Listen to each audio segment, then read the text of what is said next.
The Commerce Casino and Hotel. Experience the thrill of the world's largest poker room, Macau-style Baccarat, and Cal Blackjack, all right here in the heart of Los Angeles. At The Commerce, you can count on more action and more tables than anywhere else in LA. Not to mention, our players won over $20 million last year alone. So come play your game, find your local getaway, and most importantly, win big at The Commerce. More money, more tables, more action. That's why you choose The Commerce Casino and Hotel. Damn, I want to win $20 million. Maybe this is the kind of thing you do. My co-commentator, Brian C. Hastings, 1-on-1's coach, 6-time World Series of Poker bracelet winner. He's closer to 20 mil than me. I'm in for trying to win 20 million. My wife's been really on the Mega Millions grind too with that 800 million jackpot. So, you know, maybe this week will be the week. Speaking of Mega Millions, we have the Mega Millions winner, Phil Locke. That's why he was tardy last Wednesday. Yes, but yeah, Phil Locke, impressive of him to show up and play the end of the session last week, right after his win, same day. Yeah, I mean, he felt bad because he committed, and then I told him, like, you know, stay as obviously you have to stay as long in the tournament as possible. Here's C1. We have Paul Heiser. He's the winner of the Colossus, and our buddy Tony. I don't want to mispronounce his last name. I'm gonna look it up. Here we have Elle in the 2-seat, another regular of the show. Always a lot of fun to watch. Put on some impressive displays so far. Passport is coming. Wayne still cannot read him at all. I still can't. Tony Denove. Sorry, Tony. I'll get the pronunciation right. That's why I never rip on people when they got miss. Fish Bruce here in the 3-seat. Again, you know, if you call yourself Fish, I mean, usually a little skeptical right off the bat, but hey. Here he is. Here he is. The man, the myth, the legend. There he is. Good luck. You played with him before? A little bit, yeah. You know, not too much, honestly. I feel like I've played more with Antonio Esfandiari, his you know, former partner in crime. I mean, I think they're still friends, but you know, of course they're still. Well, I just haven't seen them running around together personally in a bit, but as we know in this industry, you never know. But yes, they're still friends. Yeah. We got Big Rookie. Saw him last week. CEO of no seat. Glasses Frame. Yes. Okay, so I come back to you. We got a and then you're not the big blinder. Would love to check out those frames. I mean, he's got a nice pair on his head. So. And do I get my 50 back from there? Let him know. Maybe you can just, you know, there's Alvy. I don't know much about him. I know I saw him. I was playing just some 5-10 out in at the Commerce poker room before this, and I saw Alvy splashing around in there a bit as well. He loves the game, and he's had some nice performances the last couple of weeks. Yeah. We haven't started it. We got rid of the clock. If anyone. Big Rookie is the CEO of Younger Optics. You know, here's Ozzy. He's a regular at Commerce. Has a bunch of gamer friends, and they found out my gaming background. Like, oh snap! Did they ask for any pictures or anything? No, that don't work like that. And here's Mark. He's in the car business, CEO. I think he's pretty much retired. Yes, he was in the game a week or two ago. Let's go. Recall? I personally think it's for Phil. Montecito Club sounds pretty ballin', not gonna lie. I was at a League of Legends tournament a few years ago, like 2017, something around that, maybe 18. And the distribution of, there's the #1 ranked Korean player, Steve Yeah. I don't know if it's true, but Steve Yeah is in the house. Self-proclaimed. Self-proclaimed #1 ranked. No, but I mean, obviously he's very well respected. Has the #1 chip stack, apparently. Yeah, I mean, I recall back in my full tilt days seeing Steve Yeah grinding hard on there as a full tilt Red Pro. Yeah. So yeah, it's been a while since I've been acquainted with him, but it'll be fun to see him play today. I literally don't remember who was a Red Pro. There were so many. I think Garrett was one. I just remember because he just put in so much volume. We would just see him like all over the place. Like he was, you know, he knew that rakeback hourly deal wasn't lasting forever, and he pounced. So props to Steve Yeah for that. Give him one of the ones that's 50 shorter. I was in college at the time, so you know I still had to devote my time pretty well. But yeah, anytime I logged on, Steve Yeah was in there grinding. Was Jonathan Little Red Pro? I don't remember honestly. Good question. David Fan, Maxi Mueller. Greg Mueller? No, Maxi Mueller. She's the girl. From Germany. Cloney Gowan? Oh, she was one? Yeah. Shout out to Chip and Karina Jet. I remember. Yeah. I played with them. Karina I remember helped organize a Red Pro trip to the Playboy Mansion one time. Good times. Halloween party. It'll go faster. Whose idea was that? Because I like that. Phil's. He said. Yeah, he said everyone should be playing fast without needing to look at the iPad, which is I agree with. Yeah, it's good because usually when I sit in seat one, the He iPad was saying it encourages people to take their like full time. You know what I mean? Instead of just. Just like outside, if you didn't have a big pie, you need pie. Take what you need. Thank you. Then I add up an hour for you. Haven't noticed any stand-up game discussions yet, but we will be paying attention for that. Yeah, it's been discussed. You nearly use your full Because some people are time bank there. a fan, some people just want it occasionally, Bank chip from you. and then we go from there. You went over the 30 seconds. If we had an iPad, we would have been. It's a negotiation. It was on you, yeah. You're supposed to go like this. Absolutely. Yeah, different players have different levels of preference for it and comfort. Steve, yeah, Feels that negative. matched up, and he's still in Celine. Well, what's news? How was the party? When I saw you last time, you Yep, went Celine, to the another one of my wife's favorite brands. Shout out. party with the DJ. How much did she pay for the Celine stuff? I don't think she actually has that much Celine stuff, but something. I forget what, honestly. When you go all in, just throw in the Celine stuff too while you're at it. I have no idea what that is. Cash. Oh, okay. Ash Cash. Maybe a pair of sunglasses. Not sure. Cash is the main DJ. And then Frank's wife. You don't know? No. Oh. Frank put his own wife as a DJ. Just to put no resume, but just if you book like 4 or 5 tables. Yeah, sure. Of course.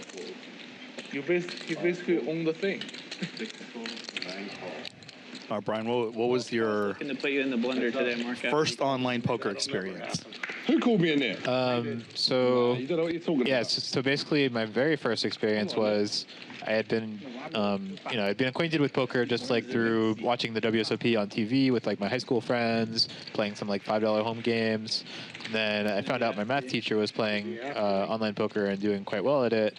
So then, I think I actually started out just playing free rolls on this site called Bugsy's Club. So then eventually got a bit of money on Ultimate Bet. Started with a $50 deposit, 600 then, Brian. playing the 5 cent, 10 cent no limit, Look him up. and the rest is history. I mean, I think I had to redeposit twice over I was playing small over the course of the first like 6 months, but just kind of treading water with that. I'm down to start. We can start Then next time. started winning. It's not bad at all. Yeah. Yeah. Exercising bankroll management Progressive. at that We age should just pay us 1,000. is very uncharacteristic. Sounds good. I mean, bankroll management's relative, I guess. It's still like 5 buy-ins, but some level of it, not just putting roll on the table. That's good. It's very similar to what Dan Zach did. Like, play free rolls and then. Yeah, there's a lot of those stories out there for sure. I've talked to plenty of people who have similar first experiences. Oh, God, I am in it. Supposed to call this. Not seeing any whole cards yet, but hopefully soon. Mark claiming he's a nit. Yeah. I call. I know. I also heard some progressive Squid Game discussion. Was that Ace Ace? Yes, it's Ace Ace. Ooh. And progressive Squid Game is a version of stand-up His game. theory about me going after you. What did he wish to do? 3 4s yesterday. So Squid Game and stand-up game used to be identical. But the problem with stand-up game is you can't do it progressive. In Squid Game, you have these tokens, and then whoever doesn't have one of these Squid Game tokens has to pay. So you could, that's why it's called progressive. So if Brian Hastings here wins 4 tokens, it's progressive. He will get 4 payouts from each player Now you want to who start the fucking does not have at least 1 token. So it incentivizes people to accumulate tokens and also get one to not be one of the people left over paying out. Yes, that is correct. It's not progressive. It's just get one. Okay. Not progressive, apparently, though, is now being announced. So we started? We're on. This is the first hand. Yeah. Okay, it's First hand. happening as we speak. So it sounds like first hand of regular stand-up. Flip. We're gonna flip. No, not flip. We're going to Yeah. just flip. Huh? Let's just play with the splash pot. Whatever you want. Flip. Make a big pot. Apologies for the lack of whole cards. We hope to get them soon. I kind of like the flip, to be honest. I like somebody winning $1,000 and kind of nice. kind of cool. No? Okay. Whatever you are. Yeah, I like the flip too, I personally. think the flip is kind of fun. Piano flip, we did. As long as it doesn't take ages. It's Kind of a bad beat for Paul to get aces and not get any action with them. kind of fun. What's the flip? Just everyone Check it out. gets 4 cards, then we check Everybody it gets out. cards and you just... Bill betting. Did you not watch the Olympics this year? Huh? Did you not watch the Olympics? Huh? Gymnast? I never done that. Blocker. Queen Jack. That's so not fair. L sitting down straight away. Bill That's flashes not a fair. jack and folds. Actually not fair, bro. So there's no time and Pot That's goes a good to one. L. when you have. Oh yeah, everyone else should get rid of them. Paul, throw your time banks in the middle there. My what? We're getting rid of those. We're not using them. Oh, but we need them for the... Oh. I got enough for everybody. I had a table behind you, Steve, before I put No, I got enough for everybody. Oh wait, we're just How much is dealer flipping it over. distribute? The dealer... Dealer handed out. Yeah, dealer Steve, dealing out the plaques. All right, come on. You have any You have to show memories playing against Steve? If anyone should... I don't remember actually ever playing against him. I literally just remember scrolling the full tilt lobby and seeing him was always there. Stand back. Usually not a good sign if you want to be sitting down. I think I remember him seeing him grinding like kind of like mid stakes cash, mostly from what I remember. Maybe some tournaments. I mean, it's possible we play together in a tournament or something. I don't know. But, Or if I don't have one, it will be negative one. What if they don't have one? yeah, curious to see him play though. I hadn't heard his name in quite a while personally. I've sweated him play online a few years ago. Okay. You will lose for sure. Even negative So one. he lives in Korea today? You just Yeah. have to have a fair penalty for intercepting the matrix, you know? That Yeah, is well, cool. that's inherently prejudiced against older people. I'd like to at least state that. Nice. Nice. It is a little bit, yeah. Yes. As long as we're going to be It's not DEI. Yeah, It's 10 knockout. it's true. It's a little tough. I mean, 3 shows.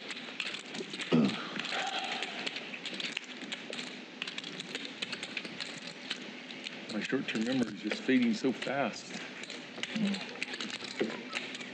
I'm worried about you, I but dig the Fish Bruce hat there. The San Francisco baseball cap. showed him a bluff on a screenshot of Nice colors. I said, I thought you never bluffed. He says, no, I don't know. That's not me. That's a technical He error. bluffed me at the He was last. claiming that the YouTube thing had a mistake and that he didn't actually have the hand. His hand was they misread his hand. No, I know he bluffed me because he came up to me after and said, "You've holded an ace to me."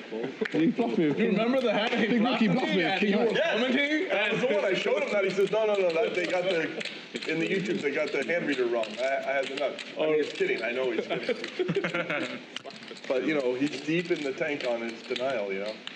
Big rookie bluff. I don't want to be on the poster that I'm the guy who's getting thumped in the He face. bluffed every stream I've been. No. I think they're rebooting the stream so we could potentially see whole cards now. So I started off Paradise Poker. Okay. I definitely reloaded at least twice in my memory. So it's probably more. I just don't remember. And they had limit hold'em, and then when they introduced pot limit and no limit hold'em, I remember there was so much action in one hand, in a 100 big blind hand. I folded queens, and the guy showed jacks. And then the guy my friend sitting behind me, is like, "You don't fold." I'm like, "I don't know, man. It's just there's like too much action. I didn't know what to do." I mean, there's definitely plenty of spots that where, yeah, that's a good fold. It just depends on your opponent and, you know, what exactly the action is, positions. I had no idea what I was doing, and obviously nobody else did too. Like, you know, nowadays, you know, people can handle monotone boards fairly skillfully because they have software to advise them, and then of course you're going to adjust to your opponent. Back then, I was doing like limit hold'em style. If I had 2 pair on a monotone board, I'm like jam, and then I just run into it. It was like, whoops.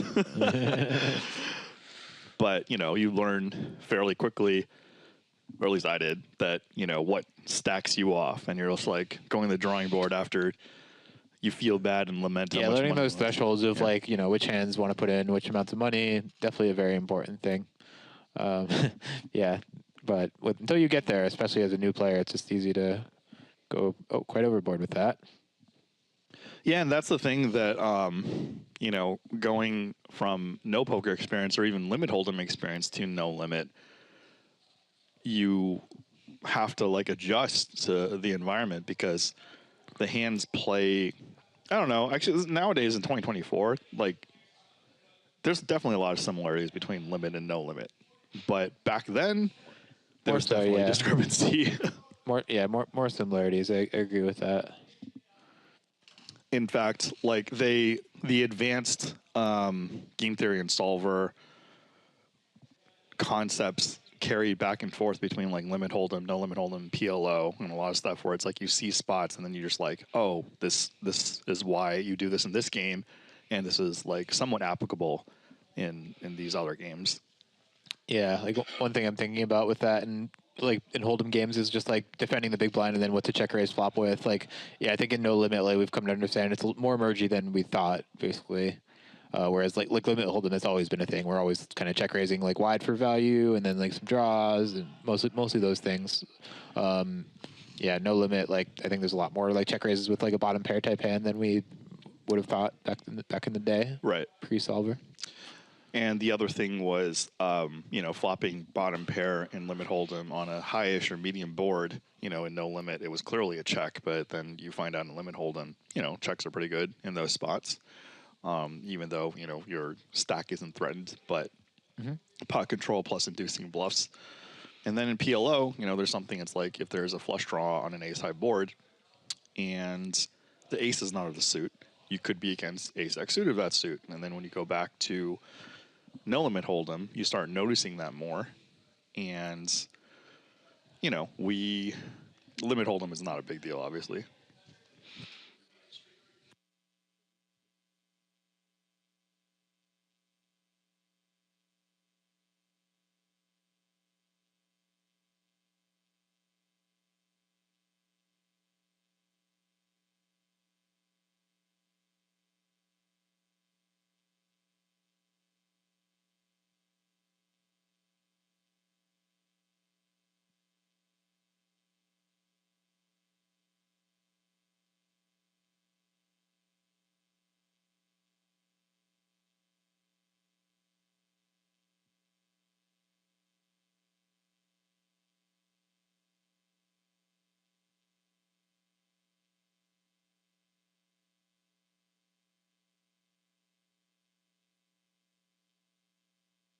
So hopefully after the stream reboot, we'll see whole cards.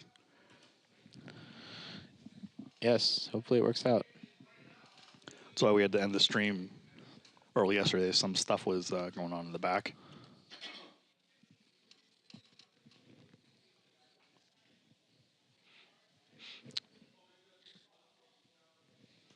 I think another one, all three games, PLO, no limit, and limit hold'em, because things are high card heavy. You know, when there's three middling cards in all three games, you know, that favors the defender. And, you know, if it's three low cards, favors the aggressor, the preflop raiser in all three games. And then, you know, depending on, you know, there's like leads out from out of position on the middling boards, in which the others are generally checks on high card boards and low card boards. I don't know. So wait, you said three high cards favors the aggressor, or three low cards favors the defender. The three middling cards favors the defender in all three games. Or at least lower cards. I mean, like, yeah, I mean, if you get like 10-9-7 or something, that's still not favoring the defender. But yeah. Yeah. But yeah, like, you know, 8-6-5, yeah. Let's see what else. I'm trying to think what other things like carried over or universal.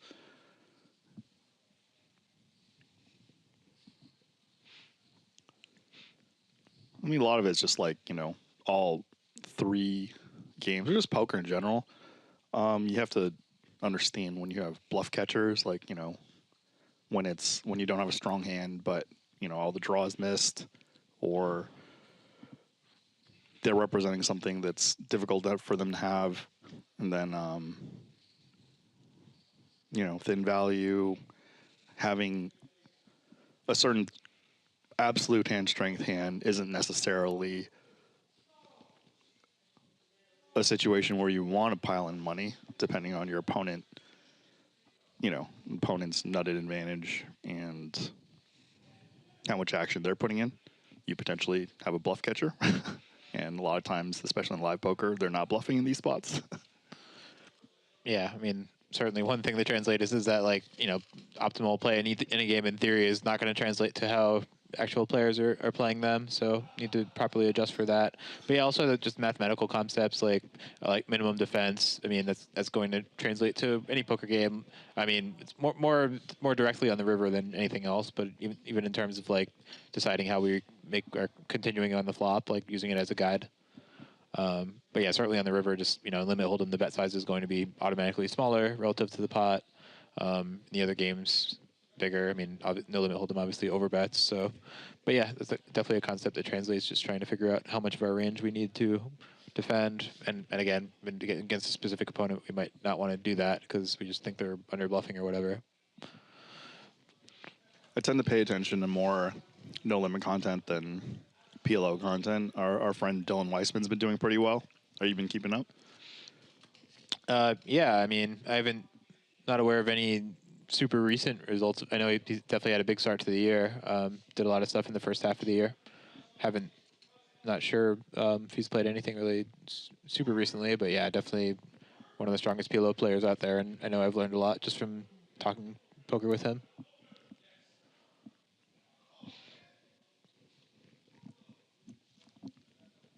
When he was doing hand breakdowns with me, part of my regime is in private games, and in this particular PLO private game, he was like, "You shouldn't call pre." I'm like, "Yeah, state the obvious. I have trips in my hand," but I'd been up, quite a bit, so folding the second straddle, in this case is like. Yeah, you feel like you're going to be judged, and I'm already judged. Like one of the players there was already like, "Who invited this F?" And it was like, they're losing, and I was running way over EV. So the situation was, I flopped a set with my trips in my hand, and he was leading me through the hand, and what he said made sense, and what I did was not advised. What did you do post-flop with it? I actually don't remember, but the hand analysis is on video. But his explanations were very good of why, I should have played it his way instead of what I did.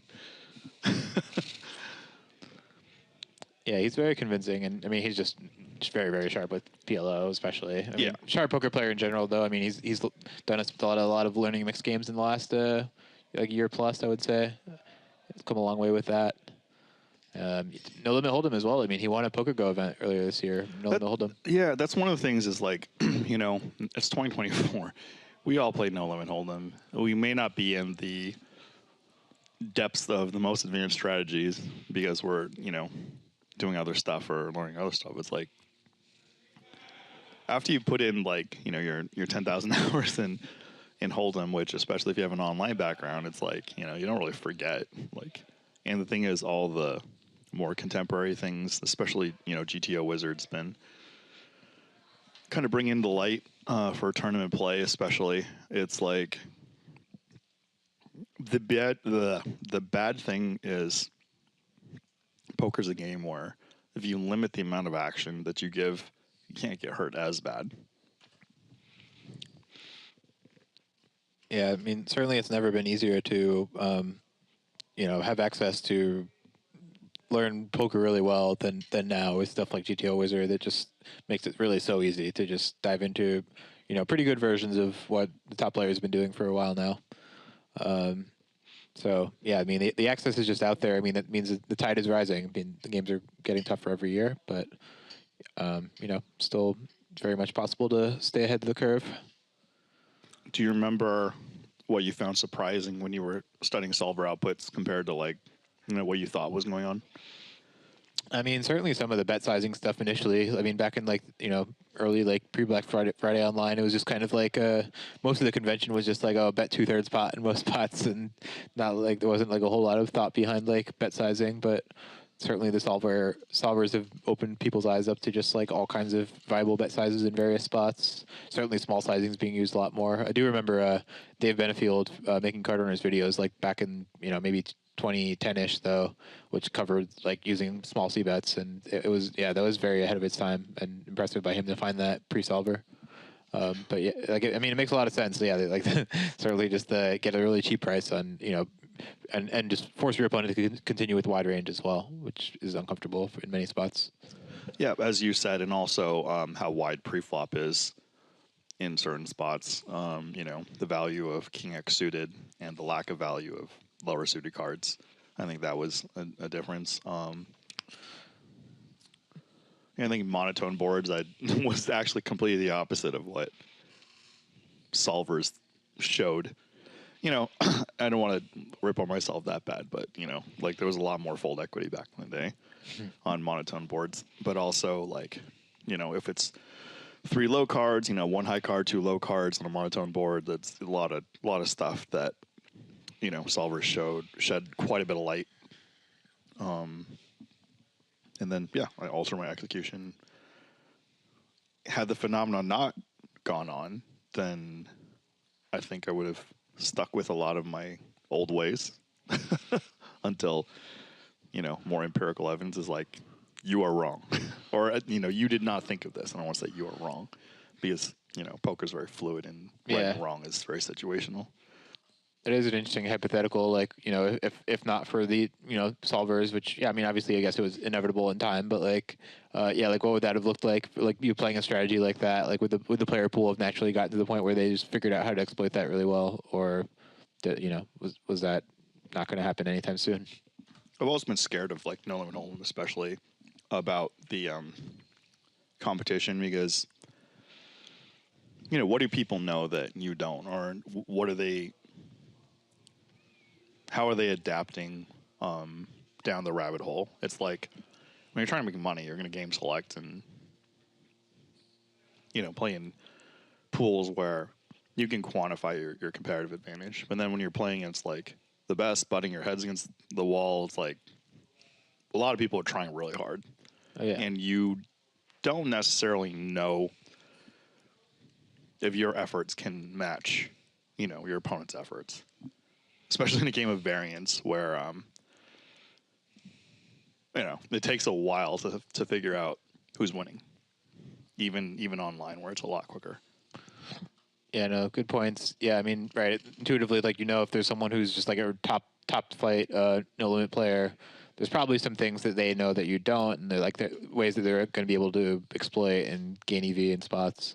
So that's scary. And then, also because of the variance aspect, it can be really hard to like really figure out what exactly those things are, where you're getting exploited. I mean, it certainly makes it challenging. So now that I'm more of a recreational player because I work, like I talked about last time, Brian Hastings and I were in the stream, like I'm winning on the global 218s on the weekdays, but the effort isn't worth my energy. I'd rather just like relax in fields I know are easier. And one of the thresholds I used was when the bubble takes too long to burst in something that's a regularly occurring phenomenon, in which if you're playing live poker in live tournaments, you can't get that data quickly enough. But online, if the 218 is running weekdays 5 days a week, you can collect data real quick. Yeah, when you're playing high enough stakes online that people are aware the bubble is going on and are doing something to try not to bubble, then might be too tough of a game for you. Or it's true. I mean, I'm not here for a tough game if I'm trying to win money. No, I hear you though. It's like I mean the edge. Like I mean in terms of like actually how many dollars per buy-in you're actually winning. Like it could actually be smaller in like a 218 than like a 55 or something. I have a hand history and I bubbled, and we'll probably talk about it. I don't want to rush it in a minute 45, but I hate like being results oriented. It didn't work out. Everybody asked had no problem with my play, but in retro, I have a problem with my play, in which I'll tell you the hand history and see what your opinion is. Come on, tell it. We probably have like Enough. 2 to 3 minutes, I would guess, until there's actual cards in the air. All right, I had a 6 of clubs in the hijack, and I had 2 people covered. One of them was the big blind, and one of them was after me. So I think I had like 13, and like they had like 11 and 10 or something like that. Okay. So I had the option of ripping, but I didn't. I'm in raised. Okay. Big blind calls, so I cover. Flops ace 4-2, 2 clubs. He checks, I check. The turn's a jack, red jack. He checks, I bet, and he check raises me all in. Ooh, that's a rough one. Yeah, exactly. Let me know what you do in that spot. That's wow. That's a really. I mean, on one hand, it's hard to imagine folding that hand in that spot, but like on the other hand, it's hard to like imagine him not having it better than that. Like, which like obviously you still have equity, but Yeah. Oh man, yeah, that's a really tough one. Could even consider just checking back the turn again. I'm gonna let you speak out, and I'll tell you what. I do think I like the decision to not jam pre-flop. I think it's just gonna probably be a little bit better going for min, unless like you're really getting 3-bet super hard by the people behind. See, we didn't have time to finish. The cards aren't in the air yet. Fair enough. I mean, seems like definitely a total usable line. All right, let's do. I think the loser has to be a shot at getting their money back. I mean, I think, I mean, it's hard. It's easy to say now that it happened to like check back the turn, but I think that's definitely a real consideration at least. Yeah. I do like the flop check back. Yeah, I mean, ace 4 deuce is generally scary, but not. Although in this spot, like I don't know if he's defending 3-5 suited even or anything. But sure. But either way, like. But yeah, generally a board that the big blind can hit some really good stuff on. And you're kind of way ahead, way behind, mostly. Yeah, I mean, you can't fault your line. So as played, let's just assume you bet the turn. There we go. There's the as played. No, I mean, it's a totally reasonable line. Yeah. Oh, man. That's rough. I probably would call, I guess, but like it's close. In the future, it's better if they're not in. I assume you called, given that you said you bubbled. Given I'm like sad. What kind of shape? Like what would they have? Aces. Oh, that's a rough one to run into. But yeah, he's not the only person who's actually done that to me. Like multiple people, including PTR, TV, Peter Gurney, the CS:GO celebrity, Counter Strike. All right, we got some whole cards. Let's go. It costs more picks Yes. next round. So it doesn't matter how the game Phil is Lock. right now. It's gonna be always like. I'll be splashing. Oh wait, It looks like a bump pot. It looks like a bump pot. Yeah. I was like- gonna say everybody came to play pretty loose today. Phil Lock lives under the gun with Jack 10 offsuit. Okay, we got 2 people with top 2. This is a bump pot, I assume. It has to be. Yeah. So Phil Lock leads out with the open ender. Just do 50. And then like we have 2 queen 9s in the hand. So yeah, this could get interesting for sure. Sure. To be a real degenerate to pay 500 more just to try to win 9-handed, you try to win your 1,000 back. Real degenerate. I can't see because of the GG. Yeah, 33%. So open-ended trade draw is 32% normally. The pure open-ended. It's hard for these. So yeah, Bitcoki raises. Mark has the same hand and flats. Soon Paul's going to be out. And then Phil seems to probably has a pretty clean call, I would say, in this situation. What were you saying? If he did anything else, I'd be very, very surprised. Indeed. I'm rooting for. Although he did just win 380,000, so I I'm mean, rooting for you. is there ever a time to start blasting away here? Sure. And this is the relevance of history. Like, Mark and Phil Lock had a bomb pot hand where Mark had an inferior 2-pair. That's the card. And made a laydown. Action card. So that's not irrelevant to if Phil Lock blasted. Speaking of relevance, Phil Lock drills the king on the turn. However, it is the king of diamonds, so Yes. still cannot be super, carefree about his hand. And big rookie with 20% of what it seems. The flush draw is 9 outs. And Yes. that's 20% on its own. He is chopping the equity with Mark. Oh. So 2 outs. If you're new to the stream, chop. one of Wayne's favorite pastimes is to count the equity numbers on the side and try to get there by hand. Whoa! Oh, wow. And that 9 of diamonds is there. I made a big And lay big- down. Big rookie, excited. Yes. Got him. Wow. No. See, I told you. I made a big one. I made a big lay down. Redistributing that tournament wealth around the table. Get out of here, bro.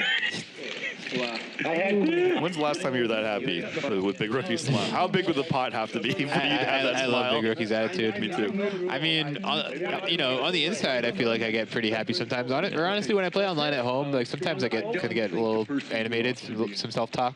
Sure. But yeah, no, at the table, it definitely got to keep it cool, of course. For me, anyway. For Big Rookie, I hope he start dances on the table. That would be awesome. So, I assume you play open-faced Chinese poker, but were you in the hardcore streets? I played quite a bit for a while, yeah. I heard Thomas Keller is one of the best. Yeah. Or at least used to be. I don't know about now. He was, yes. I've sweated him playing open face in Bobby's room years ago. Yeah, How big? How much a pretty point? big, I think. I'm trying to think who was he. I'm trying to think, was he playing Gus Hansen or? Oh, I'm whoa. trying to remember who. That it must be was. big. Gus don't play small. Yeah, it was big, whatever it was. I don't know how we did, by the way, or anything. But Yeah, I would have played it the same I have way. general knowledge. What year was this? I'm trying to think when open face started becoming like popular, like maybe 2012. Yeah, 11, it was probably like one of those few years after that, like maybe 13 or something like that. Oh, yeah, sure. Because I know the timeline roughly. So No paradox. I'm guessing it was 500 a point. No paradox. Yeah, 200 to 500. that would check out. Maybe 500. All right, now we got a Kiero flip. full house. Full house. Alvi. Nothing. Ooh, Steve had the nuts on the turn and gets wrecked. We've all flopped top pair. Look, we're all. And these are all random hands, so we're dealing with 9 random hands. And it's ironic because the full house is 7s full of jacks. And if you face a lot of action in a normal PLO hand and you have 7s full of jacks, Enjoy it. you might be pretty dead on this board. Yeah. However, as Paul pointed out, 3 of them had a single king, so therefore nobody can have kings full. We can do 15.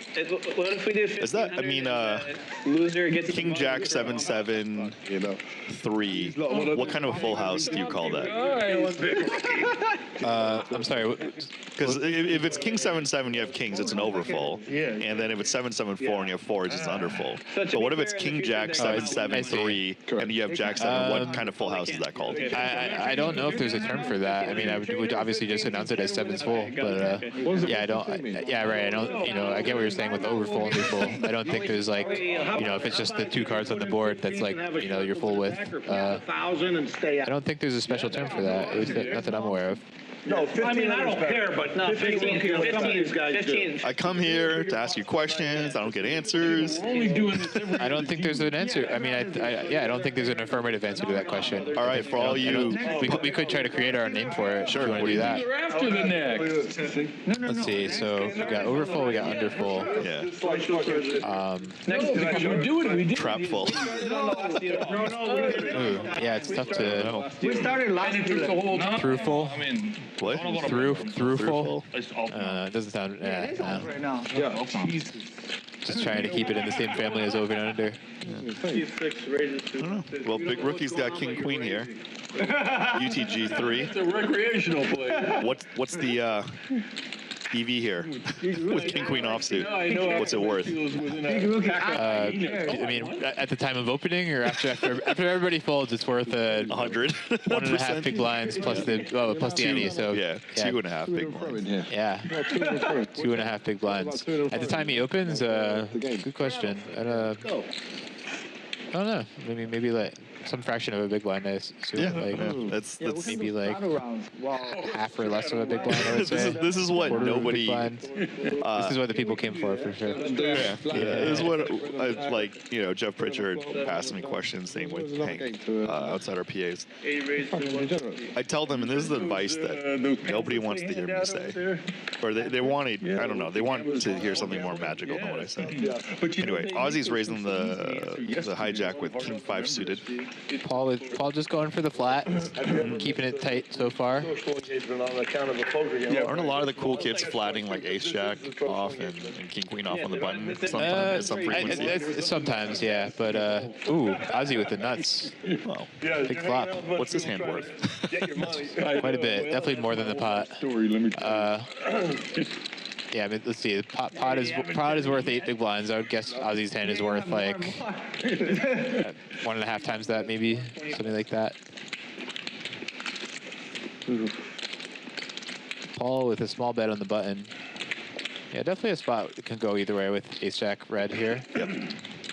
And is Ozzy going to play it slow or fast? I think both are very viable here. Yep. It looks like you played it fast. And Paul with his snap fold. There, and this is the advantage of playing it fast on Paul's spot is you down bet and then you know what you're gonna do. If he blows chips in your face. Definitely makes a lot of sense with Paul's exact hand. I mean, yeah, I wonder if Paul had ace jack with the jack of clubs. I wonder if he just like bets. If he bets, I assume he bets calls, or if he just plays that as a check more. Could see both. But yeah, good job by Paul, losing the minimum, I would say. So if he had ace jack with the jack of clubs, that brings back to the hand issue I was telling you, with ace 6 of clubs and the ace 4 two clubs. King 5 clubs. You know, I regretted not checking the turn. In more competitive fields than global poker, I do think that I was right to bet and right to call off. In global poker, and specifically, even though it was a 218 weekday, I think people aren't as skilled on the bubble as, you know, some of the other competitive fields I played in. So that's why I feel like checking back the turn and then calling any bet on the river, unless I make the nut flush, 9 bets 100. would have been the right move. C4 raises to 400. What was the turn card in that hand again on the Jack. ace 6? Okay, jack. Red okay, jack. Okay, so that matters. Yeah. Yeah, that does make a big difference because I was thinking like, you know, one aspect of this is like opponent should just be jamming all pocket pairs pre-flop pretty much.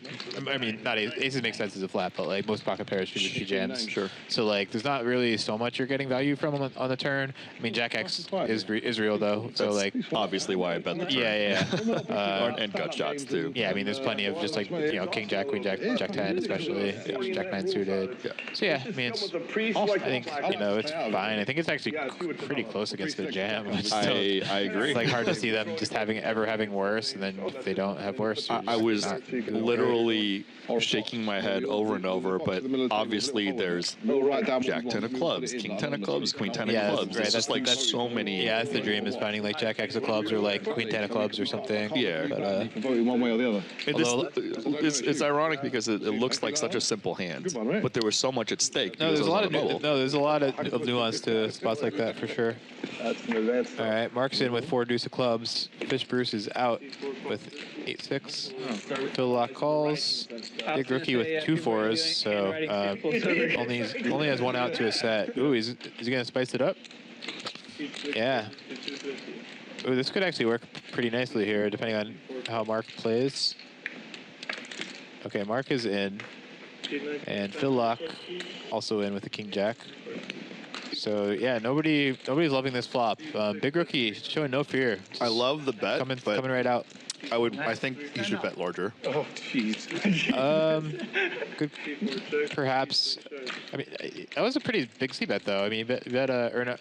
No, it was 800. It was 800. It was like 3 300. and 8. Eh. I mean, it's definitely a real sizing, but yeah, I mean, you could argue going for bigger. Phil Lock with an overbet on the river here. Very interesting. Perhaps targeting like a weak ace. Interesting play. He's back. Take it down, Phil Lock. Wait until Steve is here. Are you playing any of the tournaments upstairs, Phil? Nope, but I'm going to play the win in December. And I think there's something in November here, like a circuit event or something. Yeah, so I'll play that. Why are you not playing the one up there? Scheduling. They're all 2 days. All right, see the chip counts. Still early. Still early. And put a cap on the A6 clubs thing. It's like, I mean, you know, it's a nuanced hand, but the fact it was on the bubble, and I had showdown, and I had an alternate play that potentially allows me not to bust, Yeah, your hand's worth a lot just checking there. Yeah. For sure. Yeah. So even though every single Super Pro I showed in the hand to, they're like, you played it fine, and it's the preferred way. It's not their money. I would say you played it fine. I don't think it's clear at all that it's the preferred way. I think it's, it's definitely in the consideration for that. I think the only person who said what you just said was BK. Well, I feel like in good company with him, yeah. BK is actually the most understanding when I send him these whack hands. There was one actually, I think it was the final 6. I was in the money. I raised up UTG / low jack. Got 3-bet, button 4-bet. Small blind ripped. And I folded ace king. And everybody gave me a hard time except BK. You going to Texas for poker? Or No, for 3K cap? 3K cap, yeah. Oh yeah, I mean, there's definitely spots I make big folds like that. It just, it really just depends on who. And yeah, I mean, there's certain ranges they just, just like if you don't think they ever have ace queen, like, Wait a minute. Yeah. So the fold was wrong, but the results were genius. Somebody had queens and it ran out blank. I can't help myself, Rodrigo. But the people were critical of me. Well, And by critical, I mean they obviously mean well. You should. saying the fold was wrong though. I mean, if the range is, ace king and queens plus, then it's a good fold. Like, just because they happen to have the queens this time. So they don't know the global field as well as I do. But they read into the situation based on the chip stacks that the 4-better on the button was trying to make an equity play, and then the small blind was trying to ISO. Telling you how much you've cost. There's a 3K. Re-ISO. Kind of does, right? Have I put out right now? You can put I did not read in that situation at all, but I'm self-proclaimed not a tournament expert. I'm just kind of using common sense with experience. Heads up, me and Big Rookie. Yeah. More talking than poker being played here. They won't just talk. Yeah, I mean, it really just a lot of those can vary depending on the player and the spot. Like both things. Like some players might like recognize the same spot that other players do and do that. Like one I'm thinking about here is like 3-betting the button with like specifically like 40 big blinds effective or so. It's kind of like a nice like that like 35, 40 regions, kind of like a magic area where it's like kind of awkward to like 4-bet down all in, but also like kind of expensive to 4-bet all in. So it's puts the razor in a tough spot. Yeah, I had a lot of chips. So this is a really interesting PLO hand. I'll do that now for some people on the 5-10. Big rookie with a nut flush draw and a gut shot. Phil Locke with top 2, the backdoor nut flush draw, but the second nut flush draw. Yeah. And this is a very common scenario in Phil Locke's spot when you have these double suited cards. Both flush draws. It's quite a hand. But the queen eye flush draw is as no we good. see, Big Rookie still has 28% equity against it. Yeah. With just the diamonds and the draw to a 10. Yeah. Oh, and a wheel draw, excuse me. Oh, yeah, that's right. Hello. And you're abusive. Yeah. Ooh, he lays it down. Oh, wow. Wow. 16. Okay. He was out of position there. It's a little bit awkward to navigate. Right. He only For those of you who hate pulling out of position and no limit, PLO is just worse because you just can't price people out. Oh yeah, sucks playing out of position in PLO. I mean, I know back in my glory online PLO days, just emphasizing position was such a big part of the strategy. And you get certainly, especially with deep stacks and high SPRs, playing out of position is rough. Doesn't mean you can avoid it entirely, but like certainly a major consideration in decision making. Yeah, especially the low stakes and even mid stakes PLO games live. Win it back, so it's kind of a gambly fun. When the 5-card hand hits, like the flush draw or the board pairs or the straight hits. Yeah, 1 out of 9. And you're out of position. Right? He's gonna when you bet out, your hand's like almost face up, unless you're bluffing. And if you check, and they had a made hand, they're checking behind. Although that's where the blockers can come in too. Like if you just have like, the bear king of diamonds there with like some other draws, you can check call the turn and then lead the river when your imaginary flush hits. Right. So definitely a real thing. All right. Steve, yeah. Our man Steve is in the action. On its way. Big squeeze here in the cutoff, and Paul with pocket 9s. So we'll see how he plays it. I like the idea of testing the durability of people's hands. Paul is only, I mean, this is. Like you get a new pair of skis, you just go down the Black diamond. I think there's like 100 straddle on this hand because I mean Paul opened to 300. Oh, testing is happening. Yeah. This is maximum testing. Looks like Paul jams, I believe. But tell me, like, I thought, got yeah. the 3 in, right? I thought that might be the case. I was going to say like Steve with Definitely calling. you know, squeezing the 1500. I mean, Paul was kind of put into a, you know, jam is a real option spot at least. You had that hand out. I don't know they're all going to go. Negotiation for how many runs? They can't run it twice, so Okay, they well. get talk on the side for other things. Don't do king. Let's see who gets lucky. No. Not Paul so far. No king, no Backdoor club draw. That is a Steve flop. Okay. Okay, Paul needs 2 of the 9s. Or, yeah, I did good. which would have been 4.4%. All right, Steve belts Paul for He was really beating me. 10K. Wow, Steve, I had king. Good start. That is why he's the #1 player in Korea. Yeah, winning those is very crucial for your poker career, for your no limit hold'em career. 99. Okay, tell him to give me 100. You really get and I'll give him like 10. Jack 3 of clubs, and you're hitting on. And Paul James has been running pretty bad recently. It's you know, he's hurt. Okay. You could be the most skilled player. Then when you're in flip situations, you can't avoid him. Yeah, I have seen this with the running bad. Have the paperwork. Also, he had an interesting hand on the stream last week where the graphics showed him 5-bet jamming with 5 deuce offsuit. Paul did comment on social media that he had a 5-4 suited actually, so much stronger hand. So yeah, might have thought he was going really out of line with the 5 deuce off. He was not. And I asked Perry, and his hand was misrepresented too. I didn't hear that one. Well, he actually gave me an answer, which I think was a joke in the beginning, and they gave me the actual answer, but I don't want to confirm or deny because this is all over text. Okay, yeah, sure. So don't blow up his spot. But yeah, because I knew Paul thought Perry's hand was a misread because like it didn't make that much sense to 4-bet fold 9s, which was what was shown. My illness, you know? So it turns out it was a misread on both ends. So that part was correct. Yeah, you'll have that once in a while.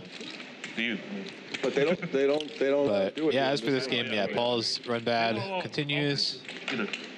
So stuck early. That said, still very early in the game. I don't know why. Especially in like it's not a rate game, so. Who cares? Ozzy, the wide 3-bet here. And Paul James with the best hand is gonna lay it down. Yeah. See if Alvey wants to contest with the Jack-10 off. And that's obviously a very difficult spot. He is out, so yeah, Ozzy blasting a few better hands out of the pot there. Shuffle Take it down, sir. The 9-8 shuffle. Wants that puck. Who was the victim? Who was the victim? I don't want to wait too long. Who was the victim? See, the times I get feedback from Chris Brewer with the no hands, is they'll come up with lines. I'm like, damn, I never thought of that. I just want to make sure I have a chance at Paul's 1500. Get it out of the way early. That's true. I had an okay hand actually there. You have a nice little study group, or at least individuals there. Yeah, Would love to join that one. Huh? Would love to join that one. Well, you know, like, they're my friends. There's no conflict of interest. I understand, yeah. Part of it is there's no conflict of interest. And if you're playing with the same pool as people, then it gets a little rough. Obviously. Yeah, I mean, I'm not really, but once in a while, I guess. I actually have never played with BK, I believe. But yeah, I've played with Brewer a little bit. One call. I recall playing with him in like a Hard Rock main like a couple years ago, and then talked to him in the field at the 25K horse this year. We weren't playing at the same table, but wanted his input on the Tamayo Queens fold. And what did he say? He thought it was at least within the realm of reason, but I think after like learning more about what exactly was going on, no. And certainly I ran it myself, and no, it was not a fold. You heard what he said, right? Or, I mean, you were in the rail, so did you? Yeah, or I wasn't on the rail at the time, but I mean, I talked to John about it a bunch later. Yeah. I love his in the moment media response though. Is yeah, I folded, and what? Yeah. Oh yeah. Love the fact that he just like owned it. It's like, yeah, I'm the guy who folded queens. What's up? Also love the fact that he's still out there refereeing high school football right now. Oh. Man of the people, John Tamayo. Sick. Yeah, he sent me a screenshot of him on like the local TV because like the games get broadcast in like Texas, so just showed him you know, refereeing. Awesome. Yeah. Being a nit, right? Like if I have kings here and I just L with the nut low, Never has been. which you know if you have a polarized range can be the kind of hand you want to sometimes use. Not really the spot for it, I would say here. Phil Lock check behind here. this is I beat a guy I never beat. He steals from me with queen 3 with impunity. Sounds like Phil is spooked by L, therefore hence the check back. Phil, I bet a little. He's gonna go all in. I know his style. He's gonna have. Phil, there's no penalty for checking kings, but for checking a 10, there is a penalty. There is a penalty. Yeah. Jenny, there's a penalty there. Thank you. Yeah. L trying to bluff his buddy. You sick, buddy? You sick man. I like it. I like it. It's always like that. L bluffs everybody. Not Whoa, only his Bruce. buddy, everybody. Yeah, Why I are we trying to blow up his There spot? should be a small penalty for that. Yeah, like Check 10. break the. Come on, man. I just think he's so sick. He knows I have a 10 up. I bet he's gonna shove all in, and then I have to call, and I'm like, oh, there's Yeah, no chaos. then you in the more money, man. Come on, man. That's true. That's true. That's true. That is true. That's Steve, yeah, just said one of his marquee comments to me. And he's going to raise it up. Me, I should have shopped. You fool. Whoa. Whoa. Phil Lock. You know, sneaky. I don't think that's. Yeah, Phil with the limp here could work really well in this spot. Looks like Ozzy's going to be coming along with sevens. Mark's in. Paul's probably going to continue, I would imagine. Sure. He could even raise, maybe. And the thing with Phil, like, he's unpredictable too, so he could just call here. I mean, we're pretty sure he's going to back raise. He's got to back raise this. all right. I know he's unpredictable, I'm but gonna call that bet. Still all in. Still all in. oh, See? I told you. I literally told wow. you. Wow. Most of the time he will back raise, but he does have calls here. Very interesting. Okay. Ooh, Ozzy with his set. Ozzy. And Paul and Mark both have gutters as well, so could get interesting. Yeah, Ozzy's going to bet. Mark will probably call, I would imagine, with his gutter. Yeah, he's got the button. Paul could as well. 375. Bad relative position by Mark, but he does have the, good position. I guess Phil must have just called because, or no, Phil folded. Wait, is that a graphics thing? I mean, I don't know. I mean, to just check fold the flop with queens here would be kind of outrageous, right? Yeah, I do agree. Yeah. I mean, that was already suspicious. I believe somebody did have a diamond. I'm not sure. I think the eights had a diamond. Maybe. The queens did not have a diamond. No, definitely weren't many diamonds out here. Paul had 10-8 of clubs, the Toby Lewis. Oops. So, presuming the graphics were right, I would have did. I think I had the queen of diamonds in my hand. I think I would have made a flush. I think. No, you didn't, Phil. See, he did have it. He did have it. Wow. I'll have to look at the stream. Okay. All right, people have said I'm very predictive of people's play. Yeah, we do see the whole cards, but, That's the fastest way. I have played with most of these guys, so I do know their tendencies. Can I ask what I know? And I do get L's plays. Wait, here. if you keep talking, you're going to stop getting invited to your home game. Okay. Not even the stop guys. Nobody knows. Fair enough. Their commentating is live. Yeah, it's live for what they're seeing. I thought it was like Nope. 30-minute delay for No one knows. I mean, hey, if Phil got it off of queens there on the flop for that little, that's just stone minimum loss there. Yeah, unless he like. I honestly thought he was going to consider just jamming pre-flop. No. Because there were like five 200s in there. Yeah, no, that was definitely one of the. I mean, we all know that we have variations for different spots. That's why it's a terrible question to ask. What's the best play? It's like a lot of hands. He was. There's a variable amount of plays, and especially no limit hold'em, like variable bet sizes. Having private access to that information, even though others can see it. 150 from C1. You're talking about. Yeah, for sure. And I mean, again, that kind of spot too is like he lives and 5 people put in 200. Yeah, it's hard to say what exactly the best answer is for that spot. Yeah, I mean, I've had insight because I have seen him call in that spot pre, so I knew it was within the realm of reality. Yeah. Much better way to do it. Snap folding the flop though is next level. Yeah. I mean, as we know, Phil Lock has a lot of live read situations. So. Yeah, I mean, I don't doubt that. I'm sure he's very good at that. So 100%, I think Fish Bruce is not letting Paul pick on his big blinds so late. If he hits the thing, he's going to get it, right? A 5-minute straight. What will L do with ace-5 of clubs here? Interesting spot here. 3K. Yeah, he's not getting really. He's not getting a good price. Yeah, Fish He's Bruce out of made it pretty position. big, and he's, Fish Bruce is also one of the tighter players at the table, I would say. Yeah, I agree. Yeah, tough spot for L. I would, inclined to just fold, honestly, but we'll see. Cards below king And everybody knows L likes playing post flop, so That is true. I do think people are pressing more to push him away from playing post flop because L is very dangerous. Yeah, I mean, I think certainly if I were in L's shoes, I would feel confident having a post flop edge. Yeah, he does fold. I think it's just too much of a price. And Fucking Bruce, honestly. Bruce gets a little fucking coming. Yeah. Fucking Bruce, you come in here with your shit ace-10. Ace-10 is shit out? Yes, they are, I guess, playing some variation of the stand-up. You assume me have ace-10. Been kind of out of tune with that, but Fish Bruce showing the ace-10 off and getting some comments from the table. And to borrow some money from Phil's going up, right? Yeah. Proper You wanna do fish, it? bro. I think I'm 50 and 50. Proper fish. Proper salmon you are, innit? Proper salmon. Salmon, tuna, mackerel, anchovies. 4, 5, 6, 7, 8 fold. 9 raises, 3 hundred. There we go. Everyone having a good time. I'm having a great time. Face on the screen? Brian Hastings here. I get to ask him questions. If he doesn't know the answer, he's probably not going to find it anywhere else. So it's always a treat. Sometimes. You have some tough questions, though. I'm not here to give you easy questions. Paul James with a 6 in his hand. 3-betting the suited connector. Boom. There it is. 7 high. We were bullied. We were behind you, beat. 2 over. Take it down, Paul. I mean, 2 over. I didn't have any kind of I flush draw. didn't have any choice, did I? Let's see, who needs a stand-up plaque? Looks like Big Rookie doesn't have one. Looks like Alvy. Alvy doesn't have one. Live. L? Could have been some. Yeah, I think Doesn't have so. one.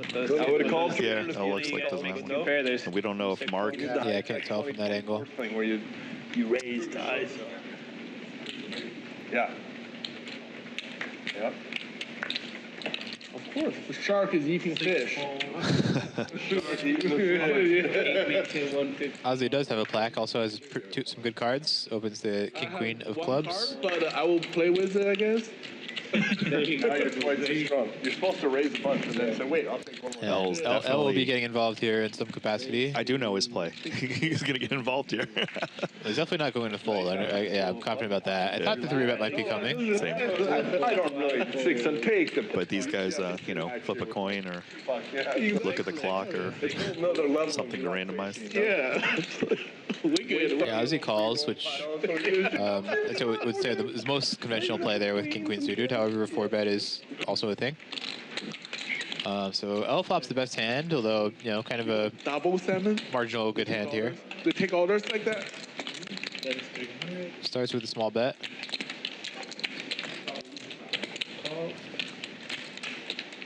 Ozzy calls. Great turn for L.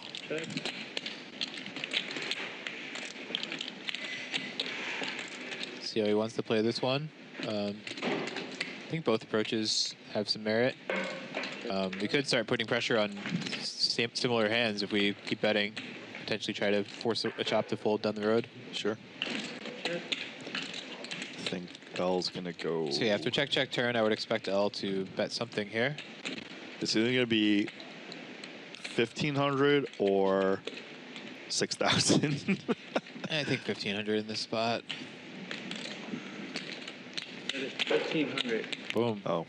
How good are Okay, you? maybe I do know his play. Ozzy quickly gets away from it. Well done, sir. Yeah, I mean, I will say that that line, Nice one. kind of the bet check bet in this spot, I would say traditionally it seems more value oriented. Funny, I was just having this conversation with a friend earlier today after I played a hand in my game that involved the same kind of thing. 2A, 15. But yeah, so definitely. I mean, especially with the stand-up dynamic, I would think a lot of the time if L has a bluff that he's looking to get max fold equity with, he just fires the turn and with the threat of firing the river as well. Want to talk about your coaching options? Yeah, sure. So yeah, I'm listed as the coach on Octopi Poker on the coaching forum. Been doing a bunch more one-on-one coaching recently. I can post a link to that in the chat. Also make training videos for Run It Once. Yeah, did a lot of mixed game stuff earlier in the year there, and more recently some online tournament content. And also plenty of other great coaches out there. RunItOnce.com. If you do want to sign up for membership there with promo code Hastings, you can get 10% off. So yeah, those are my coaching options. You enjoy step up more than anyone. We got a hand here, and then after I want to ask Brian Hastings which mixed games he coaches. Yeah, let's watch this hand first. We got Albi coming with a squeeze. Do you like this squeeze? With I do. a straddle? I mean, yeah, I think it's good. I think King Queen off is kind of hand that, yeah, I mean, in general is like good at calling and seeing a flop, but four ways, like the value of that definitely goes down quite a bit. We're gonna want more hands that can make, you know, big hands like suited connectors and stuff like that to call. Doesn't mean we can't call, but I think the value of squeezing relative to calling goes up. L favorite and in position. Ooh, one of those interesting boards where nobody really has much. Alvi is the aggressor. He's also not that deep. Right. So yeah, let's see if he decides to continue. He does not, and let's see how L plays it. I think he has an interesting decision as well. Right. Goes check, and now L turns the nut flush draw.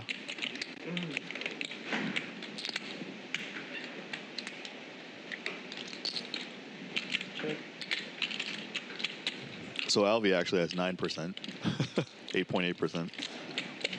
Yep. Come on, graphics team. And L just gets there. Oh wow! And the payoff card. Yeah, the payoff card. One of the two. That is disaster for Alvi. He has a lot more chips than the graphics say, though. He has maybe 8,500-ish before the bet. So yeah, this is not good for him. I could see L just jamming here. Would make a lot of sense. If we're assuming L just has 8,000, not some other number. Yep. Looks like he's reaching for 3x. 2,900. Call. Went for 2,900, more of a milky size, and gets quickly called. Yeah, perhaps L just thinking the overbet jam is not going to get enough calls. How bad is it that I don't even see the chips? I'm just like calling out stuff. One card to hit him a pair. Wow. Well, you're right on the equities though. Keep up the good work there. You're a good player. That stuff's provable. Yeah, as far as mixed games, I mean, you know, I'd say my strengths in mixed lie with stud games primarily. Feel quite good in the draw games as well, and I've done some coaching in like stuff like 08, Big O. I would say PLO high not so much these days. I'm a little, you know, behind the curve there, but you know, people like Dylan Wiseman, who you mentioned, great at that. That's so ironic because you used to play like nosebleed PLO, and then yeah, you say you're behind the curve. Yeah, I mean, I don't play a lot anymore, and I haven't, you know, especially in the solver era, I just haven't kept up with the. Okay. You know, like I have some comments on that after this. Being ahead and feeling ahead are two different chapters. Yeah. What are the PLO solvers? Visions and Munker solver is the biggest one. Okay. I mean, that's like for custom anyway. I use Visions. Yeah, I mean Visions is the one that actually is provided by Run It Once. That's why I used it. Yes. What percentage? Yeah, there's a few similar to that, but yeah, like that's more of like the GTO Wizard equivalent, whereas like, you know, Munker is the PO solver equivalent for Omaha. Although I mean, Munker solver does hold him as well, but it's just not needed to. I'm trying to figure out. All right, Ozzy with queens here. Let's see if he just calls as well. Nope. No, that wasn't going to happen. 2K. And Fish Bruce with nines is going to have a decision when it folds back to him. He was straddle or? Yeah. He straddled. Straddle. Do you have a good guess of how Fish Bruce is going to play this? I think it's going to fold. That's my first instinct, yeah. I'm not sure, though, because, you know. Could see appeal, too. This isn't the first time Ozzy squeezed even this stream, so that's obviously going to have an effect. It's definitely an awkward post-flop spot if you peel, though. Yeah, I almost think he's more in like a jammer fold mindset. Agree. I don't belong in this game. Again, assuming the chips are right, if he calls the SPR on the flop would only be like 1.5. Yeah. You mean you fold and run it? Fold and run it. Let me see the flop. Fold and run the flop. Let's go. Let's go. To put you in pain. Let's go, Bruce. Fold or whatever you're gonna do. Bruce, can't show you the flop. You know that. Thank you, though. He did fold. You sure? Drop the deck. Drop the deck. Why not? Tough to continue after asking for the rabbit hunt. Oh my God. Yeah, we're not. So stud high and stud 8 are better, right, for your coaching? Yeah, what's allowed here? It's like, Yeah, I don't see anything is allowed. I feel really good in all the stud games Raz as well. Okay. Yeah, certainly a lot of my success at the World Series has been in those formats. I have bracelets and studs, stud 8, 10-game mix, horse. So, yeah, a bunch of different formats involving a lot of stud there. All right, drop a stud high tip. I mean, aggression is very important in stud high. I think, yeah, I mean, you're going to want to do a lot more of just like, you know, 2-betting to isolate and stuff than I think is intuitive to many players. Like, you know, early position opens with a queen and you have, you know, split 8s in middle position. Still going to be better to 2-bet your hand and try to get heads up against the queen, even if it means putting in a little bit more money versus just calling and then playing multi-way. We'll get back to that subject matter. Phil locks and the hijack. Gonna 4x. Man, I just want to, in case. Okay. Big rookie makes a call on the button with ace-9, and Mark with a squeeze from the straddle. Very small squeeze. And big rookie's got position. He won't be pushed around. So, yeah, Phil folds ace-10. Big rookie calls with ace-9. Let's see the flop. Ooh, that is a good one for big rookie. Yeah. 9s and 4s with an ace kicker. Seems dry enough that Mark will, well, okay, I thought Mark would continue on that drive of flop, but he does not. And big rookie coming with a big bet. That's a big one. Yeah, it's almost full pot.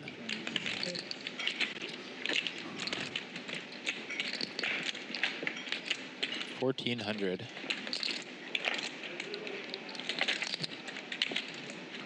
What percentage of the pot is that, Wayne? 1,400 into 1,525? No, it's like, I mean, it's like 93 or something. Oh, but I thought you would know. Oh, you seem sharp at that. I would, but like I just kind of threw a number out there. If this was an actual test, I would have calculated it. But yes, I believe you. All right. But you know, in your head, just on the fly, the equities, you're on it. Yeah, but that's different. Yeah, I know you. Right, I know you. It's an easy rule you can use to just kind of do it. Yeah. So for stud, you 3-bet the 8s. How relevant is your kicker? Relevant for sure. I mean, definitely much better to have an overcard kicker, and also much better to have a suited kicker. I just want to, or you know, have a 2-suited hand there. Like, yeah, I mean, that stuff definitely matters, and also the dead cards. I mean, here's a probably better tip. Even just like the dead cards are hugely influential in stud. Like, you always want to pay attention to everybody's up cards and try to memorize them the best you can, because yeah, it really matters. Like in that situation, I'm saying, say you have split 8s with a 6 and like two hearts. If there's a dead 8, you probably just want to fold your hand anyway. Like, it just makes a huge difference to how good your hand is. We have a few points. A 5-way here. Paul James. Yeah, Paul with the best hand at the moment. Steve with a pair. Other 3, not much. Phil Locke's gonna fire. See how Paul plays his hand. Oh, he folds. Damn. Wow. Quick fold by Paul. So much meta going on. That's a great card for Phil. Yeah, Phil turns equity. 7 outs. I wasn't paying attention to the hand, so maybe less than 7 outs. I think they're all clean from what I saw. At least of the people who saw the flop. Oh, and Phil Lock. Boom. Oh. Does he have to show? Oh, he doesn't have to show. No. Sick. If you raise there, what would I do? I'd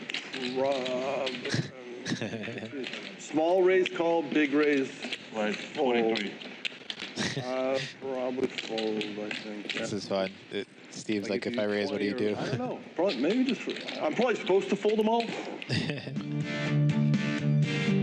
So yeah, there's a great 7-card stud feedback, and Back in the day when the 100, 200 stud was running here, it was a kind of a running joke that I had an eidetic memory. So when it came to missing cards, during the hand or after the hand when things were folded, they would literally ask me what the up cards were. That's funny. Now I'm old, so like I don't know if I could do it anymore. All But right, Ozzy and Steve off to a good start. Albie and Paul not so much. all right, stud 8 or better. Got any tips for the audience? I think newer players can often overvalue high only hands in stud 8 or better. It's just really easy to get in a bad spot with like stuff like split kings through 9s. So yeah, I mean there are a lot of situations where even you don't want to enter the pot to begin with those hands. Like specifically, say you have split kings in early position and there's like an ace and a few other low cards behind. So just fold. How about if get you in bad spots? How about if an ace raises early and you have kings 1 or 2 slots after? Yeah, I would fold that. I mean, it's certainly with an ace already putting money in the pot. I'm even talking about folding before the ace even pips. Just like, yeah, folding with a few good cards behind, including an ace. There you go, guys. This is why you should be listening to these streams. You're getting knowledge dropped. Yes. Follow these tips and you too can win the WSOP 10K Study 8 tournament. You could always be dealt winners. That also helps. Yeah, running good, like in any poker game, running high also helps a lot. I remember when I won the 10K stud, when there were 5 players left, I had 80% of the chips. So that was a lot of fun. Got to just like raise every hand up basically, and just because they're up, ICM pressure was real. Right. We're here with Bally Live Poker, live at the Commerce. Did anyone fold? One fold. Do you know Sasha Liu, Poker Sasha? You know Of her, yeah. I don't know her personally. So we were commentating. Well, she's a good friend of mine. Taiwanese background. But we were commentating PLO. And I guess I was dropping too much knowledge. And she was like, hit me. She's like, what are you doing? I'm like, you can't not teach people or else they're not going to play. She kind of misses that. Plus, PLO is complicated enough where it's like, you think like me teaching these things is going to really help them? I mean, yeah, right, and it's good, like, help them become a crusher. Some information to get started is good anyway, right? In order to become a crusher, like, you have to put in an enormous amount of work for yourself. So, like, yeah, I mean, right, I agree. Like, I don't see, like, a few tips getting started as, like, any kind of conflict there. So the one she got pissed off at me for, which I understand why, it's having a mid or low pair in your hand is actually a penalty. Because you get caught center set and you lose the 5-card hands. And really you just don't know where you're at if you have bottom set a lot of times. Yeah, I mean, really though, like how many people are watching this stream and being like, okay, yeah, I'm gonna stop playing small pairs in PLO. This is kind of why like Sasha hitting me like is uncalled for. How many people out there, what percentage of people out there hearing this are actually gonna stop?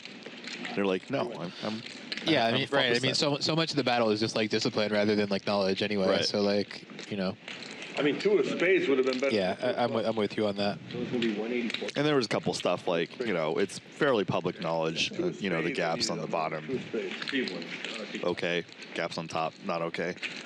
Yeah.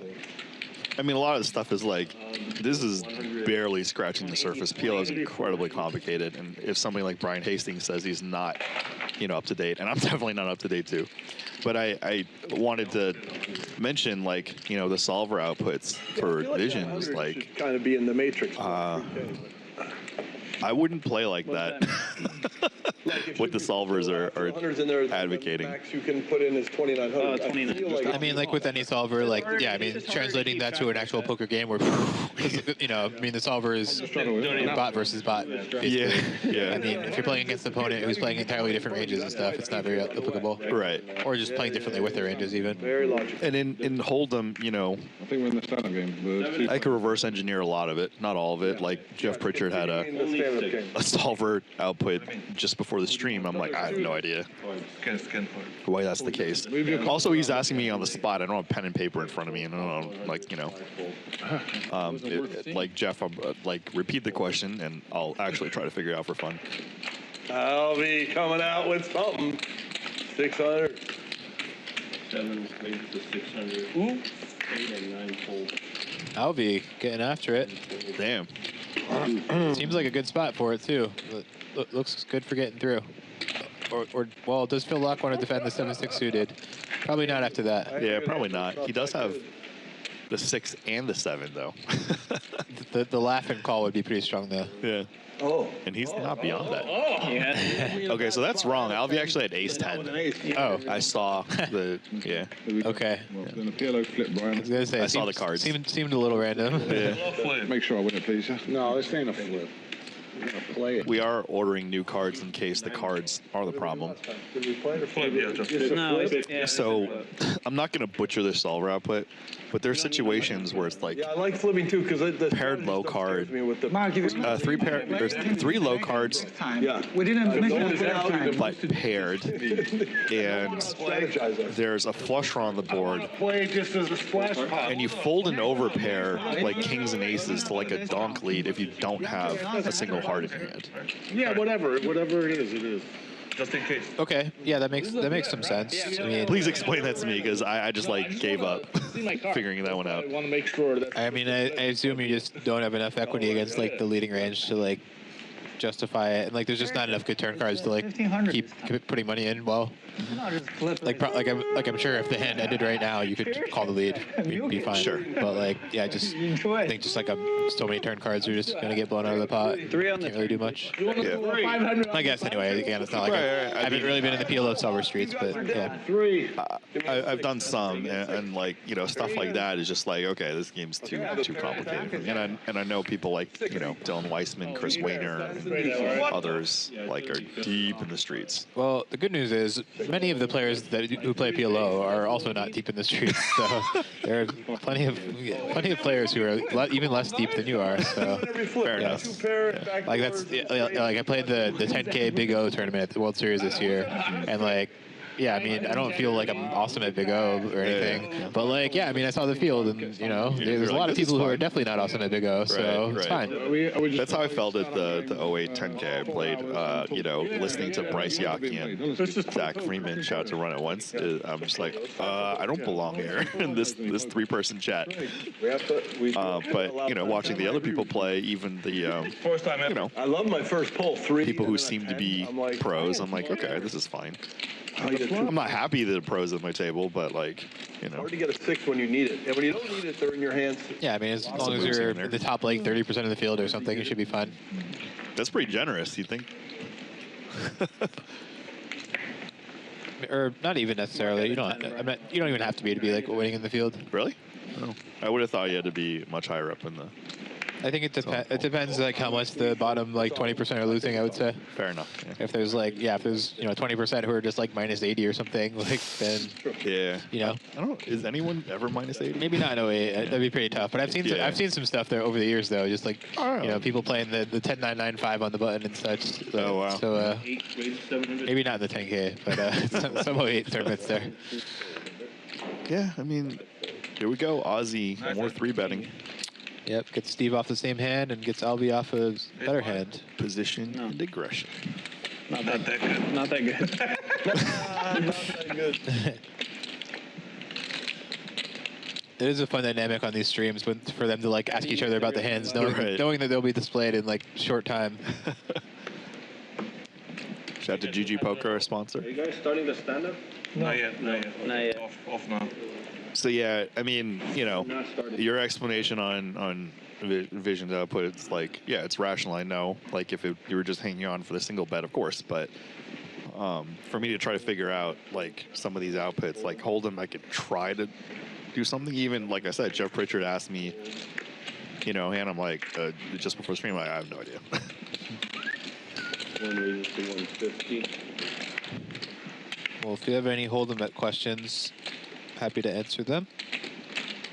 Yeah. More my territory these days. Yeah, PLO, I can only make an educated guess, but that's what I would think. 3 raises to 600. Fish Bruce with a re-raise. Ace Queen. What time is it? 4:15. 4:15. Okay, so we're on a short delay. Usually play until 7. 10-minute delay. I'm not sure. I've only played once. Fall folds. What time? How long? 7:30. 7:30. Okay. Did you have ace 10 again? Better than ace 10. Faster than ace 10. Way better.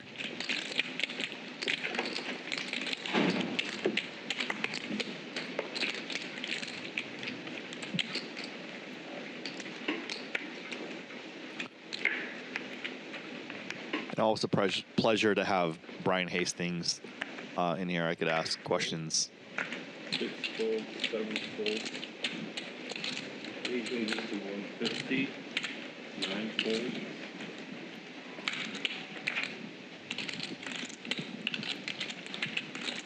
1 raises to 500, 2 fold, 3 fold, 4 fold, and 8 fold. Paul James. Are they doing stand-up? Maybe it's off now because he didn't get a chip. Big Rookie's back with his DC, aka Diet Coke, and his cup of ice.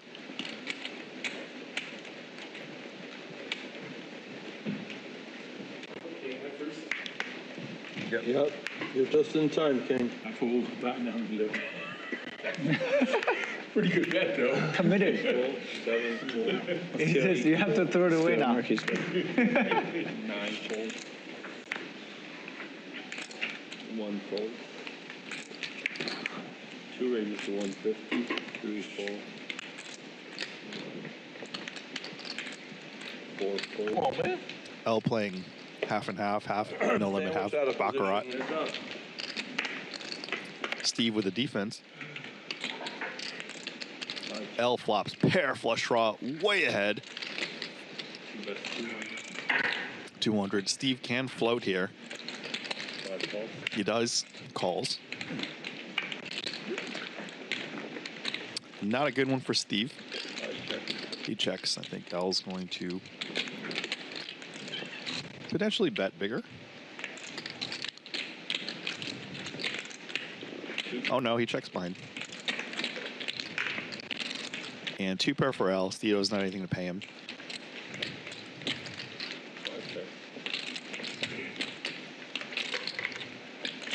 I didn't 5K, Brian. I thought L might, bet bigger in case he got there, and also potentially to fold down an 8 or an under pair to an 8. But he's the one there. He's got reads all over. 500 into 775, and Steve with ace high call down. And a flush draw. And Steve unblocking the hearts makes it a much more reasonable call. Steve. Yeah, 5K. One is adding 5. Big one? CL, I got to play wrong. Didn't know I got your turn play wrong. 2 pair. Even 2 pair, didn't even know.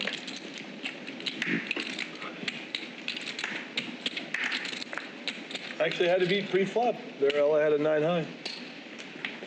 The turn, I was a little bit sick. 8 fold, 9 You hit a pair of 9.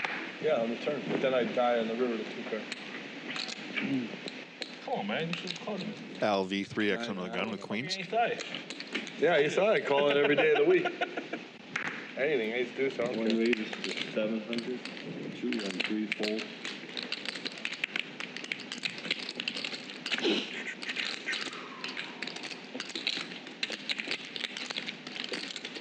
And Phil locked with ace king.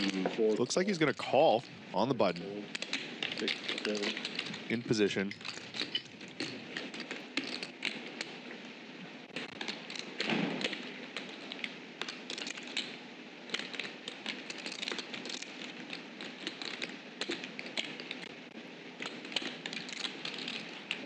Alvy looks like he's going to blow in a lot of chips. 2,650. 9 fold. Very large out of position. 1 fold. And Phil's hand is very under-repped. You want me to just put it all in, or do you want me to fold? What do you want? And Alvy does have 1, 2, 3, 4, 5. Almost let him decide. I think with 5K, Phil can put it in. He's motioning to fold. God, if I was suited, I would probably have to shove it, huh? Take the money, sir. You let it go. I got an ace high. A good ace high, but...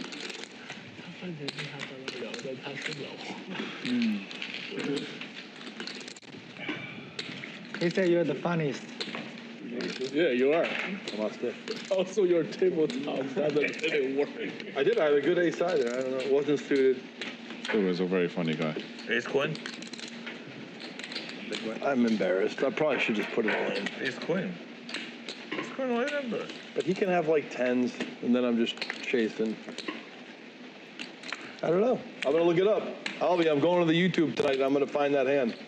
I'm either an idiot or a genius, or somewhere in between. I might be in between. Could be a chop. Could be both, fold. Could be both. The genius idiot. Most of them. 2 fold, 3 fold. Mark. 4 calls, 150, 5 fold. Presumably with 9-8. Kind of think that they're playing the stand-up game. He's gonna have 8. Or the graphics are wrong. 80% of the time, I'm gonna be so sick. Mark gotten in there with some hands of this nature so far. All in, that's right. All in. Alvy's gonna rip it. 7 is all in. Oh. No, standing up is off now, right? Yeah, they're referencing stand-up, so. Right. It says stand-up's off. Stand-up.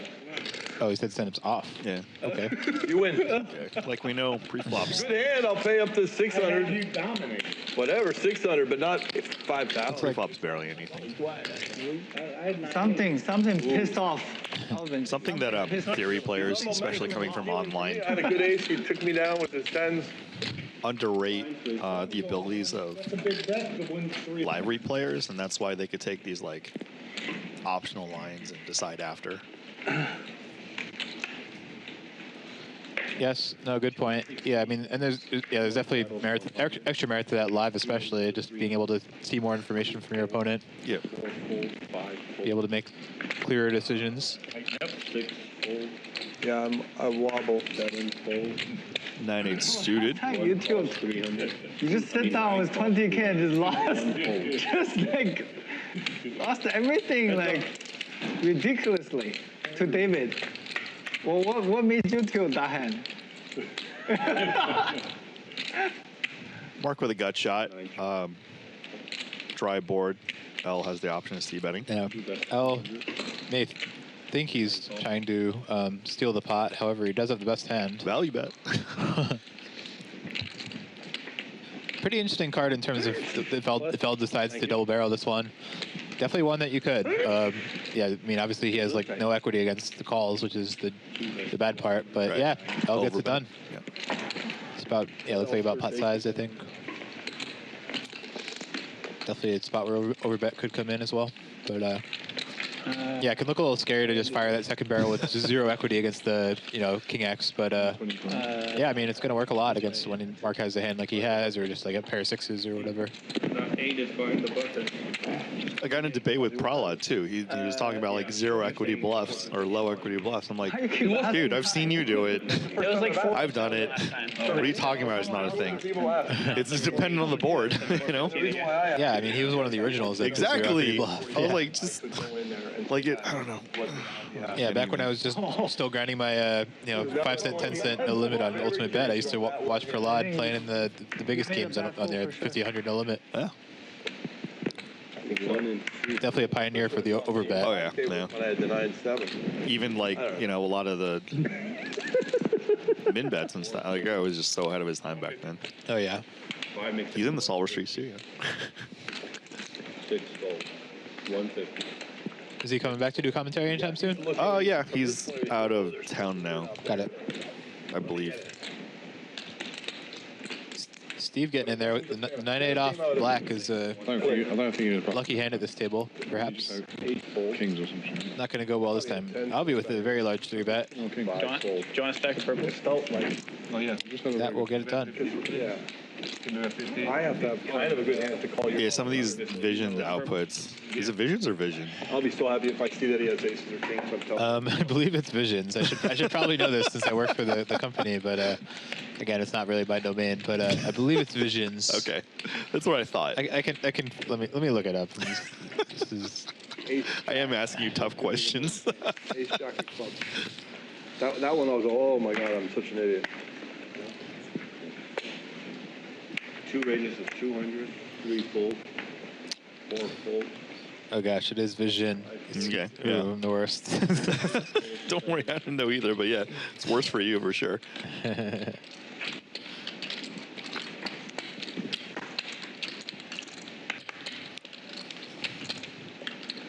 Paul James just gonna flat ace queen suited in the big blind, very deceptive.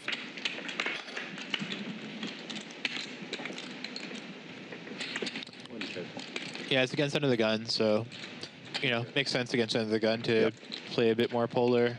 Not always. I mean, you still could 3-bet ace queen suited here, but I think it's far from mandatory. Whereas against like a cutoff raise, yeah, I think you need to. And now Elle and Paul James have so much history that I'm gonna have to look at the stream. I think Elle wondering whether he can represent the board here in case his ace high is no good. Looks like he is. Looks like a little overbet. It just felt like I was beat anyway. Like you guys were getting in there, and it looked like 2x pot. Wow. Good job, Elle. Wow. that was impressive. Yeah. I definitely love that. I definitely love. Elle remains very tough to play against. That's what I'm saying. Like, earlier you weren't here. I actually called the handout wrong. Like he flopped bottom pair and a flush draw. C-bet got called and then turned. No. It was 8-4-3, 2 hearts, and he had 6-3 hearts. He C-bet, and then turn was black 9. I thought he might bet like 150%. What's allowed? He checked back, which is fine. Like but yeah, I thought he would try to bloat the pot to, especially to get an 8 to fold or an under pair to fold. He opted to check back, and he made 2 pair and got called by ace 10-9. Nice. So he's psychic and outplayed me. They want us to have stone spot. I see the whole cards and he outplayed me. That was the first one. Oh, Elle going for the ISO, blind versus blind here. Because back then. 10 deuce suited. He's just like, bring it on, Paul. Hey, suited. I like playing against Paul. Yeah. In the beginning, when Elle and Paul were facing off, it was this could get interesting here. Positions were reversed. Yeah.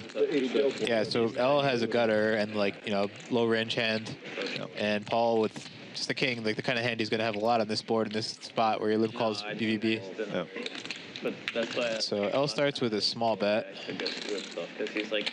Ooh, Paul makes 2 pair on the turn. It's like, bro, who carries their social security? And second flush draw comes in as well. Elle unblocks everything. Makes it more challenging for Elle to bet there. $200 if you pull a social security card. I think Elle's given up. Yeah. I think on some other turn cards he could have kept going, but yeah, the double flush draw is a challenging one when you have diamonds. Hey, I know how Elle plays. He gave up on the river. You're learning. I'm on to you.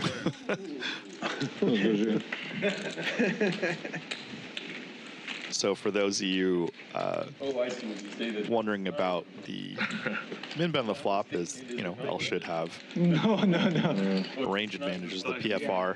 He's not being complimentary. Don't know if the 10 deuce suited is in that PFR range, but yeah, I don't really think so. But no shit, really. Certainly some hands of that nature. I would say offsuit more actually. So with that small bet, he could buy 2 cards with gut shot and runners. Yeah, again, I think some of the non double flush draw cards you might have doubled there, but again, Paul and Elle have a lot of history, so who knows what Elle's appetite was to do it with like a hand that week. Right. Paul with a nice one on the button here, 2 queens. Elle with king queen in the small is considering. Definitely light normally, but yeah, I mean, he knows Paul can be wide here.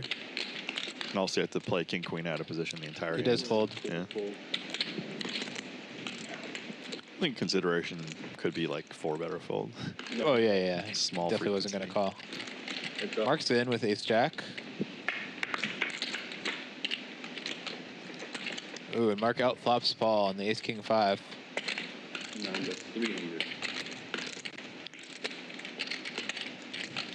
Small bet by Mark, out of position. Oh yeah, the lead here. Paul peels.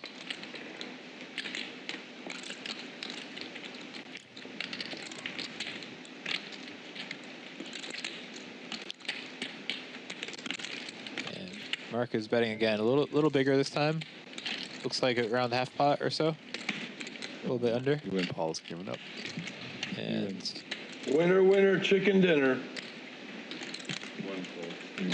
Oh, man. You're good. You're good. Ace, jack, and He diamonds. showed you a jack. He had the ace, jack, and diamonds. would have been fun if Mark had a bluff the show there, but he does not. You can't do anything. You can't do anything. You gotta fold. Exactly.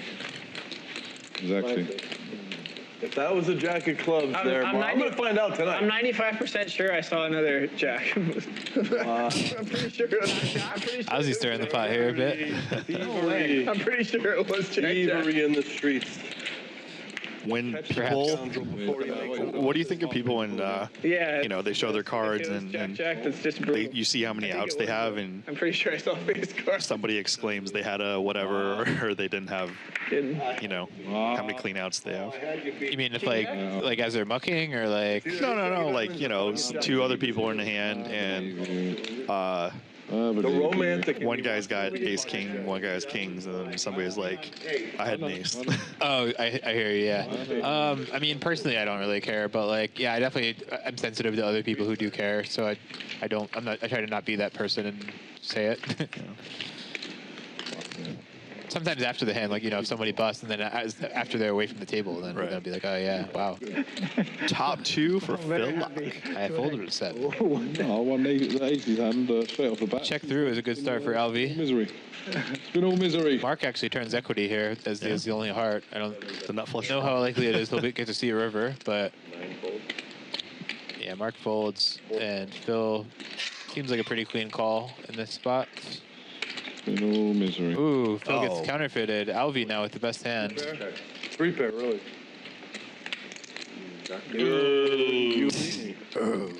Who's got king jack?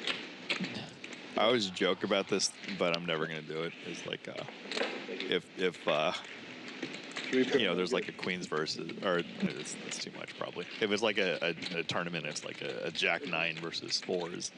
I'll be like, oh my god, I had jack 9, just to make the other guy go, oh my god, I only have. Do you save it for when it's like a really raggedy hand like jack 9, or is it like, you know, do you do the same thing with like ace king? No, I don't know. I always joke I'm gonna do that one of these days, but I never have the heart to do it. This could be the year. Well, I don't really play live tournaments, so it's I'll start it. the Ritz Paris. I've been shut. So you're not playing the Commerce Hold'em series at all? I really doubt I'll have time. I just like the jobs just take suck up too much time. And the thing is, I've tried before. Like, you know, I tend to play the alternate games. So I played, you know, 08 tournaments, and just like even when I make it in the money or 25. the final forms, like my body's just so torn. Yeah, you're like, I really shouldn't have spent this much time doing this. Yeah. Well, yeah, I plan to play the 1200 next week, main event. Cool. I believe 300K guarantee on that one. Let's see. Let me look up the schedule. I know there's quite a few flights next week. If I put the 400 on, you put the 800 on? Yeah. Yeah, so there's a 1200 with the 300K guarantee. The first flight is next Tuesday, and there's Tuesday through Saturday there are day ones, and then Sunday is day 2. So yeah, I plan to be there for at least one flight, maybe more. Every time we try to do something bad, Brian just reports us to the fucking graphics team. Don't do it. I think I'm due at the Commerce after my performance in the WSOP circuit here in May. Which I was in for the maximum 6 bullets in the circuit main. Wow. Out before dinner break on the day 1C. It's a skill game, Brian. You suck. Clearly. First two guys in the Results are in. Paul 3-betting the suited connector gets Phil Lock off of pocket 5s. Alvy folds 9-8 suited. Ozzy fold. There you go. Your situation. Ozzy folds queen 10 off. Now it's back to Mark with queen 10 off. You He folded that. 200, but now you've seen, right? You've seen your cards now. I've seen them. Okay, yeah. Yeah, Paul liking this spot, heads up in position. Paul, and C-bet. No lead this time. Paul C-bet 400. 500. 500. I don't know Paul's game at all. He's c-betting 500 when I'm calling out 4. That will do it. Take it down, Paul. Flashes the 8 of spades. Phones. I was getting a little bit out of line now, I'll be honest. Set of spades. Can just get the running 5-6. So much going on. You okay? Yeah. You're good. Punching now? Bomb pot. Ozzy and Steve still the 2 big winners. L climbing as well. Paul, the biggest loser at the moment. And that's all. Steve and Paul James had the, you know, all in pre. Yeah, that's right. Steve and Paul, the bulk of their thing was right. Steve's ace king suited against Paul's 9s. Yeah. And that was everything. But yeah, I did some vision outputs, and you know, some stuff was like, oh, okay, interesting. Like, there's a lot more half pot and small bets than I thought. Because, you know, a lot of you newer PLO players can relate. If you don't know the size to bet, you just say pot. Yes.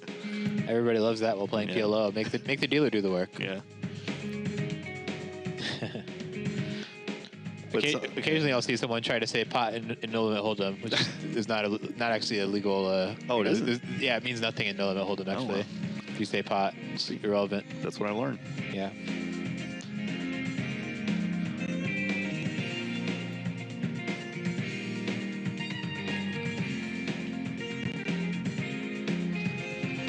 So yeah, some fun seating dynamics here with you know, Paul to the left of Mark, and then L to the left of Paul. Yeah. A lot of activity. And, you know, 2 legends of the game, Steve. Right, so yeah, we got a PLO bomb pot. A lot of marginal hands from what I can see. Mark has top and bottom. Phil Locke has kings and an open ender. Oh, nope. Yeah, these are not really very good hands. None of them. We're going to have a 3K. See, now you're dropping information on PLO it's going to scare people away. Like, what? I got top pair and open-ended. I mean, it's, you know, it's an 8-way pot. Like, yeah, I mean, top and bottom is okay in like a 3-way pot. Hey, I was scared with 7s full of jacks earlier and the king jack 7-7-3. I'm like, are my 7s full of jacks good? Good. I have a flush. King 5. You have a pair? Oh, 2 pairs? King 5. Yeah, even on the flush completion, nobody has any of that, and Mark will take it down. 8. Block. 4. Block. Oh, is there 2 diamonds? No, you don't. Yeah, sorry to Sasha Liu if this is too much knowledge, but yeah, top and bottom pair and a 8-way pot. Yeah. Not that big of a hand. You're supposed to be showing off you're an elite run at once coach, 6 bracelets, coach on Octopi. The button stays, right? Sorry, please. Yes, sir. I feel like I'm just this grizzled old, you know, has been like that still shakes his hand. Oh, I could still win. I think. I don't know. Maybe I'm just running good.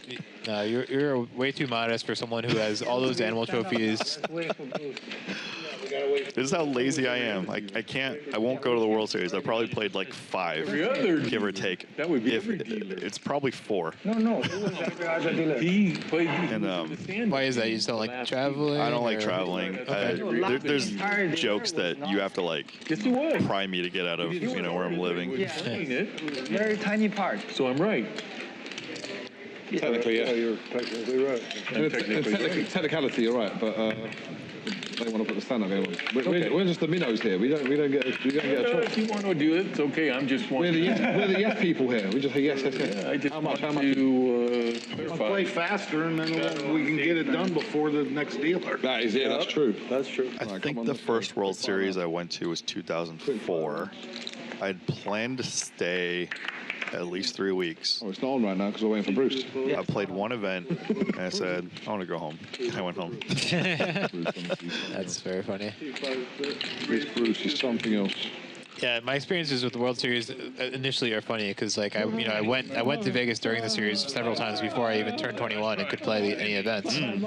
So just went, like, had like summer houses with friends, hung out, went out, played online, really, just in the room or in the house. Is that when you come on? Yeah, I had a lot of fun. I do remember going to the Rio during I'm just trying to. they used to have this like convention there where like they had a bunch of like gaming. I started. I don't know, different gaming businesses, advertising and stuff. And I remember meeting Mike Matasow in there when I was like maybe like 19, 20. Are you? And I told him my full tilt screen name. And he's like, "Oh yeah, Luke Longley, the guy who can't lose a hand." So I guess you guys know each other. Oh yeah, we still know each other. Yeah, of course. I've played with Mikey a ton. I played with them. I know on stream. So I think I told you. I don't know if I told you the story. I was in Vegas playing 40-80 limit hold'em. I don't remember the year. I think it's like 05, 06, or 07. One of those years. Mike Matasow was sitting at the table behind one of the players there, talking. Ozzy has the King 3 suited here. And Mark's got 2 pair. Well, they don't call him Mike the Ear. Yeah. So the kicker was I had a 13+ hour session, and when I left the table, Mike was still there from the beginning to the end. Wow, Mark with quads. Wow. How much for the high hand? The pot. I don't want to diminish. Commerce has a lot of promotions now, and there's another promotion regarding the World Series of Poker. I don't have it directly here, but yeah, I mean, you just come in and ask Commerce what promotions they have, $4 an hour on your card and other stuff. Yep. And yeah, I mean, again, the WSP circuit is coming back in November. It's going to be a lot of fun. November 13th through 23rd. Wait for that Nick game until you came back. Yep. In addition to the Hold'em series that I alluded to that's going on right now, I believe this week there's a $600 bounty tournament, or XL bounty. One more. And yeah, that 1,200, 300K main event next week. No, I didn't. What the hell are you calling me? Jenny, thank you, darling. Here. Phil Lock with Queen 8 suited, not good enough. Steve's gonna play his hand. Get it out of the way quick. And then it's 1,500 with jacks. Run it. Dude, these look like men beaten by jacks. So there must be 100 straddle on it. It's 250 open. All right. 2 minutes. I mean, one would think, but knowing Steve, yeah. Yeah. I don't think he would 250 open. Ozzy goes for just call on the button with ace queen. There's a straddle. Yeah, I don't think Steve is the type to 5x. Yeah, that makes sense, sure. There we go with player tendencies. Mark is in as well with ace 8. So Steve with the best hand. Mark does have a gutter.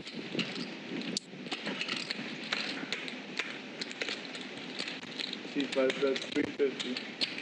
Easy fold. See what Mark wants to do here with his gutter and ace high.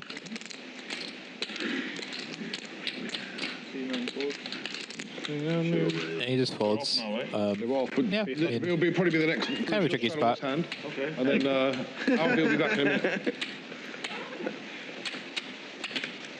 Okay, shadow on C3. And this is the first of the active Nick game, stand-up game. Well, they need to be back, right? Oh, never mind. We'll wait till they're back. That's what he said. We've been playing musical chairs, so. All right. We'll get it. We'll get it. Yeah. Then I'm going to go with that. It takes a long time at my age. That is one difficulty of the stand-up game. You need to get everybody in coordination to be able to start and stop. 4 raises to 500. We're off. Come on, man. Yeah. So it's funny, Steve, just said, come on, man.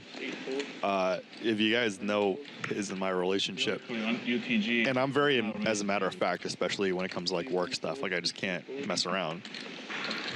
And if it was something Steve doesn't want to hear, he's always like, come on, man. Come on, man. Because this doesn't mean a chat, doesn't mean in person. So I'm just like, Game on? Yeah. No, it's all in good fun, but I'm just like rolling my eyes. It's like, dude, I gotta do work. Like, I need to get things going.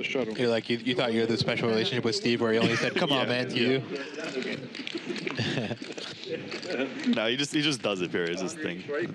No, 1,500. 1,500.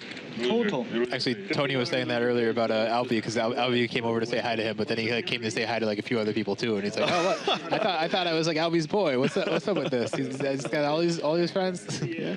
I mean, I think it has a lot to do with extroversion. This guy's got to make the rounds. C8 raise to 300. It's not saying there's not a special relationship, just can't do everything, Just, can't do it all. He's probably 300.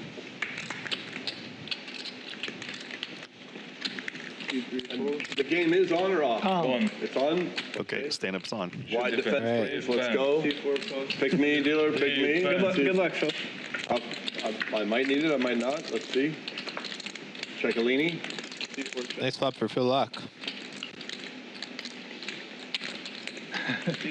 Got a call wide. Ozzy understandably trying to win the pot. He'll stand up, and he does have some turn cards that will help, including the obvious. That one. Yeah, that one just gives him the best hand.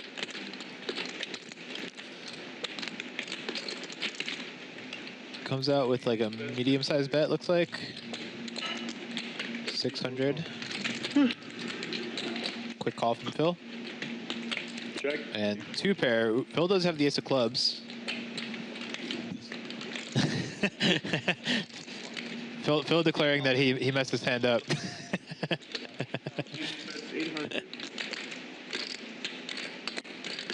Top 2. Oh, I played terrible on this one. Supposed to shove the river. That would have done the job, probably. That would have got the job done. I doubt it.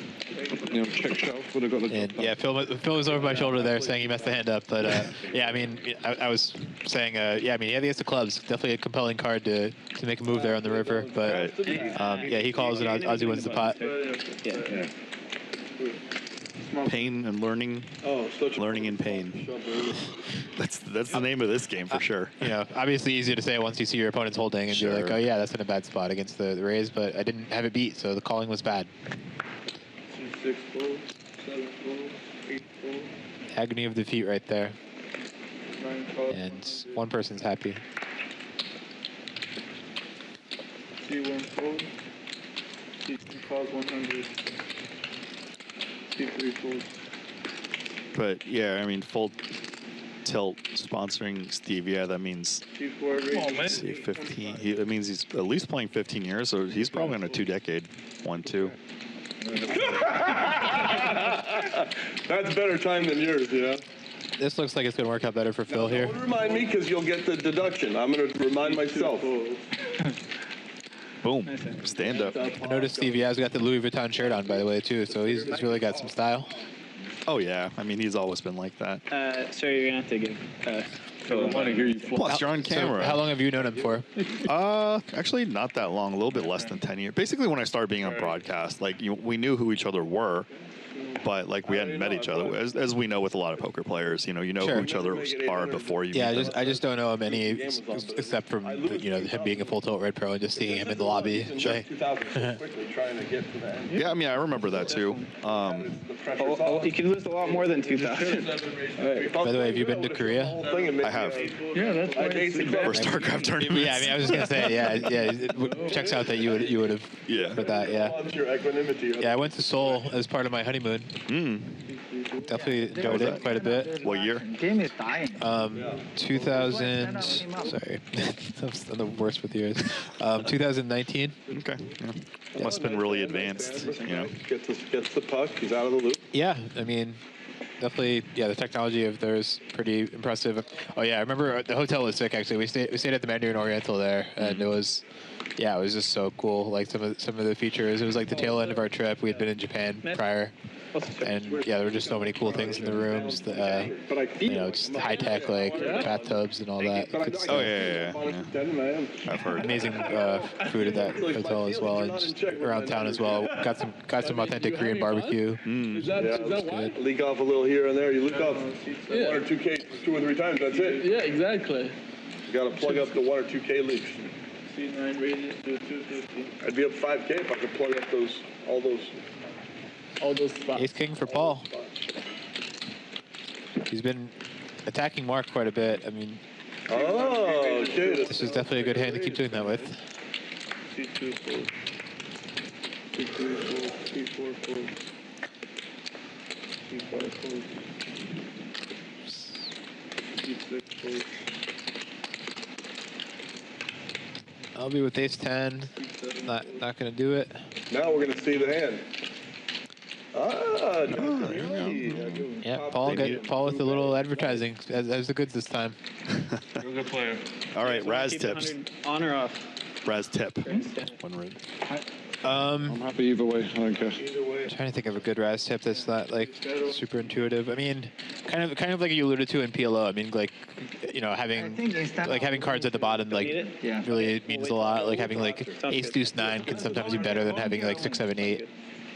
Because it's like, you know, can back into much better hands. He also like limping is real in Raz, and I mean, and in all side games really. But yeah, I mean, there's definitely a lot of merit to like limping in early positions.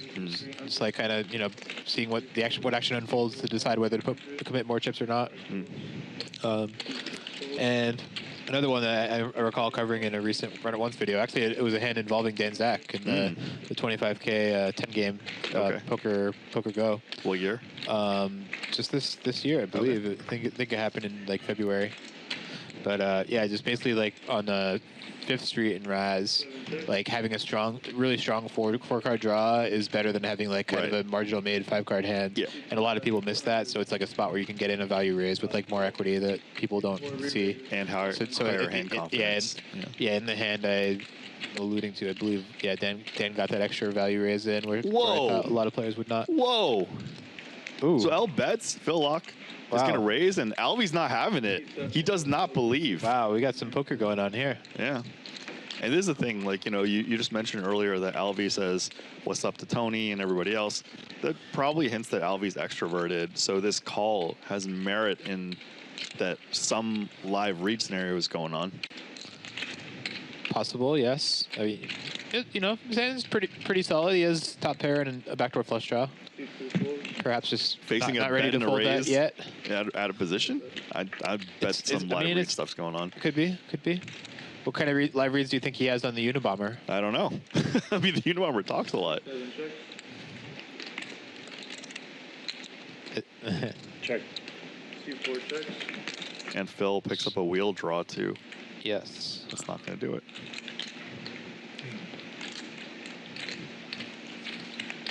Yeah, understandable shutdown by Phil on the turn there. I mean, Alvy's cold call does look quite strong. Definitely, yeah, challenging to just fire. I don't think many people expected Queen 10 there.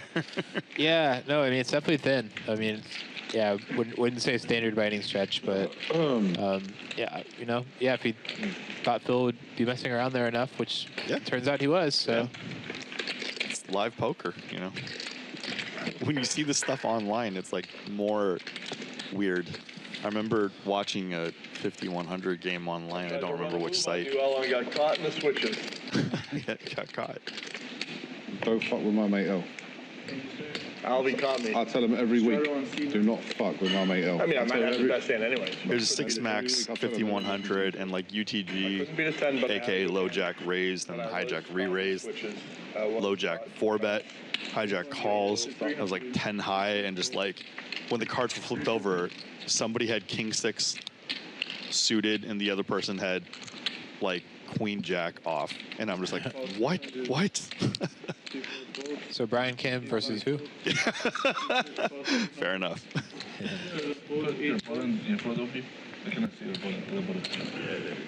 So the thin raise on 5th Street, was it you or Dan Zach who had the 4 low cards? I wasn't playing in this. It was. But you just reviewed it. It was a hand I reviewed from the on a Run It Once video of the Poker Go tournament, 25K 10 game. It was Dan Zach, I believe, against Alex Livingston, if I remember correctly. Okay, so Super Pro and Super Pro Violence. Yeah. Dan, I believe, correctly got in the thin value raise. On 5th Street? Yes. Yeah, yeah. This is like specifically a 5th Street thing I'm talking about, because like that's the one street where like that kind of holds true. Like I think Alex had like a made like rough 8 or so. Okay. And yeah, Dan just had like, you know, like a wheel draw with like a higher card, like maybe a 10 or a jack or something. That was showing. Yeah.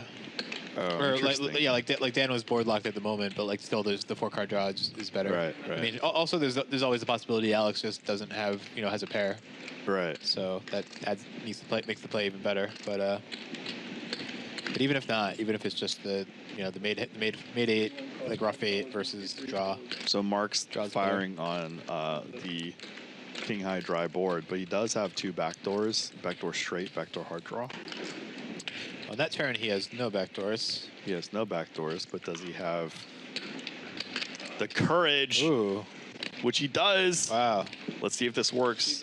Oh, it's stand-up, too, so if he gets it through, he's got a show. Right. Oh, this is a small bet. I don't think Paul can lay this down then. Yeah, it's not big, but... Man. Yeah, I mean, not surprised to see Paul continue there. Was wondering if there's a world where he's like, how is this ever a bluff? Right. Now he rivers a 9, which is like some showdown, perhaps. Oh, so Mark had a plan. Oh, wow. Mark had a plan since the turn, and this was the plan. He did. It looks very strong. Very, yeah. I would not be happy with my hand if I was Paul. Not saying I would definitely... Oh! Oh, my God. Oh. Ooh. Man. And a silence fell upon the table. Yeah. I mean, that's the whole thing with... That's pretty sick. That's the whole thing with being in the commentator booth and not giving the player enough credit. And you've seen hands of mine where the commentators didn't give me enough credit. Yeah. This is exactly the same spot. Mark knew exactly what he was doing. Yeah, like that's like, yeah, right. Like if you're Mark and you put yourself in Paul's shoes and you're like, you know, imagine Paul has just like whatever king. Yeah. That's like such a hard call down for Paul there against that line. So yeah, I think that's super really nicely done by Mark there. He got looked up. And L's got 10s. Paul is not happy. Yeah. You gotta go back to the 05 era. And we've been in Paul's shoes, and the rest of the table's talking about the hand that you got. Yes, outplayed. Not a fun place to be. Not fun. Again, Phil Lock going for just the call with ace king here. Allowing Alvy to come in with a suited ace on the button. Yeah.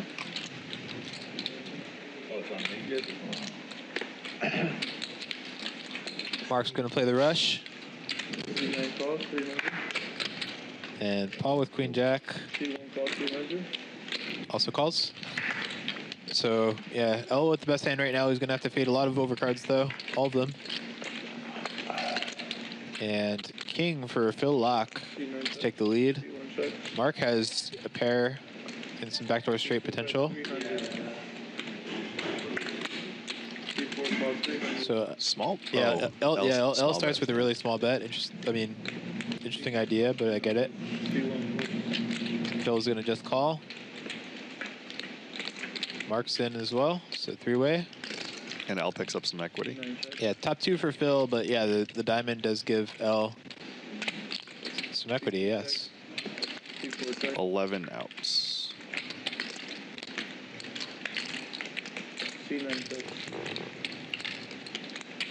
Let's see. I guess it's up to L to decide, does he turn his 10s with a diamond into a bluff here? 18.25. I think that's a wise check by L. 18.25 announced. Phil Lock trying to press the B75 button here. And the funny thing is, got it. L has blockers to like a lot of stuff. He does.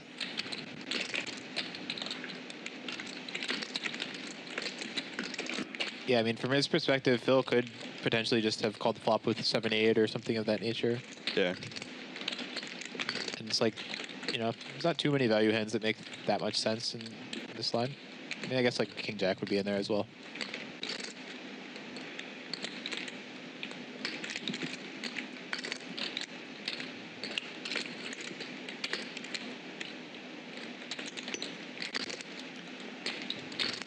Silence.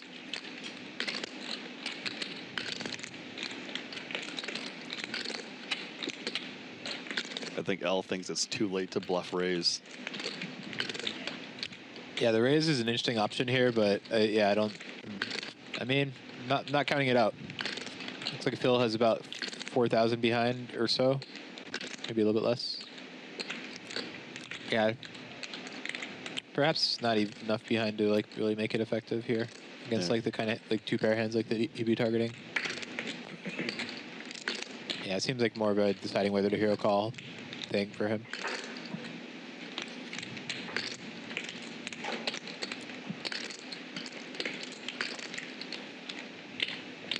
And makes a good fold. Yep. Phil Lock wins the pot. And he does the bluff sigh. He's like, "Ooh, going through. Ooh." Yeah, Phil, we're on to you. Need to have a nice talk with Phil about the live tells. I feel like I could learn a lot. Oh, that's right. He's been in the streets. Let me see what that hand was. Oh, it's where Alvy did the shizzle dizzle. Yeah, thank you. I might run in there and find out. C2, 7. I'm either going to be... Maybe you don't want to know. I know, it's like weird. I don't know, but I'm going to find out at some point. C3 fold. So yeah, we're still playing the stand-up game here. Oh, that's good. Got a few players without tokens. Steve Yeah is one, and he raises with 10-9 off accordingly.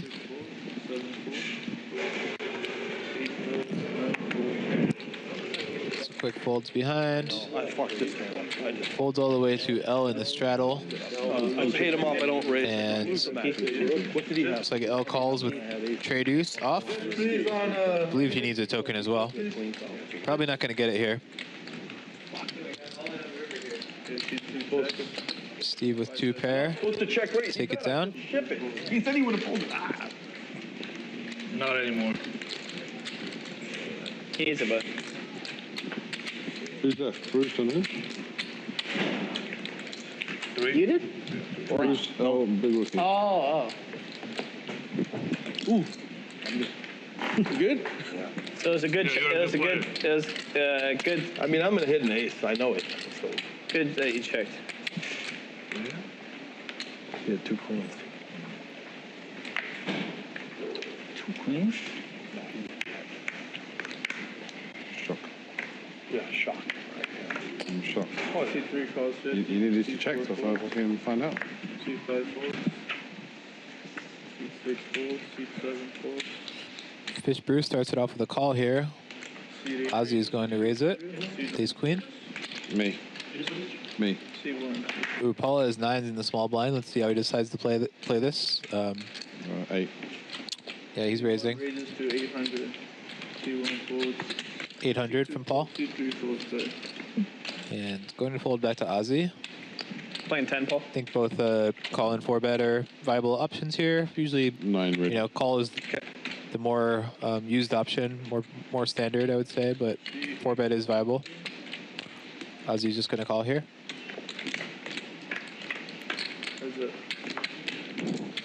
And not a really good flop for either of them.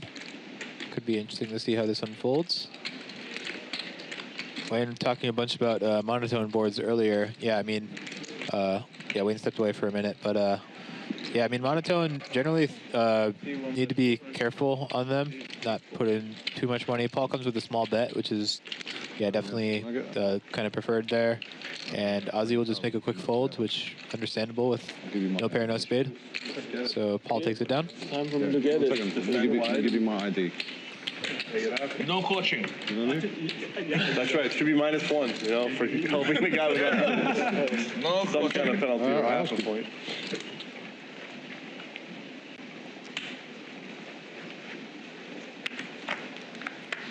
And Phil's turn to have 9s. He comes with the limp under the gun. I know, yeah, Phil likes to incorporate some of these.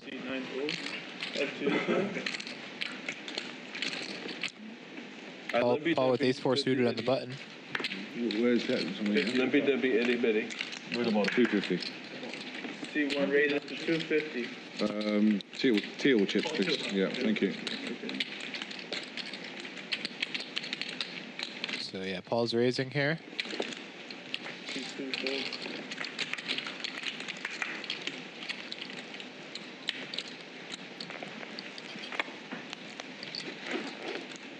Fish Bruce thinking about something here. He's in. 7-5. And a quick call from Phil Lock. So 3-way.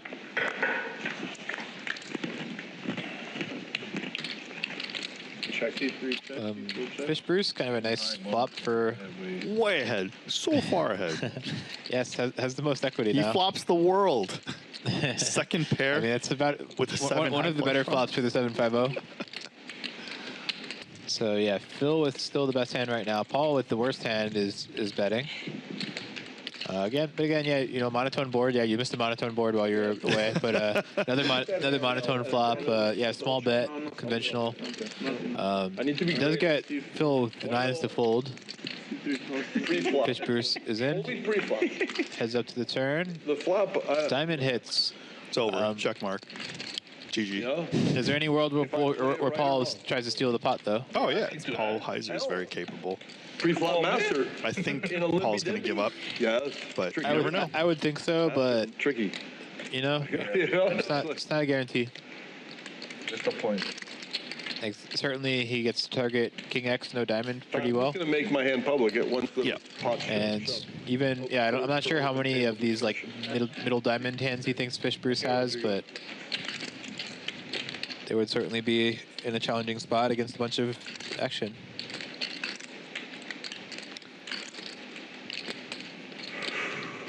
And Paul James, who's going to rep super strong. He is going for a bet here. A little over half pot. One bet 750.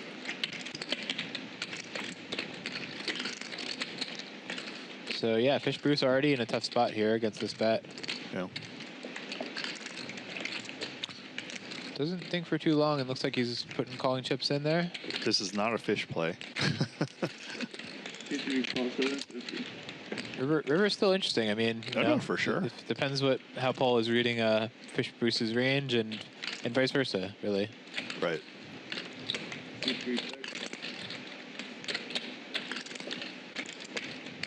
Paul has to go big or go home, I think. Yes. I don't think he needs to go like massive though. If he did, gives up. Fish Bruce says not flush.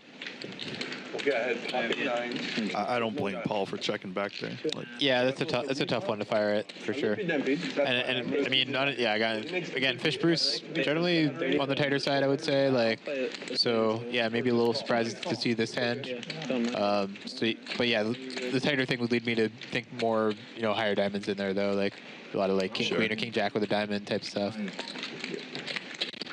Yeah. All right, got any 08 tips? Wow, giving out all the secrets today. Well, I mean, you got to reel them in if they don't know how to play. You dropped gold for like the stud. Oh wait, I mean, I would say one big one is just like side cards matter a lot. Like I think when people first learn 08, they're just like, oh, aces are good, ace deuce is good, especially. But like, there's a huge difference between like ace deuce 9-10 rainbow and like ace king 4 deuce with a suit. Like massive difference. Like I've been surprised when I've looked at some 08 like situations like in equity calculators, just how big the difference could be just going from like one variant to another. What do you use for equity calculators? Pro Poker Tools is the standard. Yeah, it's free. You can just go on that site and there's a free download. It's like a Windows app. They used to have a browser base, but they do not anymore. But yeah, the Windows app is great. I'm classic. 2dimes.net. Yeah, I mean, sure. 2dimes is cool. Yeah, Pro Poker Tool is just like, for inputting like range versus range and all that. It's like just kind of more advanced with the syntax and everything. I was so hardcore back in the day. I pretty much knew so many of the equities in Hold'em and Stud. Very nice. I feel like I have good rough ideas in many spots, but not so much like knowing the exact equity. But again, you're the one who's looking at the screen being like, oh, that's 10%, not 9%. So yeah, checks out. Ggpoker, it's a great game. It's a great game. Shout out to Ggpoker. Now they have the World Series of Poker. Let's see what they do with it. Yes. Another PLO, either bomb pot or flip. Looks like a bomb pot, I believe. Let's see. Who has? Oh, where'd the board go? I think it was middle. I think Ozzy's hands were fairly good. 6-8's the nuts. 9-7-5, 2 hearts. So yeah, L has some stuff. Ozzy has pretty good flop. Others pretty dusty, honestly. Yeah.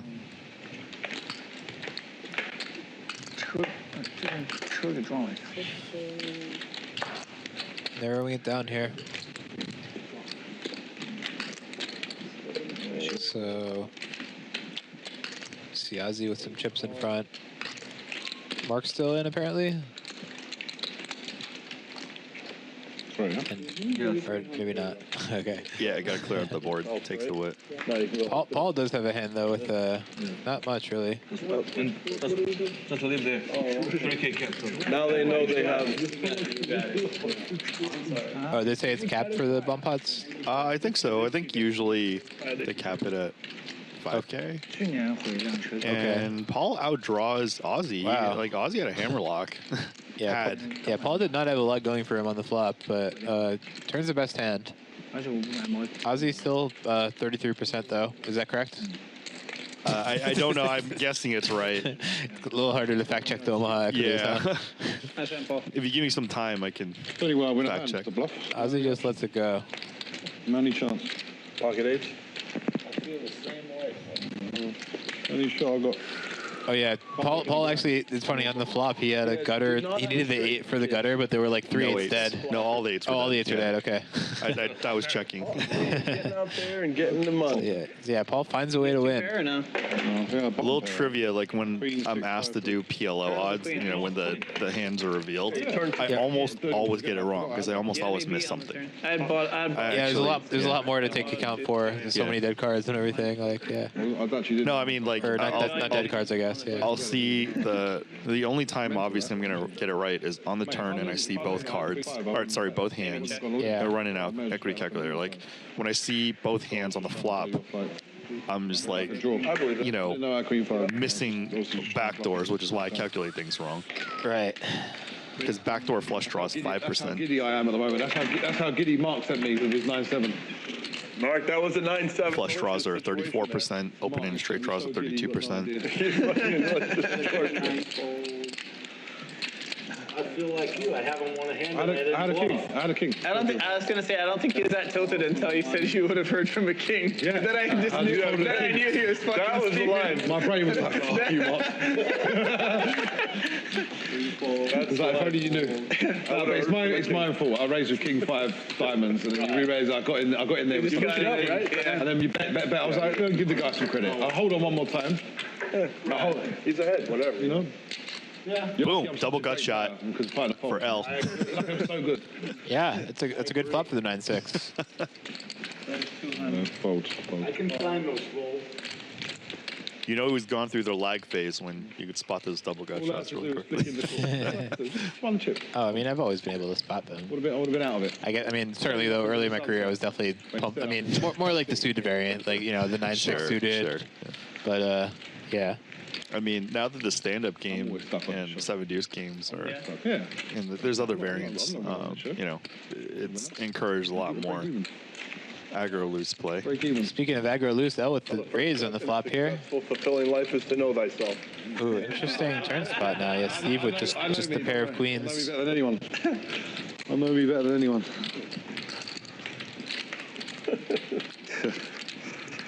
Earns all week out there. I might have to go back to tournaments. Earn dump. It's like total parity. The whole And 2 flush draws. L's going big, a little bit over pot.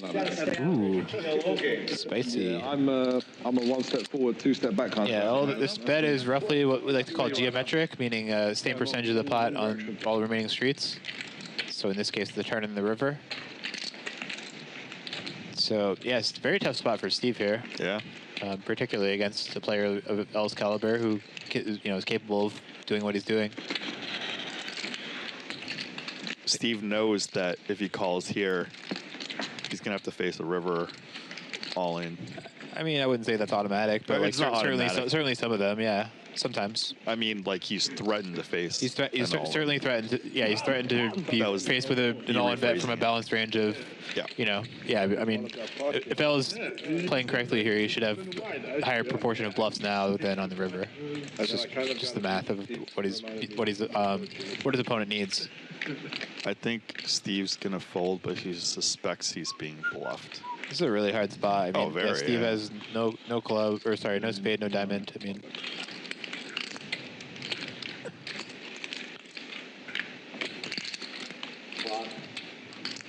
Oh, this is one of those times, yeah.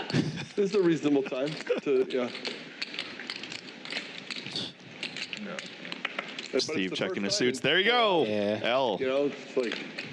Nicely done, L. God, that's so rude. He showed. That's so rude. The numbers, huh? Well, it's a stand-up game. Yeah. For the hand. L just death noted Steve. 7 RJ. 7 RJ. Oh, rude. Do you think Steve is the type to be affected by like seeing that result? No. I mean, he's got really high resilience. Okay. Yeah, again, I don't know him very well, but I believe it. I think all of us who've lasted 20 years cannot possibly be that bad with resilience. Well, you mean, speaking of Mike Mattis, though. I mean, okay, kids. The people who have gone through the gauntlet live, online, now in media, I mean, you guys were technically in media before I was. And you were on Run It Once and a good hand this time. Card Runners. Yeah, sure. I mean, it's a different type of media, I guess, but yeah. Or training sites, yeah. And Steve, does Korean training and streams. And he's been a sponsored pro. He missed the toe. Korean sponsored pro, Full Tilt sponsored. What are we doing? Oh, man, I had no idea you guys had such a good deal. FML. Such a stupid grinder. Oh my God. Straight. We have it straight. Diamond. I'll take it. You know what format I did pretty poorly in? It was Zoom. Okay. On Full Tilt Zoom. Yeah. Definitely net loser. Why do you think you did poorly? I actually don't know. But it wasn't like a large sample size, but it wasn't small. It was like, I don't know, I did like at least 7,500 hands, and I was net loser. It's really. I mean, that's not a very big sample, honestly. It's not, but like, it's not nothing too. Presumably. Jack could have happened for a straight too. Presumably, when you enter a game, you need to know. You should, judge whether you're a large favorite or medium favorite. And if say I was a small favorite with that sample, I'm just like, eh. And the thing is, like, I had been reading on 2+2, talking to my friends, and just like a lot of people, competent people, were regging that. You can't get player notes. Like, I have a Justin won like every time. big percentage of my games exploitative, and in Zoom you can't do that as much. I think generally Zoom style games are just like tougher player pools, and like also like it scares away some of the recreationals. Sure. And yeah, I mean, a lot of the pros playing are good. And yeah. I think what happens, especially with these new formats like Zoom, is like recreational players in the beginning are like, oh my God, this is so cool. And then they get wasted. Even worse than normal ring. Because in normal games, you feel like you have a chance. You can, there's a more interactive process. You see people's hands, you put player notes on them, and adjust. You got good eyes. Yeah, I mean, it depends on the type of player too. But it's like, if you're a recreational player sitting down to play poker, like it's not like all that relaxing of an experience to like play Zoom, and the hands are just coming at you left and right. It's very easy to like lose quickly if it's not going well. Yeah. So I think it can be challenging. Yeah, I still occasionally dabble with those type of games, but usually when I play online cash now, I just play the regular games. I think it's better player pools, basically. Yeah, that's what I do. I think, some negative experiences like that, kind of shape the trajectory. And Phil Locke's going to bet out on this dry board, but Steve has it, and by it means top pair, weak kicker for nits.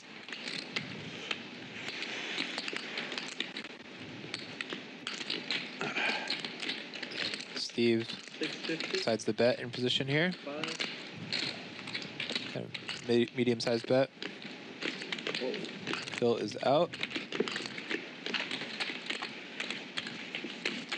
Yeah, but like, maybe my pure theory play wasn't strong enough for the field. Maybe I ran bad. I mean, but, in something like 7,000-ish hands, I was net negative on Full Tilt Zoom. Already. I don't know. Yeah. Too long. He's been here too long. Up it. I point that out, but I'm positive just about everywhere else. You just run so good everywhere else that you're not losing anywhere. But yeah, I mean, the format I'm net down in heads up is Omaha 8 or better. Actually, do you have any pro tips for heads up Omaha 8 or better? Heads up Omaha 8 or better. Yeah. I mean, I wouldn't say I wouldn't say it's like one of my best formats, but I mean, certainly don't fold pre-flop much. Would say as one. Just, you pretty much the structure of the game just incentivizes playing lots of hands. Okay, Phil Locke's got 8s, There's got to be like at least one straddle. Yeah, Paul. There's 2 straddles. But he's only in for 100 though. I don't know. Oh, you're right. Quick check back on the flop by Phil. Yeah, definitely a reasonable idea on this board. Just happy to just take it to a river. Well, Paul bluff now. Definitely, I mean, he doesn't have too many worse hands here, so. 500. And a value bet by Phil. Paul did not bluff.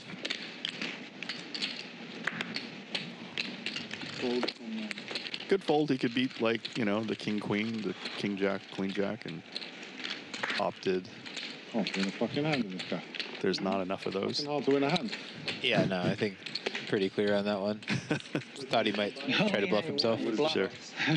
This Kiero. Kiero bluff. No, I'm net loser in Omaha 8 or better heads up. So your line started as a bluff. Started by pre-flop raising. Thought of it as a brick. I wasn't thinking a lot, and that didn't work out too well for me. So now that I have you in the booth, I'm wondering, do you just have like a huge limp range? I think I think limping is very viable. Like, yeah, I'm pretty confident that like a GTO limit 08 heads up strategy includes a lot of bunt limping. Yeah, I don't know exactly what the breakdown would be like limp versus raise, but definitely both. I was fairly aggressive and I got massacred, and that's just, it was so counterintuitive for me because 9 call. my guess was Omaha 8 or better, you know, the big blind's out of position. If you have a playable hand, like intuitively I would have thought, or playable hand as in like you know how to play the hand post flop, I would have thought that, you know, raising a lot on the button would be, you know, pretty good. Yeah, I think it's, I think it is. I mean, again, you probably ran bad in a small sample as well. But also, I mean, you know, with the structure of the game, we just want to be able to VPIP a lot and kind of want to protect our, you know, we have a lot of weekends that really want to like limp in and see cheap flops rather than bloating. So I think just want to balance that with some of our like better hands than that to, you know, just keep the ranges balanced enough. I mean, you're right. It's a really small sample. I would say it's, you know, probably like 200 to 300 hands. That is a really small sample. It's really small, but it hurts, you know? Like, if you think about it. Like, you play 300 hands of heads up. You know, that's like 150. An hour or two, like. Technically, well, we need to start right now. But if you this was on the Cake Network too, so it was more ego bruising. Starting right now. Because Cake isn't supposed to have like the strongest players in the world, you know. After Black Friday, I mean, like we said last time. 2 cards you just gave me. People started swarming in the Cake Network, but that was more for no limit. I guess. You don't expect Omaha 8 or better to get super pro heads up. I mean, I could imagine there being some, like, just a few, like, really good players on there. Like, if they were playing stars or full tilt pre-Black Friday and then just had nowhere else to play, like, just decided to put some money there. Yeah. Makes sense. Battle of the Hearts here so far. So there were only 3 players in that pool, that 08 pool. So if you were on the Cake Network after Black Friday, you were one of those 3 players. I was one of the 3. Aussie flops top and bottom pair here. Others complete whiffs. But yeah, no, I mean, 200 to 300 hands is like the complete zero sample, basically. Yeah, again, even 7,000 hands is not that much. Yeah, really. but like, and this is an era where, you know, I'll just sit down in like any game in most stakes and just like run it up, you know, no problem. Obviously, you have to run at least average, but, you know. 600. We have a 600 bet. Yeah, big rookie firing some barrels here with not much. If a club comes on the river, no club. I think big See, rookie. is big rookie consider emptying the clip here? I think we'll give up. Yeah. I think the only consideration is if a club came on the river.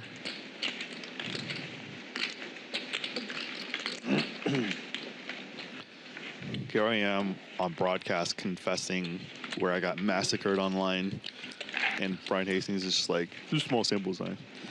Yeah, I mean, you just said 300 hands or whatever. Like, it's not real. Like, that's like, you know, if I'm playing online cash in a day and I play like 3 sessions, that might be like not even one of the sessions. It's like part of the session. It's like that many hands.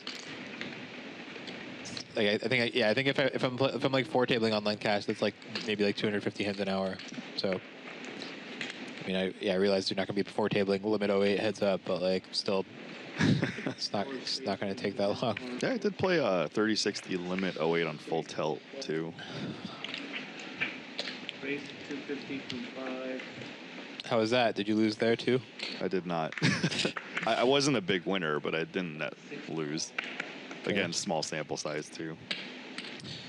I'll be with a one hand sample of 2 queens.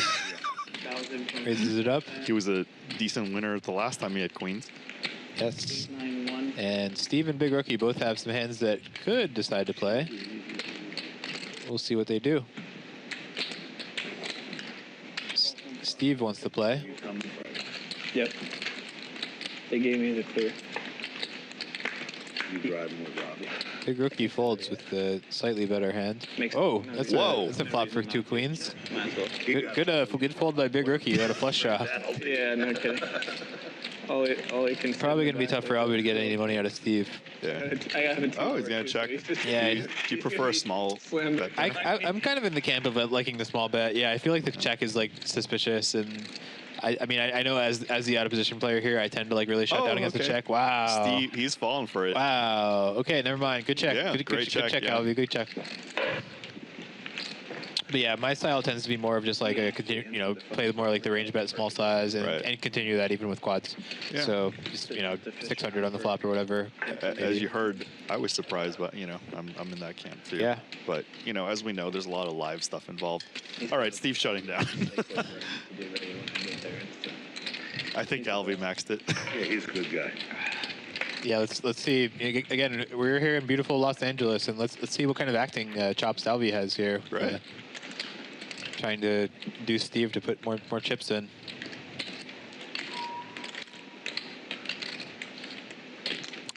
It is a scary spot to try to fire again. I will say. Oh, like. Albie's gonna max. Steve's like low in his range. I mean, he kind of. And here's the rip from Albie. Yeah, bad timing by Steve, but I think if Albie has Ace King or even certainly against Ace King, I think this often works, and even against just various pocket pairs, it's not a comfortable spot. Because quad queens, it's not going to go too well for him, but just bad timing. Albie, you outplayed me and Brian. Going to need to translate the chat, but yeah, this is not good news for Steve. Whatever's happened. Do you speak Korean? No, Can you read Korean? Not enough. I could read it, but I won't understand what I'm reading. What does it say? Amnyang Henki Penki. I don't know what it means. Okay. Quadzilla. Yeah, we need to get a translator on YouTube. What is ever flip, flop, flop? Yeah, I think that that play from Steve at times can be totally reasonable. Right. Running into the queens is not gonna get it done, but most of the time Albie's gonna be in a tough spot against that line. Everyone's laughing. Hey, we've all been there. Good play. He almost Baby Shark was in here, like she had quads against me, and I hero call actually c-bet flop, check turn, and then river. I think she bet half pot, and I called king high, and she showed me 4 of a kind. She said some joke. I wish I remembered the joke. Did she announce 2 pair? No, she didn't. She said she had a clever joke, and I wish I remembered it.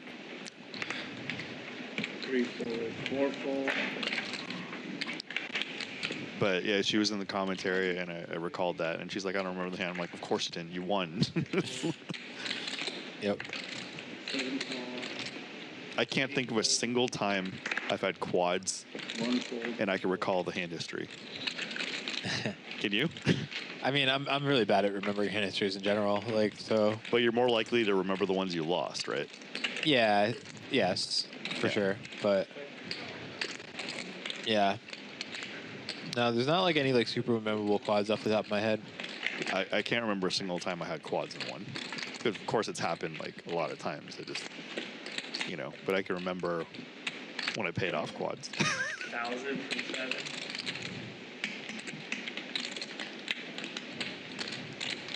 Nine folds. LV with the raise doesn't want to see any more cards. 5 folds. Well, against pocket fives, you would love to see some more cards, but yeah, no. You know, like a jack is a pretty high kicker when you have a pair of eights. Not bad, yeah. Beats a lot of the eights. Yeah, I'm trying to think about it though. I can't remember a time I like lost to quads either though. So like, yeah, I mean, overall, yes, there is definitely a bias as with everyone. I think that like I remember losing hands more than winning hands. Sure. But yeah, no. Well, the conversation with Baby Shark went is like, if you're, you know, an attractive female pro, it can be a disadvantage in that you're more recognizable, and there's so many male like vanilla pros, especially, you know, white and Asian, that it could be difficult, you know, remembering tendencies. But with like, you know, Right, yeah, like someone sees her and they'll kind of like remember their history against her Absolutely. better than like, you Yeah. know, yeah, that makes sense. 8 aces. 500. 9 calls. and I've gotten to the point there's actually quite a bit of female players that like I just don't remember Rolled over and like, wow. I'm like, a number of them. And, you know, back in the day there were like so few female Well, players. yeah, I mean, it's good that there's more representation in the game today than there was. I mean, it's a low bar, but Yeah, What is for sure. ooh, interesting flop here. So Ozzy 3-bet, Mark cold called the button here, and now we got top pair versus a flush draw. Yeah, that's from. just look. So Mark betting 500 after a check. I might be on the couch looking at that right now. Ozzy choosing the pot control here. I was gonna say, after this, I'm taking that for sure. Interesting turn spot here. Yeah. Assume Ozzy will check, and let's see what Mark wants to do. Reminds me of when Okay, he Free checks. card. Ooh, and he gets there. That's there. Wow. And this is like not a bad payoff card because you know, Mark could have been c-betting with like ace jack, king jack, Yeah. ace king. and then he got Oh yeah, he can get paid here. I'm curious if Ozzy's gonna go for a bet or a check. Genius player or a dumb. Could see him going for a small bet, maybe. Yep. Oh yeah, he goes really small. Okay, when he calls. goes for like a B15 type deal. Yeah, this is gonna be a great deal for Mark. Oh, he raises and there's a snap fold by Okay, Ozzy. snap raise, snap fold. All right, everybody's playing fast, so yeah, it's might get to 300 hands for the session even. Also, Ozzy and Mark know each other very well. Okay. At least friendly in poker. I don't know about IRL, aka in real life. The other guy makes dumb calls. Oh, is that what IRL means? Yeah. I can't believe. Were you being sarcastic there? Yeah, yes, of course. Well, the thing is, different generations have different acronyms. So I don't know if Gen Z or, you know, That's Alpha, true. like, you know. I'm not super in touch with them, so I've had to start researching, and I joke around with some of them about their vernacular, their lingo.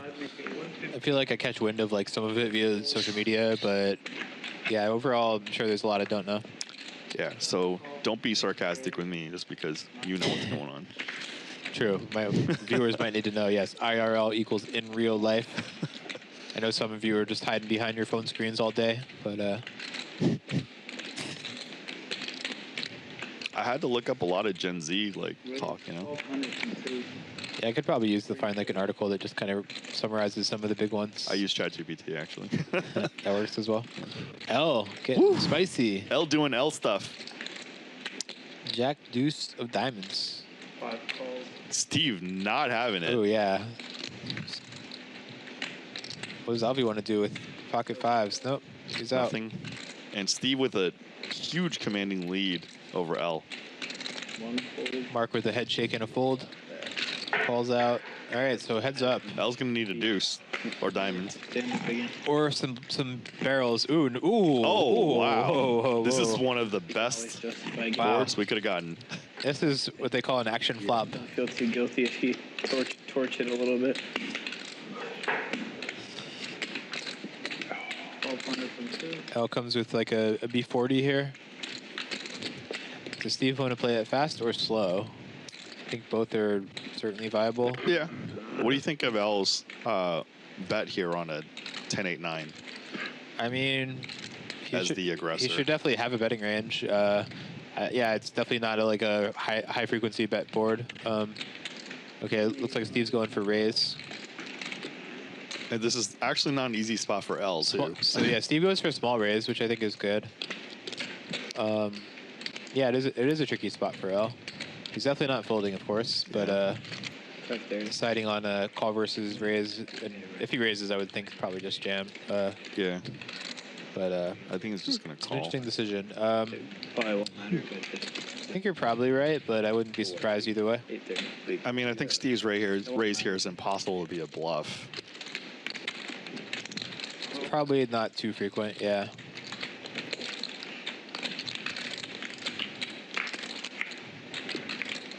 That's right. You could make a case for, like, you know, attacking the flop because, I mean, the pre-flop raiser should be the kind of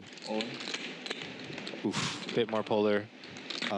This is yeah. L might actually have to fold this. Yeah. This is I think Steve kind of let L off the hook here. Well, I mean, yes, I guess, but like, you know, we see L still has 23% equity. It's not like a disaster for L to fold that. Yeah. Like, I think it's better for Steve to do this than to bet like a smallish sizing that like L can profitably call against his hand. L wondering if it's like 10-9, then, you know, he actually has a right. lot. Yeah, against 10-9, he has like plenty enough equity to call, but it's pretty specific hand. Yeah. Or if Steve ever just has like, you know, king queen of diamonds or something. Yeah. If you're not beat. Not straightforward. Because yeah, to get back to the flop just briefly, like, yeah, I mean, L's betting range should be a little bit more polar than on some boards. Like 1098 is a lot that he doesn't really want to just like bet fold or whatever. So yeah, it makes sense for Steve to attack that with some small raises, with not necessarily being nutted like a, you know, like a king jack of hearts or something would make sense to do that, or even just like black maybe, but. I think L's going to find the fold. I think so too. Yeah, I think it's just too much. It's just, I mean, with a call pre, there's just a lot of sets there too. Yeah, if L's stack graphic is correct, it's like slightly over pot, so he's getting a bit worse than 2-1.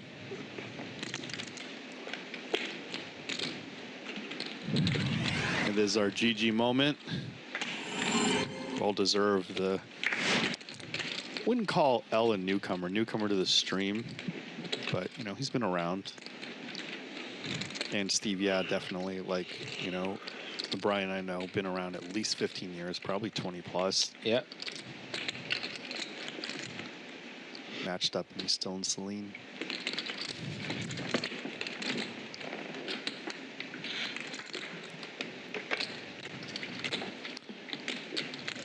Yeah, I think L is just trying to range Steve and just do the math, thinking about different possibilities. Yeah. Yeah, I mean, again, against stuff we discussed, like 10-9 or a king queen of diamonds type hand, then yes, we call. But so certainly plenty of hands in there that we're not doing so well against, like this one. If Steve exactly had like kings or aces, L actually has pot odds. Yeah, also that, but seems pretty unlikely. Yeah, I think much more likely to see a 4-bet pre-flop, but not a guarantee, I guess.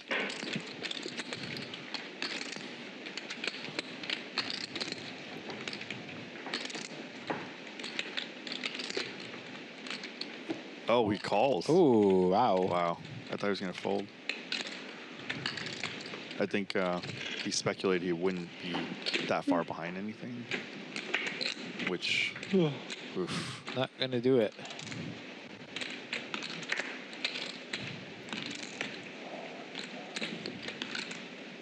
Actually, if he was against aces or kings, he would be a favorite because he could have jack or a deuce too. Yeah. Yeah, I think that hand's pretty unlikely though. But yeah, like like the 10-9 or yeah, like nut diamonds as well, like ace-7 of diamonds or something like that. Yeah. That's the dream anyway. To run into those. Maybe, yeah. Or just like maybe he had a gutter in his flush draw. King jack, like a gutter.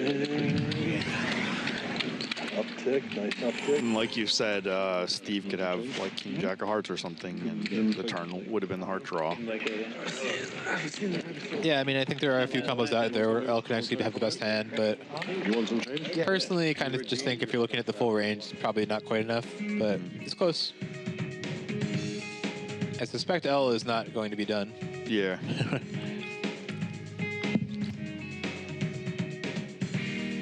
Yeah, Paul is still the biggest loser.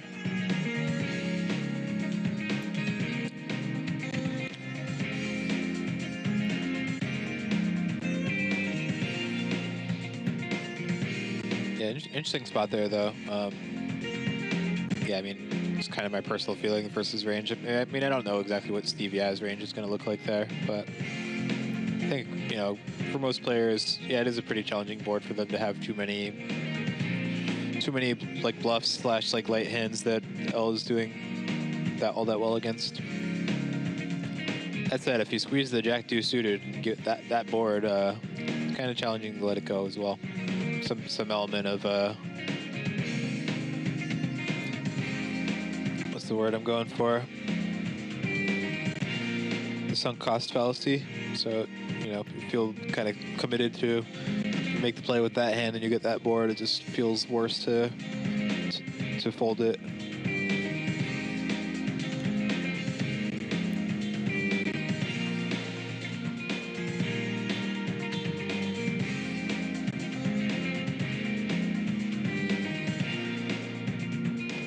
So Steve, entering. Yeah, we were live at the Commerce. I'm Brian Hastings here. Wayne Chong with me. Just stepped away for a minute. But yeah, Steve, who just at least my first time seeing him in this game anyway. Up a bunch. Won a flip earlier against Paul James with Ace King suited against nines, and then just the hand we were just referencing there with nut straight against L's combo draw. Paul with top set here. L right back in the mix, and not so good of a spot in this bomb pot with two pair, and he does have some draws that are live. Wheel draw and a flush draw.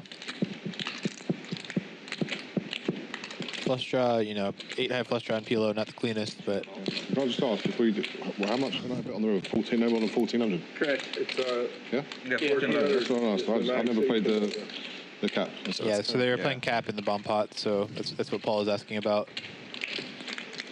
And Paul's going to be happy to wager the maximum on that card.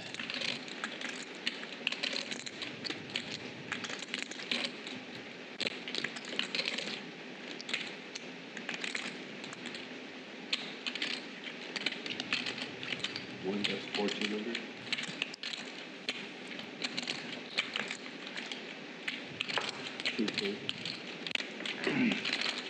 So Paul takes it down, and the bleeding continues there for L right after getting stacked.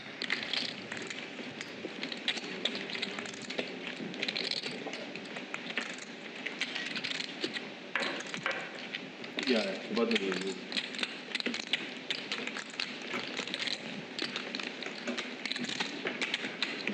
We are on now. Are we on? Yeah. Okay, cool. Now we're doing the Nick game? Yep. Yeah. Okay. They're doing this. All right, stand-up game is back on, announced. Yeah. For 100? It's 1500. So 1500 loser total. pays 15? Regular. No. No, other way. Yep. Regular. And it's on here, yeah. 4, 5 holes. 6 and 7 holes.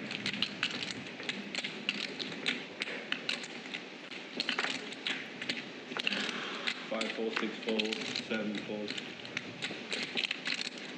8, that's 300. 9 holes. As he raises ace-10, Mark calls next to act with 8-7 suited, and now Paul has ace-queen. We would anticipate a squeeze here. See all three of them pretty deep.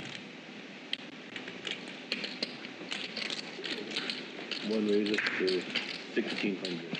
1600, pretty large from Paul there. 3 and 4 folds. Abuse or real? Real. Nice one. And Paul takes it down with no contest. First hand of stand-up. Phil like always does this. Get your 50 in, come on. Is that 50 big line? Come on, Phil, I'm stuck here without you taking your 50 back. Come on. Yeah, abuse tip, all right?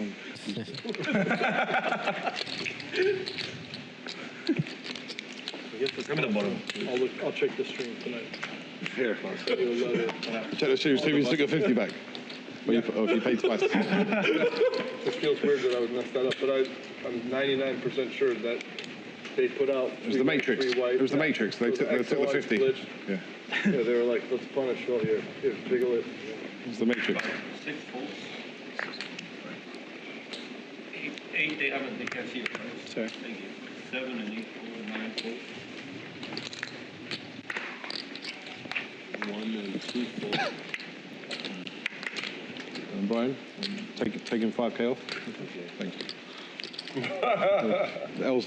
Where are you? It's looking like a possible walk, but Fish Bruce says not this time. With the Queen 7.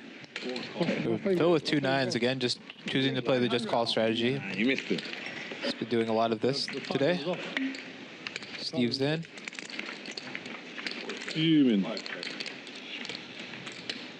Fuming, bro. Phil does have the best hand, but a little bit tricky of a board to navigate. Right out this game. Stressing me right out, isn't it, El? This game's stressing me out, bro. Stressing you off? Stressing me right out. Me? No, the game. And yeah, Phil's still with the best hand, but now 2 overcards to his 9s. Steve with a pair of 5s is going to stab, and that might actually get it done. We'll see. Until you got the king caught. It wasn't even that. Goes for half pot. More that Phil is not folding yet. Phil bluffed the 9. Yeah, When he hit the 9. Yeah. So good. So far, so good for Phil. Let's see if he can get the showdown. I would let you be at peace if he just had like. And he, yep. Yeah. So Phil does extract some extra chips off the 8-5. Oh man! I think. Steve with another come on man. You know, not only reserved for my co-host Wayne Chiang. There was a back door. I don't even think there was a back door. Regardless. Yes, Steve perhaps after barreling off against quads earlier, a little gun shy to fire another barrel that time. You didn't think I had a king, right? I don't know. You got to get this to get out of the way. I can't call, of course. I can only bluff. I probably wouldn't have. Yeah. 800. Discussions of I said if a bluff would work on the river. You had a king. You should have said yes. Then he'd really be sending you off. I knew you had a king. I knew you had a king. By saying that, I can't say that when I already told him something. But of course, it's much. I knew you had a king, and I knew you're folding. When he says, if you had a king, I would have heard about it. That's more believable than saying, well, 9 high might have been winning the whole way. Like as if. Well, I knew it wasn't winning, but I wasn't going to stop betting. Yeah, you're right. There was the blame to you first. hand analysis of the 9-7 versus King 5 earlier. My mark. King 5 diamonds is the same as like King Queen. I just thought you had like ace king or ace. Right. Yeah. Pressure. So it would have made a difference. Yeah, Paul's you know. Got to give hats off to Mark for that. It's going to take some time for Paul to get over that one, I would say. Yeah. Baby Shark, I got over the quads call pretty fast, but still seared in my head. 2 raises is 1,600. If Ozzy's cards are correct, he's getting in the mix. If they are playing stand up. 90. Oh man! Oh my gosh! L 4-bet and Fish Bruce picks up aces, and that's not good news for L. No, it is not. Yeah, when it rains, it pours right now for L.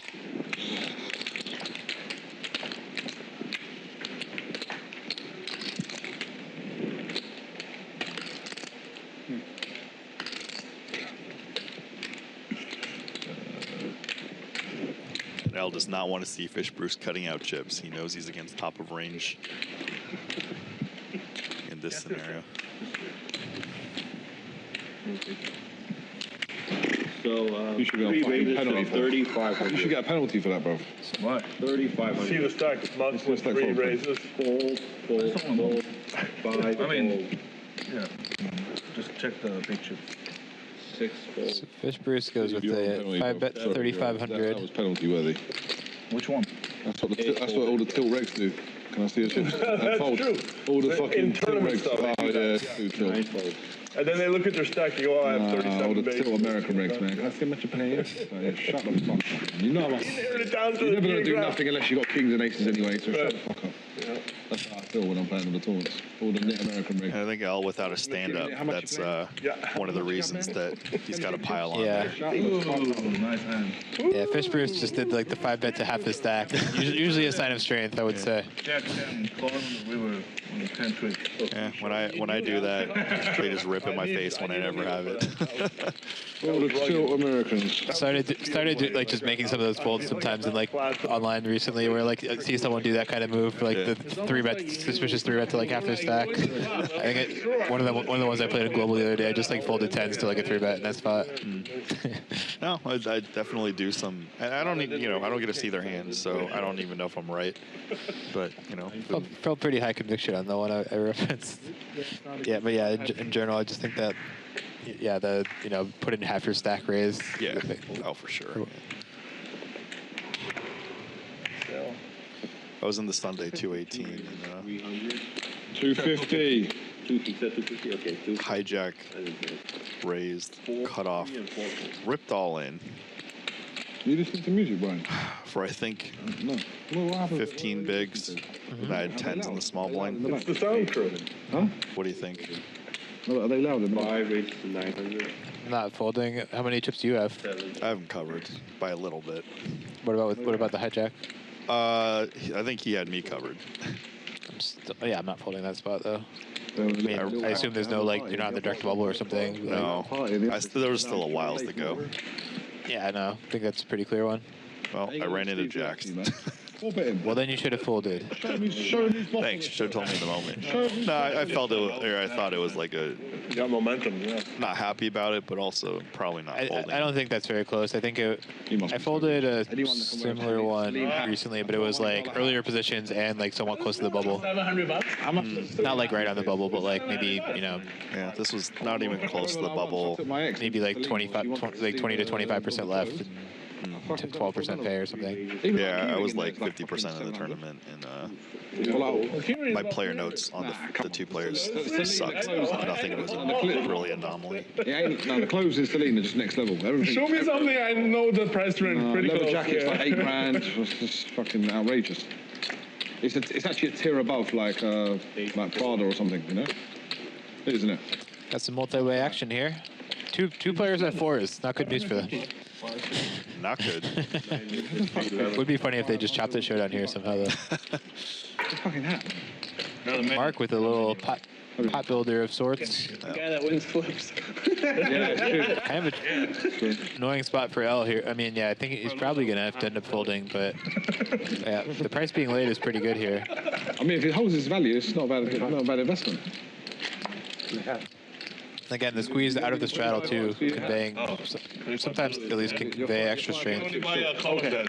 Ooh, L rips it. Wow. I mean, it has to do with this. There must be like some stand. Yeah, definitely stand up going on. Let's see, what does Mark do? Yeah, Mark doesn't seem to have a stand-up chip either. Yeah, and I mean, L in recent memory has lost a lot of chips. It's quite a deep game today, isn't it? Plus, yeah, I mean, the stand-up consideration is right there. It's quite deep for both sides, so it's highly possible they're the last two or the last three. Play on the Wednesday games, so I don't know. Oh, it looks like it's going to work. This is my second one. Oh, and L gets away with it. Ooh. Yeah. I love that. Sigh of relief. Right. No, we call it. Hell, you're like the Asian version of me. Look at an Asian. I'd be L. I'd be P. You're calling me P. Ozzy. I did have the best hand. If I was born Asian, I'd be L. Eyeballing, it doesn't look like Alvy has one. You just I think so. P. Like I said. I don't think he does. No, he does not. Yeah, right, L. I don't know if Big Rookie does either. I think that one's Steve's that's like sitting there. You go play. Okay, so Bruce definitely has. Phil Locke has. I don't know. Stevie has. Big Rookie does not. Yeah, Big Rookie doesn't. In front of Definitely Big Rookie and Alvi. I'm not sure if anybody else. Both of them quickly fold in this instance. Slightly in front. Slightly in front, yeah. Does Mark have one? I don't know. Phil Locke. Yeah, this thing will always. We always get the Phil Locke head. In this thing will can't really see, but I mean, that move makes the most sense if there are very few people with this. yeah, I would think Mark doesn't have one to be like doing the squeeze there. Probably. One card away from. I mean, he doesn't have to, but. Ace queen call, ace jack. That's a really tough spot with ace jack. Jack off. Yeah, no, I don't think he can call the jam. Although, again, just given the considerations of what L is capable of, it's like closer. Yeah. Yeah. Yeah. Yeah. What's your last You name? probably flick it in. If YEA? Oh, You yeah. might have flicked it in. if you had- Suited, I would have called that. Paul does have one, but let's see if he wants to play the 9-8. Nope. L wakes up. Every time I look at you, it makes me think the Usher He song. wakes up with hands too. He Look at doesn't Steve. Makes me think the Usher song. Phil Locke with a just call from the. Oh yeah, I believe he limped actually. So. Ooh, this is trouble. Trouble flop for Phil. Unless. Big Rookie, I think your VP Five out is of going to be an all-time record low today. Steve comes Sub 5% today, bro. sort of smallish bet. Huh? I don't like the game. Yeah, no shit, you don't like the game. Steve with a little glance. Too big Yep. for you. But okay, the king is I don't like the people well, of the game. could at least keep the pot smaller for Phil, potentially. You don't like the stand-up part of it. That said, yeah, Steve's still feeling pretty good about his queens. Just to go and buy that. No, I don't need to go. I like you being here. I got too much money to do something I don't like. And slightly under half pot there in a call. You do too. Yeah. We've all have a button. I don't like. Oh, you don't. 9. See if Steve want to go for some thin value here. It's pretty thin, I would say, on this particular board. I don't give a shit. I'll pay the. What is it? 1,500. He checks. Well, Do you feel like after Steve checks there, then Phil's most likely no good? No, I don't think that's necessarily the case. I think there's some just give ups and even some weaker 10x in play, I would say. Fair enough. No, you don't have It's to some pay. ace queen ace There jack. are definitely some of those spots though. I know what you're trying to say. It's like 300 or something. What is it? Yeah, I think in that spot though, there's plenty of stuff that Steve like or like if Steve had like enough flush draw or something, he might just like bet twice, give up. We can just off after this, right? I mean, right? I mean, we can just off it. Yeah, you're off the thing, and then we don't have to play it. All right, so nice overhead view. So yeah, Mark does not have one either. When it's already. So it's Mark and Alvy last two, right? Big rookie. And rookie. And wait, who's Ozzy? Does Ozzy have one? I don't think so. I guess not. Yeah, I thought I saw a chip there.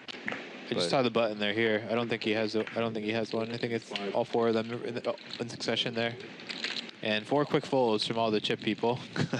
You probably don't want. Oh wait, to never mind. Ozzy's no, not quite yet. Not. All right, yeah, Ozzy's going for a chip here. I just felt you. He's got Paul to contend with in the big blind though. No small feat. He missed the flush. Mark calls also. So 3-way flop.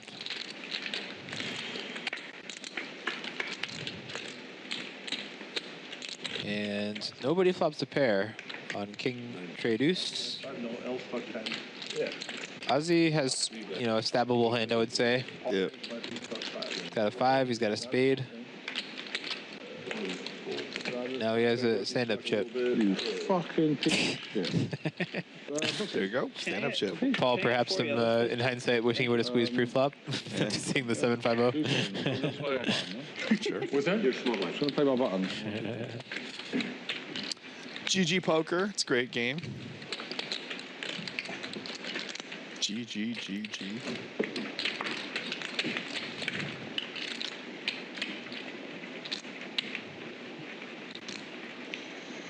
Ooh.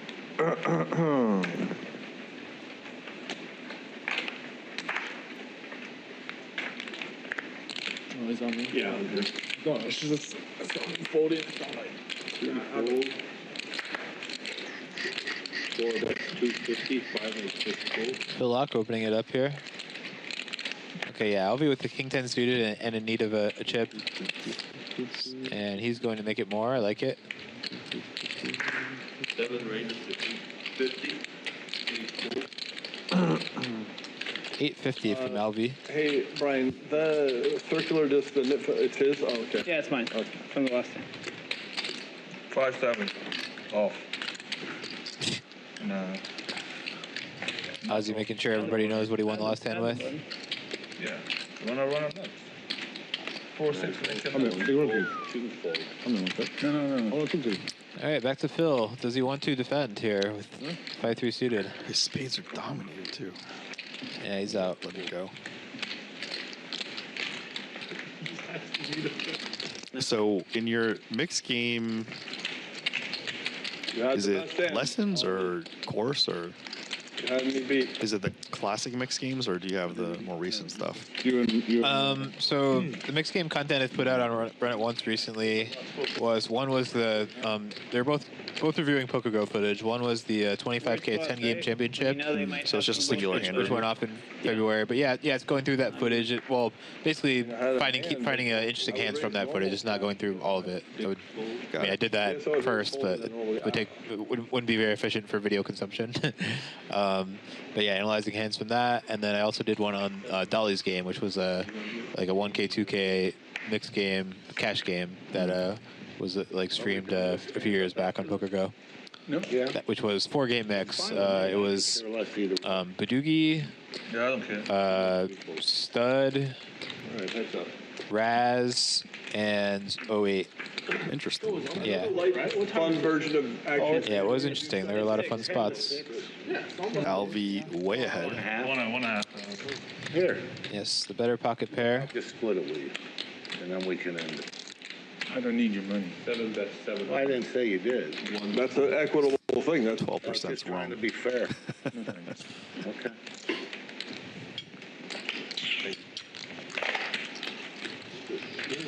So what was the hand? Yeah, you have. Yeah.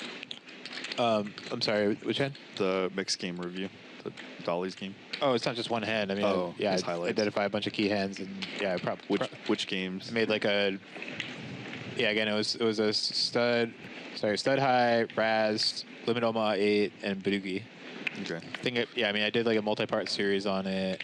Trying to think how it was, maybe it was like 4 or 5 part series. Probably went over, I don't know, 20 to 30 hands total, something like that. Got any Badoogie tips for people? Or one tip?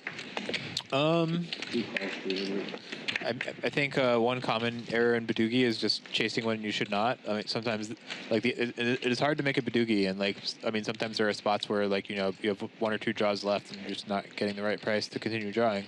Like if you're against the pat hand and you're confident it's a real Badoogie and not a snow, aka a bluff, you should often just fold even if with a pretty good draw. But it depends on the pot odds. I mean, this is less true in like a multi-way pot where there's a lot of money going in. And of course, like we know, the issue with multi-way pots, a lot of the cards you're looking for might be dead. Also true, yes. Yeah, right. You're often, like if you're just trying to count the outs, like, oh, I need any of these 5 cards will make me an 8 or lower. Like, yeah, there's a good chance at least a couple of them are dead if you're playing this bunch of hands. I need the ace and the 4 and the 5 of hearts. So we got, this was a multi-way pot, but Fish Bruce squeezed it up. Big rookie. Calling a big, this was 2,000 pre-flop for each of them. And Big Rookie outflops Fish Bruce. And Fish Bruce also has a very natural hand to bet here. Ace Queen blocking both Ace King and King Queen. And Big Rookie just shoves it. That should do it. Big Rookie is a Badoogie.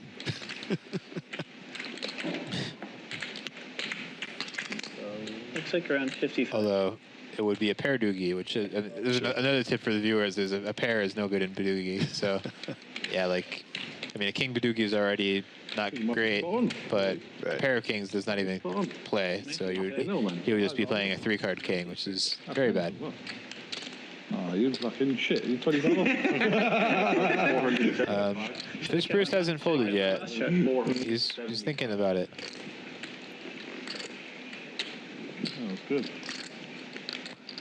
Perhaps just trying to figure out exactly what odds, or what the pot size is, what odds he needs to call. Sure. Which in this case is rough. He needs about 3 to 1, or he's getting about 3 to 1 anyway.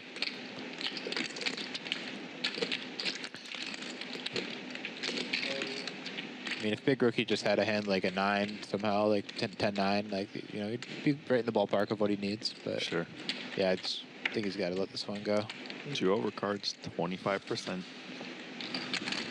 2 clean ones. Fish Bruce thinking what hands would do this that he may have pot odds for. Yeah.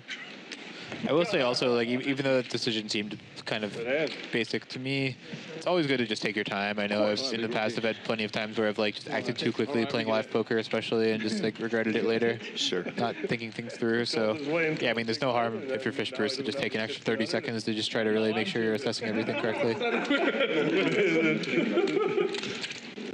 Do you eat breakfast?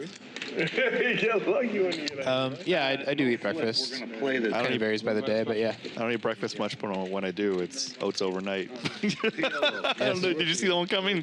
We love the oats overnight. Yes, thank you guys. Thank you, Brian Tate and Sean and Thomas Keller. Yep, I've been enjoying my oats overnight still. I'm doing that, yeah, I mix it up, but certainly still been having it a few days a week. Up to the loser, right? Happy-go-lucky like me. So we can do whatever we want. Except run it twice. You ain't seen me angry. Yeah, we're trying to get run it twice. We're trying to get PLO double board bomb pots. We need the DOJ to officially give it to us. And what happened to your idea of the old? I know, it's been done before. Pocket 5. The Commerce and What is it? potentially is done other places in LA. And But the DOJ and Commerce have a very strong relationship, and they need to approve stuff. And will tell Commerce what to do so they could take the proper measures. And Commerce has a reputation for being strict on compliance, and it's potentially annoying to some people, but it's why they don't get in trouble. Yeah, and there are valid security reasons for compliance and just having a higher standard for making sure people who are gambling here have legitimate means of funds. Yeah.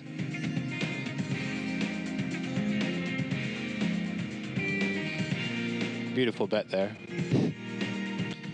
$250 with authority. That just shows confidence that this is the right play. Nice scramble. Dealer scramble. Yeah, Fish Bruce had a unfortunate flop there, but I think he played his hand well. Definitely would be considering on the king high flop there. Nice pot for Big Rookie after being pretty quiet for a while.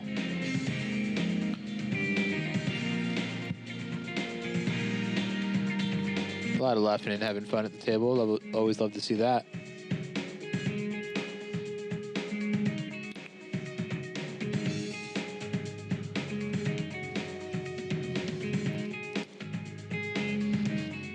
Queens. Oh, I was gonna pretend I was psychic. There's Steve. Yeah, most winning player in South Korea, I think, still. I don't know if he's even under Henan Mob as Steve. Yeah, but I do have his real name. So Does Elkhouly count as Korean or just honorary? No, it's honorary. Both. He's potentially more honorary than me.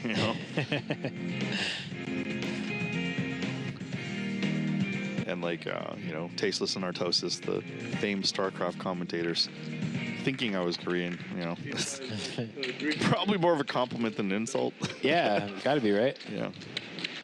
All right, looks like Ozzy and Steve each have a jack here. Ozzy's is much better. 2,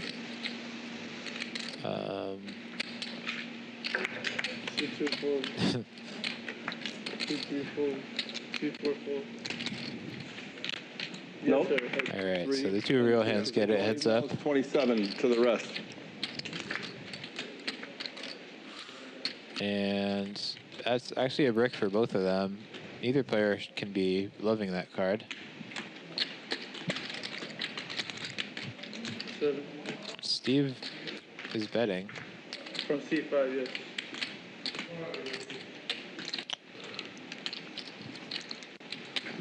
Ozzy, you know, his hand looks pretty good, but it's, you know, there's a lot he can lose to here too.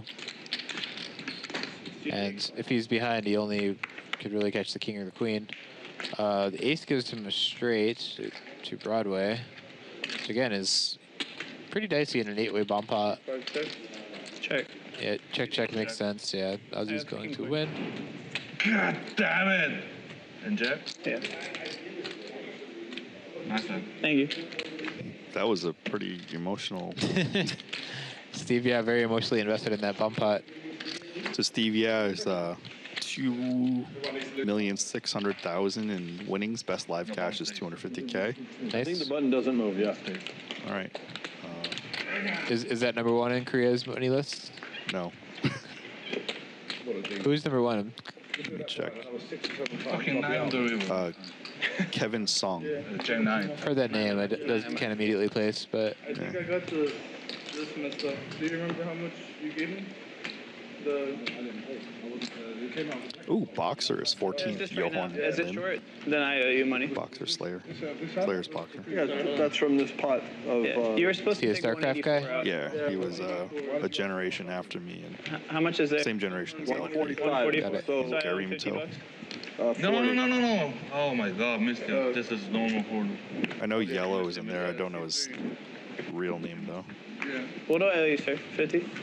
40. I believe I've heard that name, Yellow. He won a bracelet. Oh yeah, actually I remember when I went to Korea, I watched some like StarCraft stream while I was there just to like feel like I was, you know, One of them. yes. So missed it.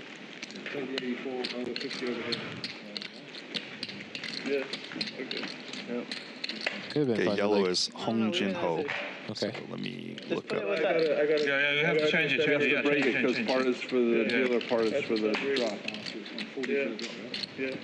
do like the live StarCraft matches there have a lot of spectators? Yeah, and League of Legends is just like more developed and more. Okay. It's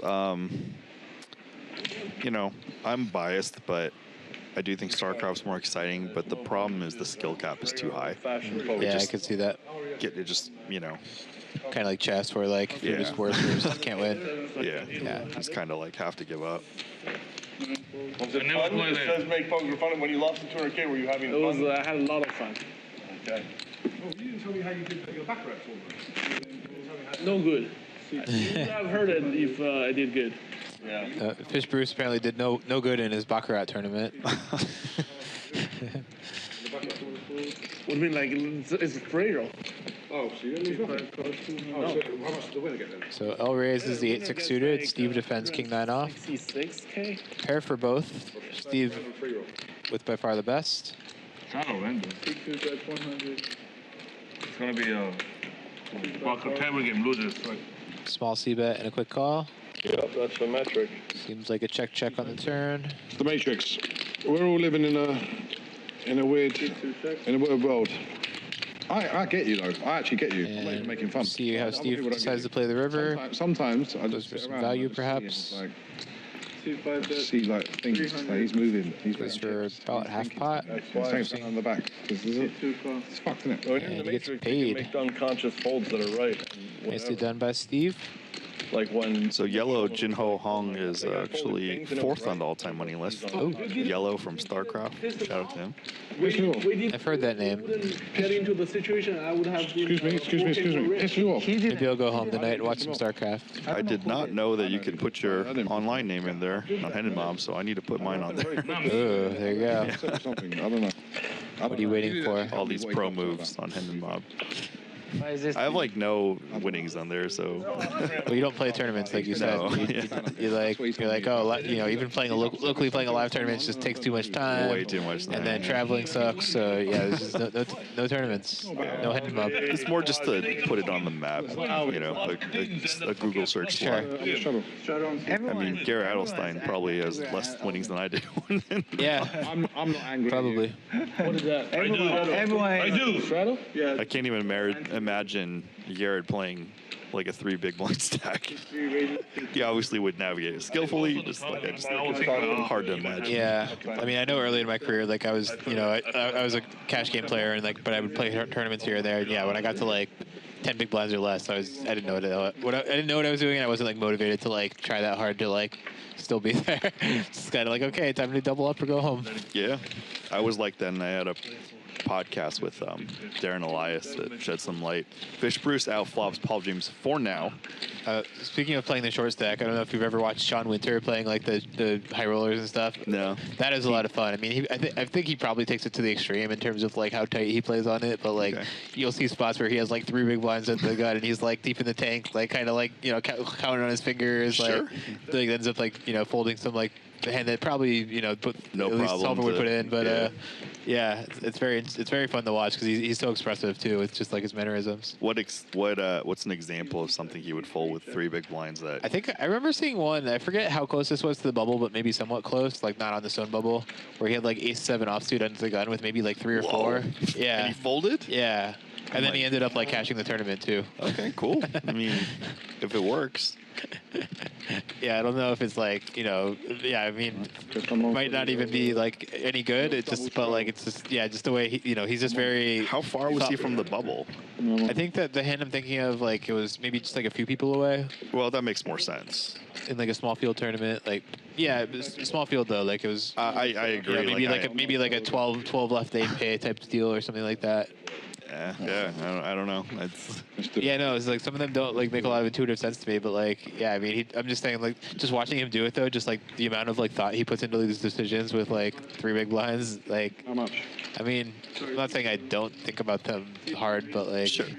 Yeah, I don't know. He just takes it to another level. Plus, just the way he acts is entertaining. I would like to call. And Elkhouly is second on the France all-time money list. Shout out to him. Nice. Who's number 1? I'm checking. It's Jean-Noel Thorel. Oh, yeah. JNT. We're going too fast for you. He's great.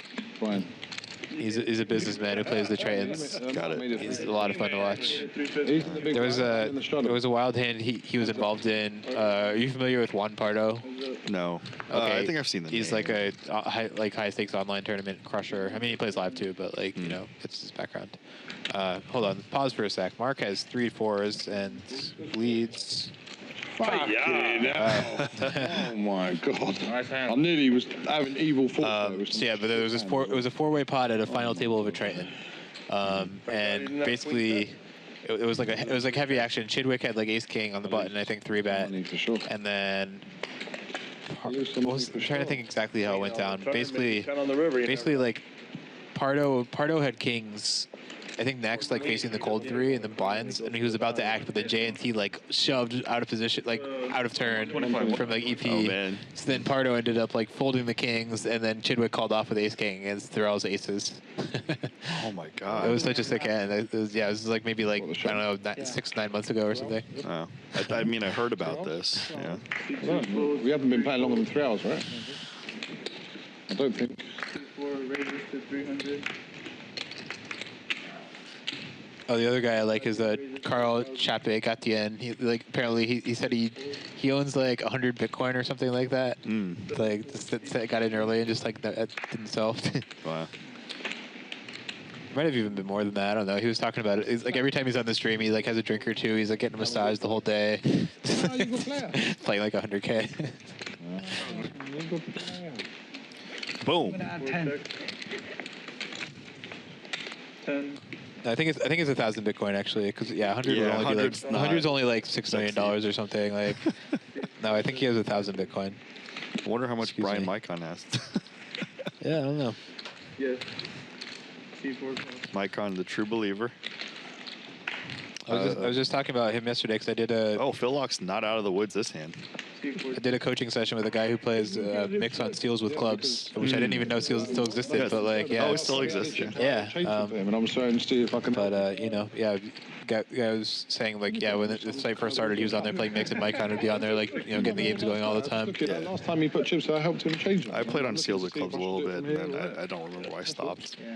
I've never played on there actually, but no, fuck off. No, not now. You know, don't want to just like jump in the games of kind of just coaching, but I mean, I literally jumped on because I heard Brian Mycon was one of the founders. Then I don't remember why I stopped. I mean, I love Mycon. I played sat next to him in a 2600 satellite horse satellite to the 25K horse this summer. Oh, Chris, everyone. I do. That's my always fun hanging out with Brian. That's my shtick. Yeah, I did a podcast with them. Kind of, I think. And you know, he's a nice guy, and also, do you know who Roger Vera is? I can beat Ace King. The Bitcoin Cash guy. Yes. So I grew up with him. Okay. From a little bit after high school and beyond, so we're friends. And it's funny because he's a little bit vilified in the crypto community. Yeah, I think I was. And Brian Mycon hung out with Roger Ver, and then he came on. You know, Brian Mycon came on the podcast, and I'm like, yeah, you'd known him, you know, a little bit after since I was a teen. You know, he was defending him, and I was like, you know, Roger's definitely got a. How's the term? Too late. Restaurant break. He's got a Brad. Or, I don't know the right term. Restaurant break. I can't think of the term, but you know, he's not a bad guy. He's definitely got this entrepreneurship mentality, which requires,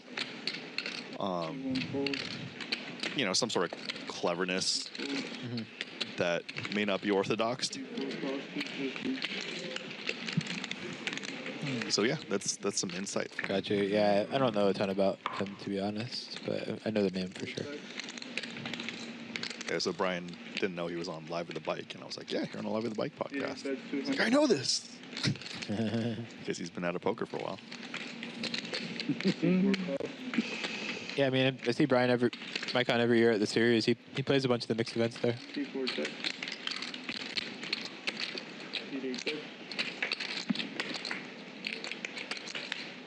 8 1/4. C4 bets 825. So Locke takes it down here and gets to see the cards this time.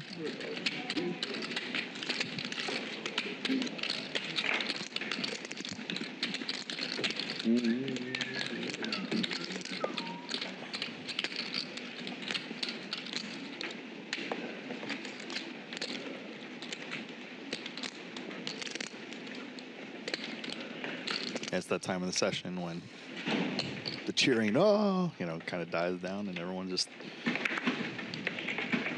looking for some cards to play.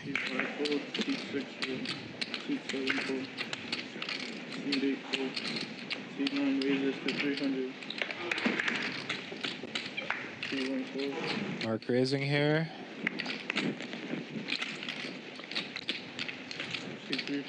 Appears there's no either. I think no stand-up game on here. Straight flush draw. Or maybe there is. I don't see any plaques anywhere. But Mark raised and showed his 4 high, so then I was second guessing myself. I mean, you know, when you raise and you get away with 4 high. It feels good to get it through for sure. Yeah. What time is it in South Korea right now? It's a good question to Google. Catches the axe without even knowing. True, I could Google that if. That's okay. Great show. Just like when you gave me the pot odds question, I could have pulled out the calculator and did it. It's more fun to think about it though. 10:30 a.m. in South Korea. Oh, I didn't see. Okay. I'm sorry. 300. Oh, 300? Yes. He didn't see you. All right, so we're 16 hours behind. Is that right? Yeah. Triangle there. Yeah. That's for ChatGPT. Yeah. Smooth. Ooh, so Steve has jacks here, and then Mark with a little like click 3-bet. Next time. Fish Bruce just cold calls it. What's the penalty? I'm calling here. Okay. Yeah. See what Steve does here. If he just calls or decides to juice it. 13. Oh yeah, he's making it more like this. Yeah, Mark with kind of like the funky sizing there. Doesn't come off as the strongest usually, I would say. So they get a heads up. Interesting flop. Steve has 2 overcards to his jack, so he can't be loving it. Fish Bruce folded the king queen off as well. Damn. So yeah, tough luck there. And Mark has just a little piece. That's 900. All right, so Steve, yeah, comes for 900, 30%. Yeah, Mark is calling, and yeah, we'll see how this later streets could get interesting. I think Steve will most likely be checking the turn on almost any card. And then, yeah, interesting spot for Mark versus check. There's 2 flush draws on board too. Yeah.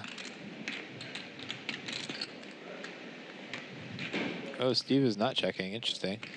Okay. There's 2,600. Well, that's one way to take down the pot. Yeah, I mean, it's going to work really well against his hand. Fearless. Nicely done. Ace jack suited. You're correct. 16 hours ahead in Korea, 10:30 a.m. now. King queen, ace king.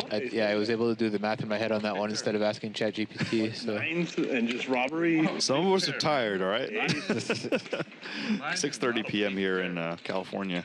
Some days it is. Well, I've been up for a little over 12 hours, and I'm still doing well. So. All right, well. If you're down 20 G's, 9s is a big. Yeah, my daughter is going to. She's in TK this year, so 8 a.m. drop off. Okay. Yeah. Yeah, like the jack, 9 of If you spades. had to stall him, and would you have 3-betted him or just open? Just call. If you have stalled the 150. Oh, I would have just called. Yeah. Then, Oh, okay, Mark is saying he did not see the initial raise, and that's why he made it 300. That Got it. checks out. Makes a lot of sense. So yeah, he's saying he would have just called, and then Fish Bruce could have just called with King Queen and flop top too. So the butterfly effect in motion. 2, 3, 4, 3, 4, 4. I'm trying to think what else I'm down. I'm just gonna what make a format random I'm down announcement. in. I'm stuck like 1,700. Live tournament. I played 30 hands of live heads up stud, and I'm down. Does that mean I'm bad? I know there's no bloggers here. The answer is yes, but I'm Not because of the result though. stuck 20K. Much worse. no, I used to Much worse. battle people heads up 7-card stud here. We're 200, and then people stopped. Hell, you're stuck like. Well, yeah, if people are quitting you, that's usually a good sign you're doing some things right. There was Yeah, I feel like I'm even. a lot of regulars after Black Friday too, and in the beginning, we were a little dumb and kind of battled each other. Yeah. And then at some point, where it's like, yeah. No, I mean, El might not have ever. Yeah, I hear that. I mean, it's hard to, if you still have Poker 2011 brain, it's hard to predict like the trajectory. Oh yeah. How can I stop playing with you guys? Yeah, I was just telling my student yesterday. I had a phase right before Black Friday where I was really just battling a lot of heads up triple draw online, just trying to like really get as good as I could at that. So I was going full tilt playing like 50, 100, 100, 200 heads up against whoever would play me. And like, yeah, I mean, a bunch of the regs ended up quitting me, which like doesn't necessarily mean they thought I was like beating them. Just like it's not worth the time in some cases. Or, Still feels nice though. yeah, it still did feel good. I was Just thinking, that action. yeah, like at least I'm like not so bad that they're like, Right, oh, right. I should play this guy. Like, Oh man, there's so many people like live and online. They're just like, yo, let's play. I'm just like, no. I've had so many standard English breakfasts. Whenever we went there, I found a little place. I'll be way ahead with Like tens. an Englishman. And then, the mushrooms, the whole thing. Like, I know what the place is.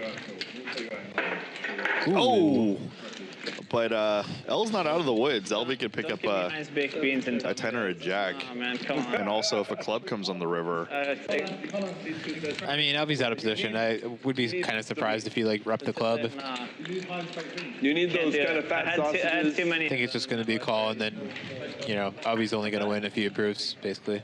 I just don't like. I'm not a huge fan. I don't know what it is. I just don't like it. oh man. Well, It's British. that will do it. See if he bets or. Yeah, fair enough. Interesting decision as Alvy to decide whether to lead or not. Once in a blue. As well as it is for L to player. decide whether to value bet this or not. Right. And I think the answer is yes. I mean, there's not really that much 10x. Yeah, I love that. And I definitely wouldn't be putting LV on a flush.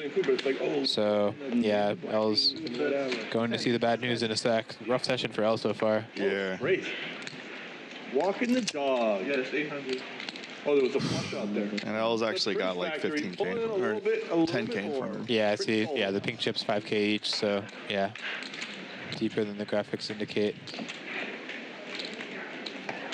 You got L to value own himself a little bit there. He was value betting, and then he owned himself. A rare value. That's all you fucking need is this guy. That's all you need. Well, it happens rare enough, you can take it. Don't go in the commentary booth. It's a low-key compliment, but at the same time doesn't make L feel better My show. They'll give by the you your results. 1700 and then you'll be on your It's like $2 an hour in there, but I love it. on your way. I would pay $2 an hour to sit in there. Look, Yeah, sorry. Oh no, L's got like 15K. But you like it. There are two pink chips. What do they give you? What do you get? $100 an hour. 3 folds, 4 $50 an hour. folds, 6 folds, 7 folds. No, it's less than that.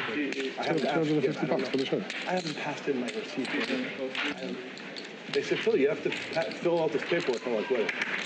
Oh, in order to get the money, you've got to fucking fill I out haven't paperwork. pulled out any. Oh, really? I haven't signed anything, whatever. But if I do, I'll have like a bunch of questions coming. I'll do it when it stacks up. Yeah. C2, that's 300. The rookie. Love you, bro. I mean, they probably, I mean it. Wait, my guess is like, big rookie. I mean it. if I had to get, What are you trying to say? Oh, I love you, man. I think I'll just let them make sure if I get paid real.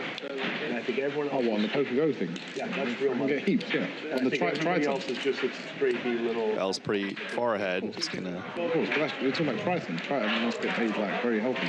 bet it. For Very sure. right. For sure. I think that Najad and Shulman get paid heaps, I think. I gotta say, they are amazing at their job. They are great, So yeah. good. They're great. I've never- not just in terms of like Nick Shulman's like understanding of poker. Yeah. But just the way they present the show is so good. Yeah, it's very good. Like their patter is very good. And Nick, if somebody needs to get a little abuse, Nick will give it to him. Yeah. He doesn't shield anyone Yeah, from that's the it. truth. I think Ollie's one of the funniest people I've ever met, too. He's hilarious. You know, when I did my commentary here with Jared, there was the piece of paper that said I'm not allowed to abuse any of the players. I thought I nearly walked out at that point. Yeah, what's the point of Yeah, that? it's the point of doing a commentary if you can't abuse anyone. That's pointless. I wrote the paper. Especially Rodrigo. Where is he? Where is he, that Rodrigo? Paul did not abuse. Where is he?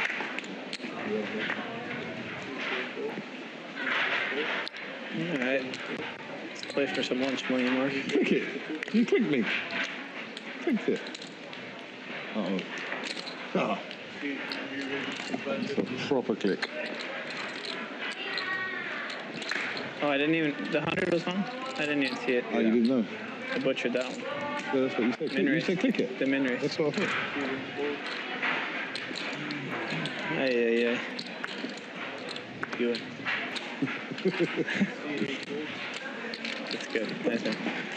Ooh, fooded. I didn't see the 100. Fooded. It was going to be hard to get that one through. Oh, yeah, I would have flicked it in for 100. For sure. For sure. No, I wasn't folding. For sure, man.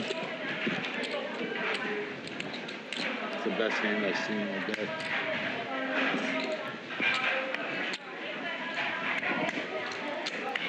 I don't do that often. Or I missed that.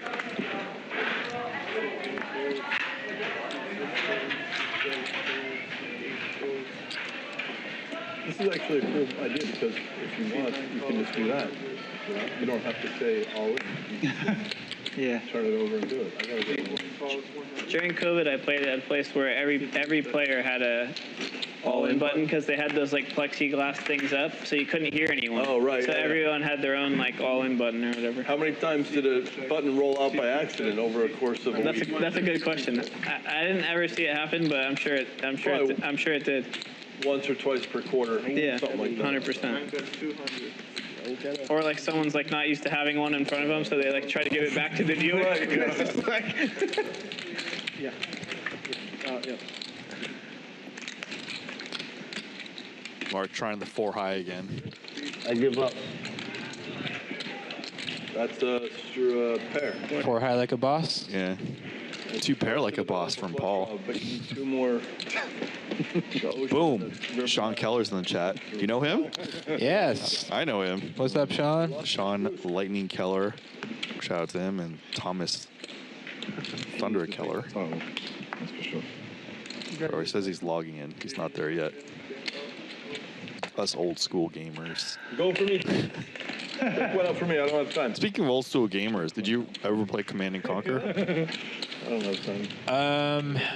I'm aware of it. I feel like I like watched my cousin play it, but like I don't think I actually played myself. Jungle was actually in that. Okay. That was my first competitive game. There's a recent podcast. There's a recent podcast with Bill Mastitis. He's actually my Command and Conquer mentor. Oh, okay. Cool. And he's super successful. He is one of the people from Salesforce and Slack.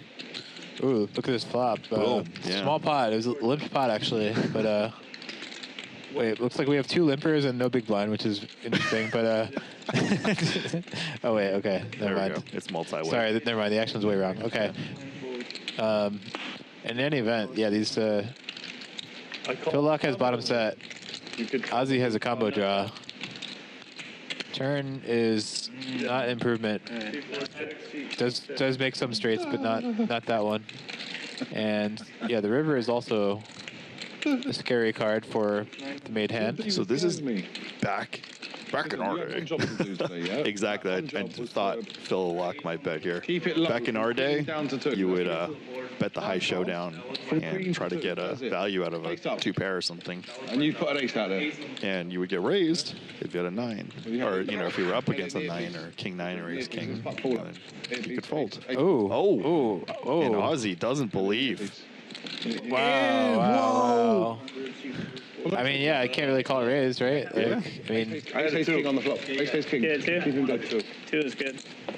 And Ozzy, very proud of himself. Ooh. And then nowadays, the set of 2s is a check call. Yeah, I mean, it's more of a a range thought. Also, just given that action too, like Ozzy checked behind the turn, so like what do we? I could have like king or something. Yeah. From like a representation point, like there shouldn't be a whole lot of like big leading on the river. Perhaps in small bets, but sure. Yeah, I think the river is going to improve Ozzy more often than Phil. Here's the V-pips. I'm dreading seeing the win-loss because I know L's getting torched. Indeed. He's had some rough sessions. Okay. L's so down 13K. Yeah, he's the biggest loser. Yeah, Mark and Paul both down a bunch. Steve, the big winner. Ozzy, some nice plays there. We just saw the bluff raise win with 7 high to get a set to fold on the river. Nice one. See Paul hugging the dealer here. Sean Keller in the chat. Lightning. Sean, old school Magic the Gathering legend. Once teammates with his brother, Thomas Keller, and John Finkel, who's one of the gaming legends, actually. I know John Finkel, actually. Oh, you did? Have yeah, you played poker with him? I played in some like there's this thing called Sim Baseball. Okay. It was like basically like a fake fantasy baseball league, but like it was like all with like made up players. But you'd like simulate a season, which could go. I think it was like 12 games a day or something, and then do like drafting and trades and all that stuff. Mm-hmm. So yeah, I was in this with John Finkel when I was like 20. Did you know who he was? I became aware. Yeah, I mean I did not before that, no, but like I was, I learned pretty quickly. Yeah. Not a fish. For those of you guys who don't know, John Finkel was dubbed probably Generation 1 or maybe Generation 2. I don't know how you split the generations in Magic the Gathering. The best player. And Sean Keller, our friend, was teammates with him for at least one Pro Tour. Look at Mark's hand here. It has the super wrap. Yep. This is what I tell people I coach is you can't have a super wrap without a 2-gapper in the middle.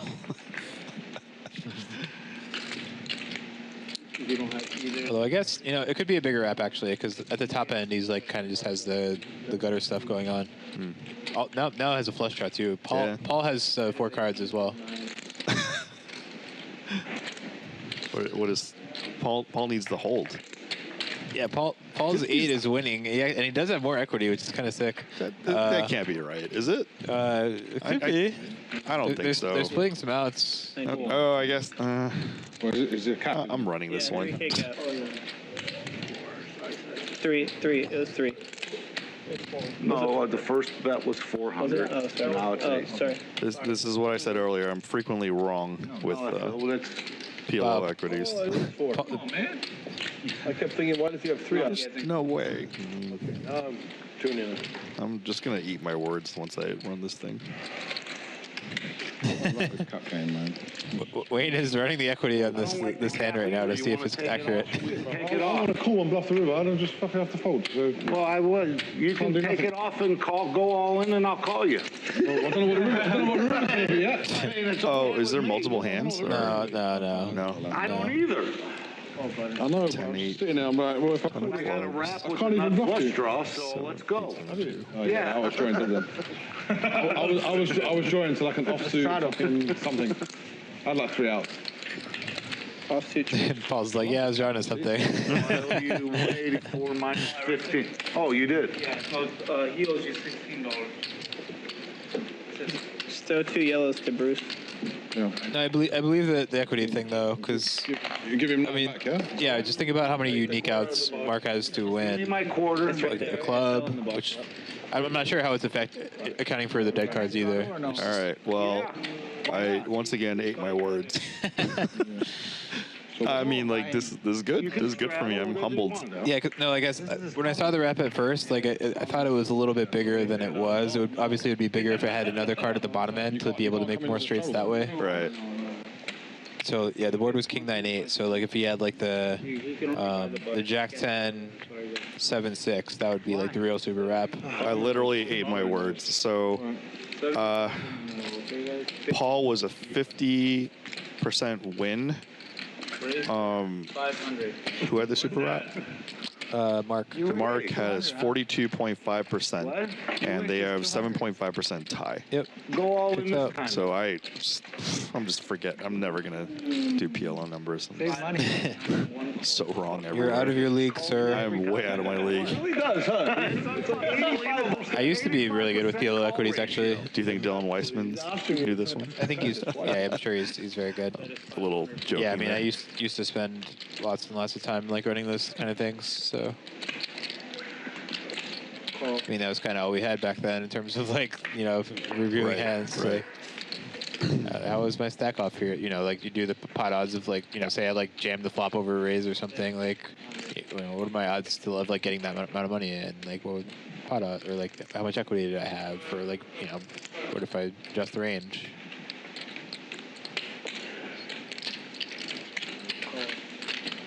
And Paul calling the turn here. Mark has the best hand. See if there's any world that Paul takes it away from him. It's a really interesting card. Interesting. Do you mind getting like Tylenol for me from the gift shop? Yeah. And of course, Paul Heiser. Thank you. Extra Tylenol. Thank you. Blasting in. He doesn't. Thank you. Always interesting, that kind of spot where Mark's like, stands up. Is like, that's a really interesting card. Check. Yeah. Like, yeah, would have.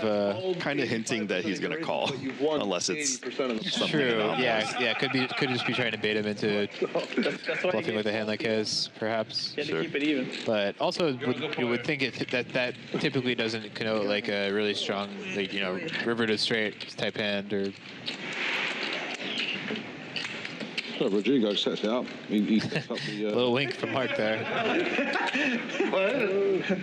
Well, you're not talking to yourself, are you? Yeah, this is what happens to me every show. I literally sit here and talk to myself. Is this shirt on? It's just been selective, I believe. Like on It's voluntary. It's mandatory. It's voluntary. It's not voluntary. I mean, it's not mandatory. We can start a round. Well, we've been doing it anyway. One calls, one fold. Yeah? 2 makes it 250. He calls? Yeah, we call, wait. I didn't see him. Yeah. A real premium over there. Nobody. He folded. He acted out of the turn and took pages back. So 4-5 call. Option. Check.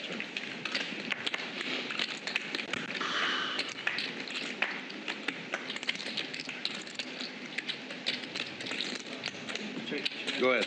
Check it out.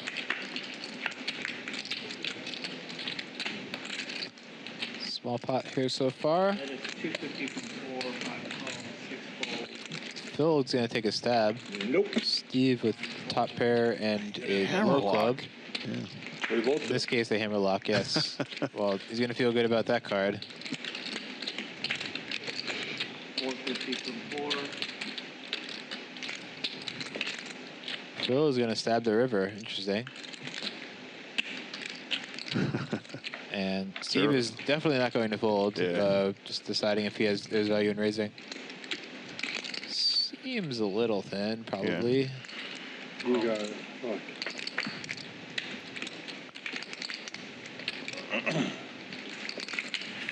Not going too well of late for Phil Lock.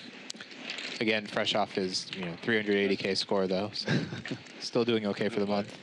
Oh, we had L stack wrong. He actually had like 15K earlier when we thought he had like 10-ish.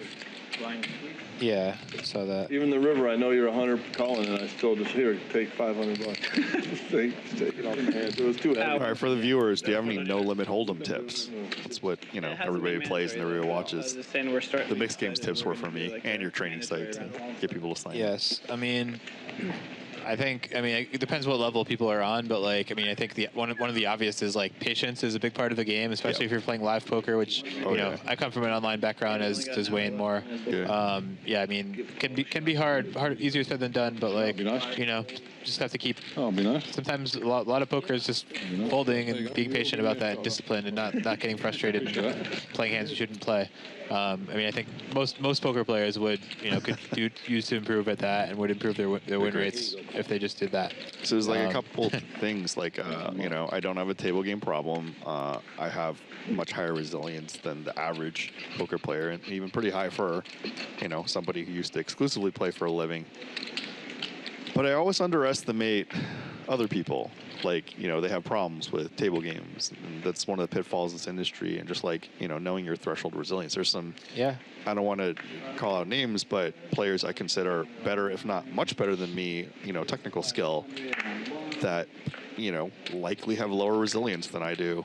For sure. So it gives me more options to, play marathon sessions when they literally have to quit because they're potentially not playing as well as they can, which may dip to a certain level where it's not good. Before the game was over.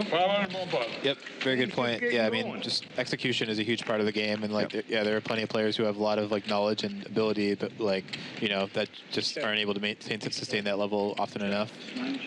While we're talking about tips too, just one other thing in general is just aggression. I think that's another common leak amongst certainly less experienced players, but even sometimes quite experienced players, is just not being aggressive enough and not thinking enough about can I bet here? Can I raise here?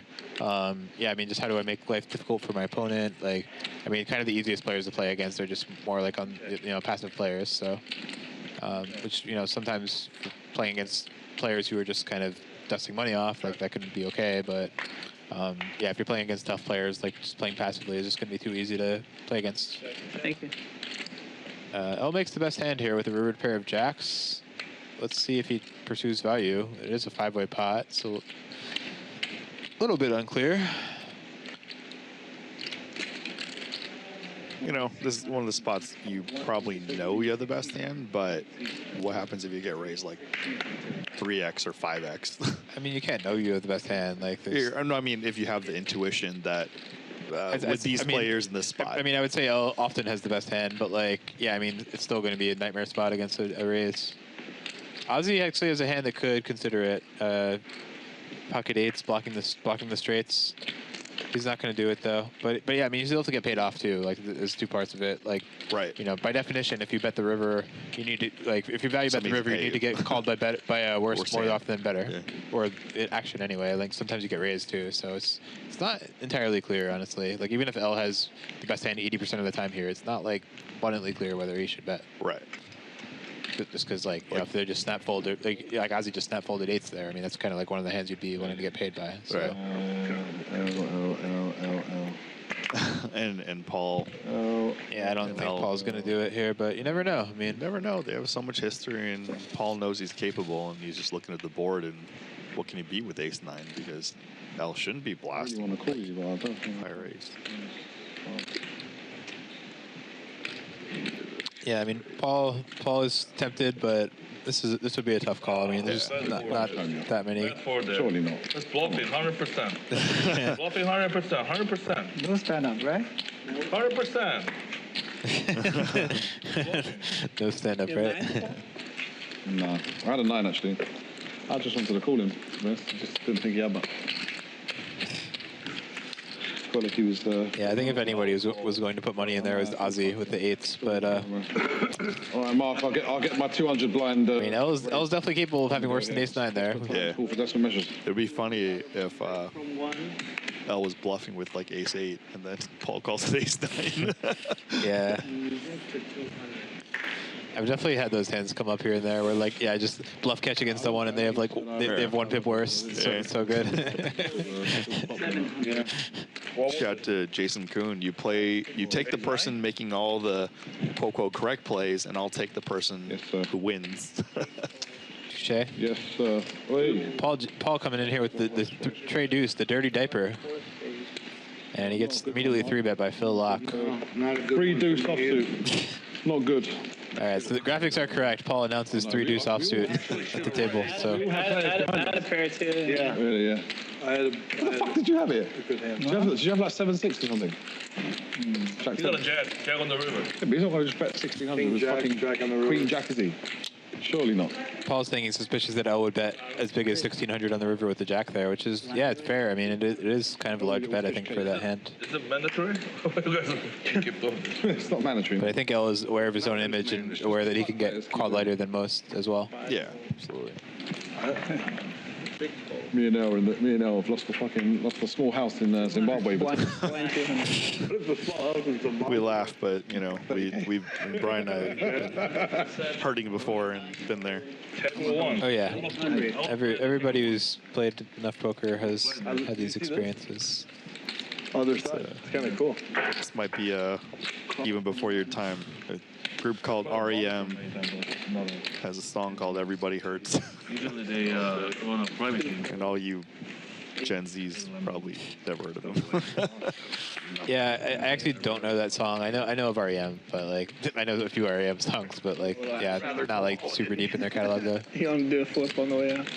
You must know, "Losing My Religion" is Yeah, probably of one of the course. biggest ones. Yes, and it's the end of the world as we know it. Yeah, it's one of the earlier. Okay, so Paul cold called here out of the straddle against an LB 3-bet, and looks like he's going for lead, which is interesting. Usually more of a play on these boards in like a single raised pot. Yeah, the whole cold calling a 3-bet makes it different, but still certainly not a fun spot as LB if we don't have a pair. Now LB does have a pair as he turns top pair of jacks.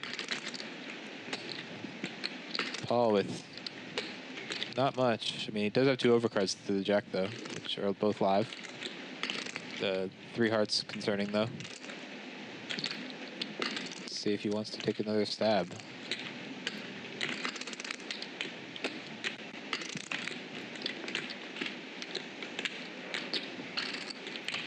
$1,300 for one.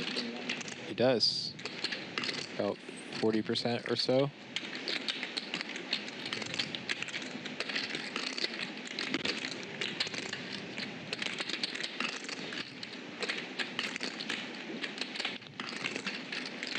I don't think there are any folds here for Aldi. Just a matter of how the river is going to play out. I think Paul James does have heart outs, which did not come. You're saying the ghost outs, kind of Yeah, like yeah, like I was talking about in PLO earlier, where you like call the turn with the blocker to be able to bluff the river. Could have been part of the plan, yeah. It could, but not, I mean, he could conceivably bet this though, because like, what if he thinks Alvey just has like, you know, ace king or ace queen with a heart? Sure. It's not crazy to try to bluff the river as played. Fair. There's that as played thing. Well, he's certainly taken an unconventional line to this point. Sure. But I mean, yeah, I don't know. Again, the cold call pre-flop just makes it all funky against the 3-bet. But yeah, I mean, if this was like a single raise pot, like I think, you know, going like lead is like totally reasonable. Or I mean, it was kind of sick with no blocker, but like you could even just rip it here and, you know, try to really target an overpair there. But ooh, he does it. Wow. Ow. Wow. This is not an easy spot for Alvey. Wow. Ooh. Wow, this is sick. Yeah, I just mentioned it as an idea, but like, yeah, it's especially sick with just no heart. Wow. Paul James has a heart for sure. Although I guess one could argue it could be better in this spot without the heart, because then he wants Alvey to have like the king or queen of hearts, right. Maybe. But yeah, wow. This is tough. You know, Paul coming into this hand stuck a decent amount for the session as well. Man, these are spots where, you know, with a less advanced player, you could safely fold. Right. But with somebody like Paul James, is like. Yeah, it's very interesting. Oh! Hand up. Paul James. He's never shown it. Save us some time. Wow. Show the queen of clubs. Show it. Come on, man. Wow. And Alvey wants to see the pain. The queen of clubs. You channeled that energy hard, bro. Well, sick read by Phil that showed the queen of clubs. Yeah. I forget which. It was black king queen off. I forget which was which, but. Did you feel it? The pulses? The queen of clubs pulses? I felt like he had a queen of clubs in his hand. You want to win at Colossus? That was so weird. Be like Paul. Maybe. Talking about Phil's live reading instincts, though, just like making this big fuss about the queen of clubs, like he was somehow dead right. Yeah. Programmers. I go back and watch the Phil Locke footage now that I'm a more advanced player than when I was, you know, watching it back then. And yeah. He was really ahead of his time. And I don't doubt that, yeah. A lot of his variations, like, you know, earlier, you know, presuming the graphics are right, he just called it queens. You sick fuck. There's a method, excuse me. There's a method to the madness. Yeah, for sure. Like, definitely not disputing that. It's a different strategy. I mean, part of the method of doing that is just like, you know, people aren't used to playing against this type of strategy. Right. Like, they don't know what to do. You know, if you're someone in the modern day like Solver Streets or whatever, like you still don't know what to do against someone who's just like lipping a bunch and just like, you know, flatting a bunch of raises with hands that aren't doing that in theory. Like, so. I don't want to. Yeah, I mean, no, Phil definitely has a plan, and yeah, it's fun to watch. What do you got to do, right? You got to do what you got to do. And Phil Locke, way ahead. Lucky or bluff. Betting ace high for value. Swear to God. Same every week. Same every week. I have you beat. I know. A good fold. Yeah. Correct. Yes. But that's the thing is like. Thank you. Come on, man. I think we were talking about it last time, but I had a little rant for the people I coach. It's just like different players have different abilities, and the people who are in the theory streets, Mark wants to play a big one, Paul. you know, are very, He wants to play a big one. very good at what they do. But there's so many other skill sets in this game Oh, yeah. that, There'll be you know, like There'll be more times. if I did that move that Phil Locke did, I have some live readability, but nowhere near like he's doing it. He's doing it. what the elites and, you know, stuff that's been pulled on me or stuff that I've seen. That's like the puzzle on that thing. I went with my read. But maybe Phil Locke does. Two hearts and you're like queen. You somehow called queen of clubs. I just felt like that's what he had as one of his cards. You're the sickest. I read. Phil Locke's so sick. I saw my cards, and then I made it 100. Yes, I feel like I'm obliged to mention that Run It Once has an upcoming seminar series about playing against recreationals. I know Phil Galfon's a part of it. I'm trying to pull up the dates right now. I need to log in. Actually looked and looked. But I believe it's either this weekend or next weekend. And any member can sign up. I mean, it was like it's a fear bet. It's I want to see. I don't fucking waste my $100. Come on, man. I wasted it too. Oh, that's right. I owed 100. That's right. I always use 100. I fucked that up. Give me 25. That's like gin for Alvy. Backdoor spade draw, open-ended. Oh my gosh. I would have flopped nothing. But stick on that one. I got a backdoor flush draw, backdoor spade draw. I had a shitty ace. Shitty bang bang.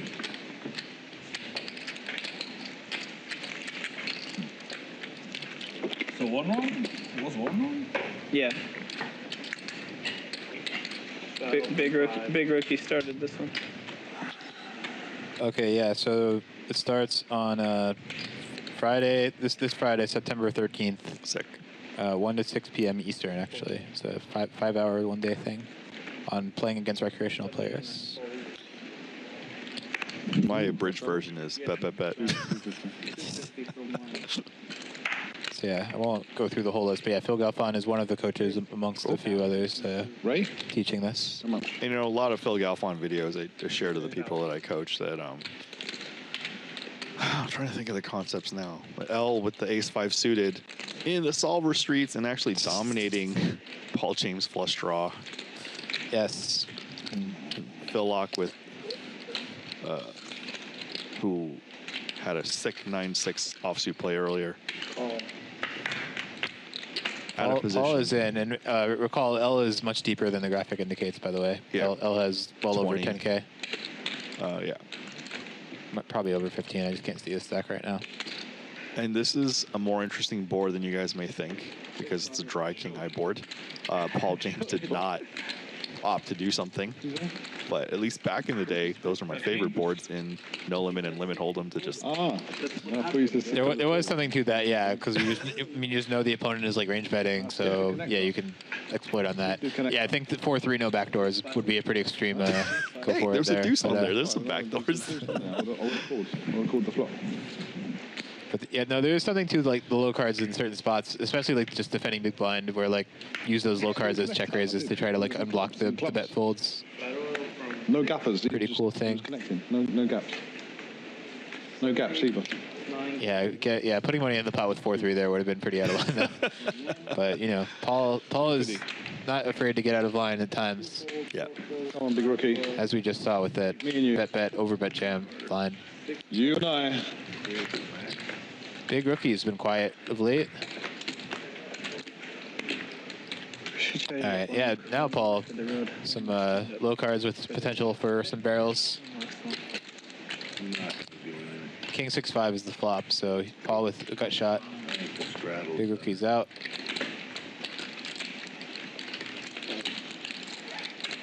Big rookie. I really like the progression. Big rookie. We should do that. We should try to do. Big rookie. Have you read any good books lately? Have you read any good books recently? Not really. I hope that question gets turned around. I'm curious for Paul's answer. Movies recently? No. I feel like film. How about any screenplays? Have you seen any good screenplays recently? Nothing. I feel like film's been kind of dead lately. I haven't seen that many. I feel like good movies haven't been coming out the last few years. No, I'm rewatching The Sopranos at the moment. Excited to see the new Joker myself, honestly. I think we're going to do a date night for that one. Of all time, yeah? I'm so out of it, I didn't even know new Joker movies. Joaquin Phoenix? Yeah, Joaquin Phoenix and Lady Gaga is playing like the co-lead. Oh, is it going to be Harley Quinn or something? Yes. Okay, wow. It's time for one progressive stand-up to. Oh, Jesus. Yeah, it comes out in like a month or so, I think. Okay. Yeah. We haven't done it today. It could even be sooner. I could be way wrong about the date, but Perfect. I know it's soon. It's 7. Like definitely like by next month. Yeah, one round of progressive. 2 minutes. 2 minutes from now is 7. We can do the bomb pot and then play. Progressive. Steve, yeah, with the squeeze, The bomb pot and then easy we can win. Okay. Progressive. No progressive, man. Come on. No progressive. Didn't squeeze like back in the day mean like you had trash? No progressive. I vaguely remember that because like when I would reference squeeze. Sometimes I know. So Darren Harrington made it kind of famous in his book too. Like he, in Harrington on Hold'em, he had one example where it was like I think a main event final table, and he had a tight image like as usual, and then he like squeezed with like 7-3 offsuit from the big blind against like raising a couple calls. So yeah, so I think perhaps that like brought it into the vogue as I know, that, but yeah, nowadays it's very much just the situation. Whatever, right? Yeah. I mean, and like if I go to my Hold'em manager, like it's just a stat, like squeeze percentage, like The most one person can lose is 11. So software wins. Well, not even. I mean, it makes sense that it should be, but yeah, it was kind of more like the squeeze play back then, where like you're doing it light, like whereas usually back then if people did that action, they just had like queens plus somehow still. Right. There was no thought of doing it with like ace jack offsuit. Right. Rodrigo, stop setting me up for Christ's sake. Come on, enough's enough. The joke's over. The joke's over. I really like those parenting and Hold'em books at the time. It would be kind of probably funny to read it back now, though. Yeah. So I mean, I'm sure there's still probably some good insight at points. Oh, I really do vividly remember the 10-to-1 rule. Also, do you remember that? For the gut shot? No, it's if you're in a tournament and you like someone goes all in and it's for like 10% or less of your chips, you just auto call your whole range. Oh yeah, I vaguely remember that. It's been a while. I mean, think about how outrageous that is in some spots. Sure. Yeah. Like, oh, we have 200 big blinds and someone goes all in for 20. We just call everything. Like, okay. To be fair, it's really hard to write a book to cover everything, like covering everything through monologue. Yeah, for sure. Fish Bruce is running the squeeze play here. Mark with the best hand. Probably gonna. Would be impressive if Mark finds the call here with the actual best hand in this instance. Yeah. You shackled me. Back in the day, Mike Sexton and company would be like, "Oh my God, can you call with a pair?" Nowadays, like, nah. I mean, yeah, it was a lot. It was 500 call all in for like 7K there. It would be pretty tough. Here's our chip counts. We got 45 minutes left. Steve, the big stack, big winner. Elite run-at-once training coach Brian Hastings. I already learned a lot. Thank you, Wayne. I mean, I learned a lot from you too. Like you have a good mind in general and good poker mind. And, appreciate it. I enjoy the chatting. And, yeah. Especially some mid-stakes guys called me a has-been, which is true, but I'm a lot wiser. I have never been wiser in the game of poker than I have in the past. Yeah, but you're like sharp. Yeah, just because you're not full-time playing poker, like doesn't mean you're a has-been. And in the end, poker's about winning year after year. I am definitely past the age and state of mind to max EV. Like, I'm sure Brian, even more so than me, knows the importance of life balance now that he's a dad. Absolutely. And being max EVing in poker is not even close to what your life goals should be after that. Absolutely not. Yeah. I mean, obviously it's it's my job. I take it seriously. I would try to do as well as I can, but like within the confines of still having like a sane life and spending time with my family and all that good stuff. Right. Oh, don't worry. I'm not doing any professional gaming. That's a young kid's game. Check around flop. Paul with the best hand now with a queen. But if this was like a real PLO hand, you would not be confident with a king, queen, jack, 5. Yeah, I mean, he bets a third pot here, which seems appropriate. Sure. And let's see if that just gets it done. Looks like probably. Yeah. Yep. Don't worry, I'm looking. So Paul chipping away back a little bit. The nice overbet bluff, followed by smaller win here in the bomb pot. 35 players, maybe. Okay, last round of stand up. Yeah, let's do the one last one. So Jungle Man, he was a Command and Conquer guy. Only if at the I think after my time, I playable hand. I'm not doing a. If he was the same time as me, I don't know. There was no Jungle Man screen name. So Bill Masitis, he just released the podcast. He was at Urbana-Champaign, and he was like 4 years older than me. So, back when you're 16 or 17, that's like a lifetime. Yeah, last one. This one? Yeah, same as before, right? And the 1500, no, we said. But yeah, just, I met him in person, and now we reconnected. And splash pot and then go for it. Cap or no cap? Very awesome that he has like, a real adult career. Okay, then. Yeah, that's cool. Okay, so they're doing a splash pot here, I think, and Paul has 2 kings. I like I saw a couple people lock their hands. No, not about that. Oh, splash pot. Okay, so there's. Yeah, I there's guess everybody like throws in 50 and then they play. I believe. I can do whatever you want, like progressive, whatever. At the beginning. Yeah, at the beginning, yeah, same shit. I like Steve's thing. Everyone wants consistency here. Alvi is interested with 2 8s. If we switch, what's the Like when I have a house cleaner come He's raising, in fact. Paul James. Oh my. Could be a spot for Paul to get some more back here. Yeah, there's no flatting here for And Paul. remember, yeah, Alvi was at the receiving end of the overbet bluff. Folded the winner with Ace Jack. What are we doing? Tough spot for sure. Yeah, for sure. Flip, normal flip. normal flip. I'm doing a flip. I just offset. I don't know what to say, Mark. I don't make the rules. I just follow them. I don't either. You guys are tough competitors.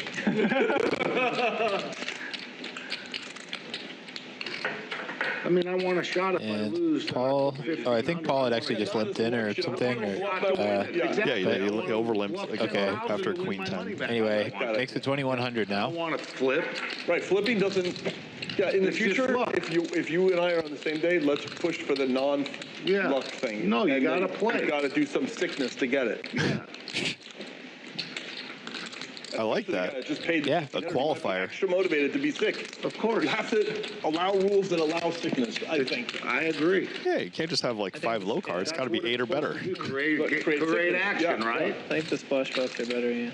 Alvi with the decision here whether The to guy does something sick peel. against you and you have a great hand. 100%, yeah. You could Big fold pot that. because of the splash. man. Yeah, yeah.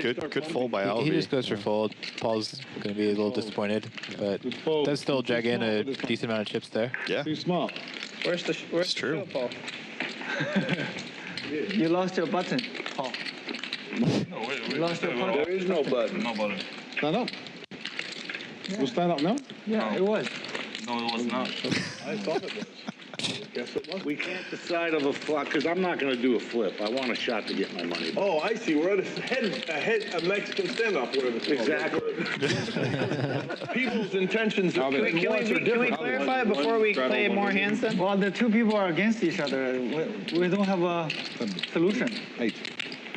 Let's do red black. None of them are backing down. 50. Let's be clear before the hand Yeah. starts, though, guys. How about we do red black? Red is one way, black is other. Okay, So half the time- red on this flop is a flip, black is the splash flop. Okay. Do you agree to that? Yeah. The levels of variance in gambling. Yeah, flipping to determine if they will subsequently do a flip hand or a splash pot. Half the table is in the just neutrally via gambling only camp. Others want some skill. Doesn't matter. Oh, maybe he's Doesn't right. matter, bro. To be fair, it settles arguments a lot quicker. Yeah, So red is Just going to do seems sharp to me. what we're doing. The stand up from beyond. black is fight. Play. Because he raised. You don't want L to raise? You know what I mean? No, I'm You don't want L to sit down? No, I'm just kidding. My mate L. I'm kind of Big rookie. for a black flop because I think Big rookie with the small 3-bet. it's a little dangerous and I'm going to lose my whole stack, but it'll be fun. Alvi wants to play this one. It's on. It's on. It's on. Shut the fuck up. I don't care if it's on or off. L's got a call Yeah, O will be in Yeah, once the action returns to him. if the numbers are right. Mark is still trying to negotiate. 5 minutes of poker. I know it's hard. Oh, I'm sorry. Mark on team skill rather than team flip. Let this flip. Red, flip, black, Black. fight. Right, red is flip next hand and black is splash pot. Money if I lose, that's all. L is still considering. I assume he will continue with the call. Just to luck. I'm rooting for black, even though I know red is better for me. Yeah, I mean, certainly wasn't going to fold. My brain, black is my heart. Yes. Interesting flop. Okay, we're fighting. So it's black, so they're going to be a splash pot, which is fun. Also, Big Rookie has top pair, top kicker. LV has an open ender. How much do you have there? Well, I know. If I get anything, I'm in trouble. Me too. I mean, you just. I have 6K, so it's like whatever for me. You have like more, so if you run into... Brick turn. I mean, as long as I don't run. Nothing changes. L is drawing dead. That would just tilt me right up. Imagine if I just. Remember when you had aces? I'm thinking if he should stab, and he correctly and wisely does not. I just remember you owe me 10K. Big Rookie doesn't bet either, interestingly. For what? And I'll have showdown now. Yeah, L might even block the river value as played. Probably not, but you never know. Mark bought him for 40 more. And Big Rookie. Big Rookie. Okay, so we can add it up. Ready to bet. If Big Rookie plays on April Fools, he should giving you be Big Wookie. He'll just fucking be covering dust. It's gonna be next spot. 7 points. Okay, next spot. L thinking of whether to Hero. Yeah, L has a decision. I mean, yeah, this could actually enable him to get the max. Although I mean, could have got some value from the Queen 10 draw on earlier streets, but could get paid off on this river bet. That fucking flip, to be fair. Yeah, 9, 8, king of I diamonds. just had a little recount. I'm stuck because of that shit flip. You know, when Big Rookie first started the stream, this would be a pretty So if I lose clear fold. pretty It's not fair, is it? unfair to me. Does that mean I've got to play next week? Yeah, he's shown some aggression at call. times. Yeah, he gets paid. It is. And he induced.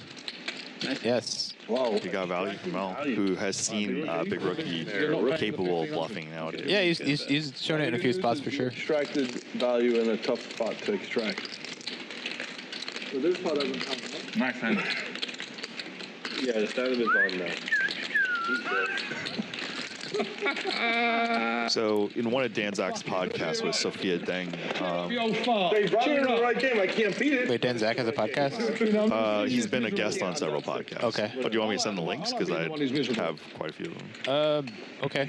Like to be One, yeah, I like. I listen to him over and over because, you know, he quantifies things so well, and you know, he has stuff. He says stuff that I sometimes miss.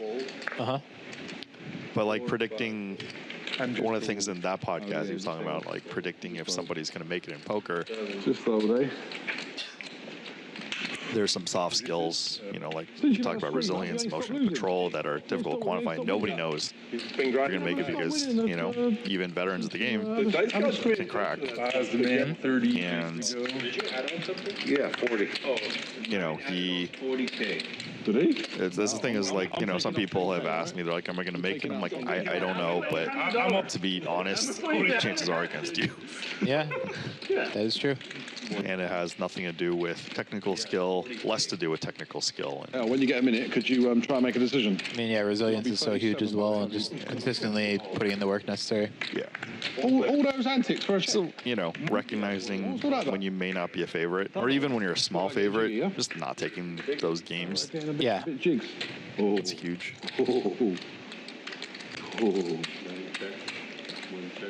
Yeah, it's kind of an important thing to understand, I think. And I mean, certainly, like, you know, everybody's preferences are different, but like, and certainly I've done my share of battling in various forms over the years. When you're young, I mean, you do need to see where you're at. That's not like, not a thing. Yeah, there's definitely real benefits to it. But yeah, I mean, also the risk reward is just not, you know, as good for a variety of reasons. Yeah.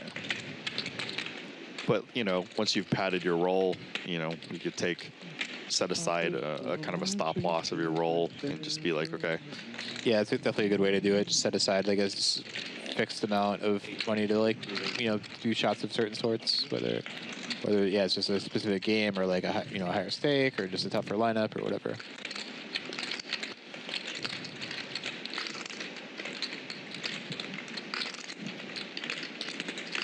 Mark needs a queen or a diamond, and Ozzy in a really tough spot. Oh, he calls. Sorry.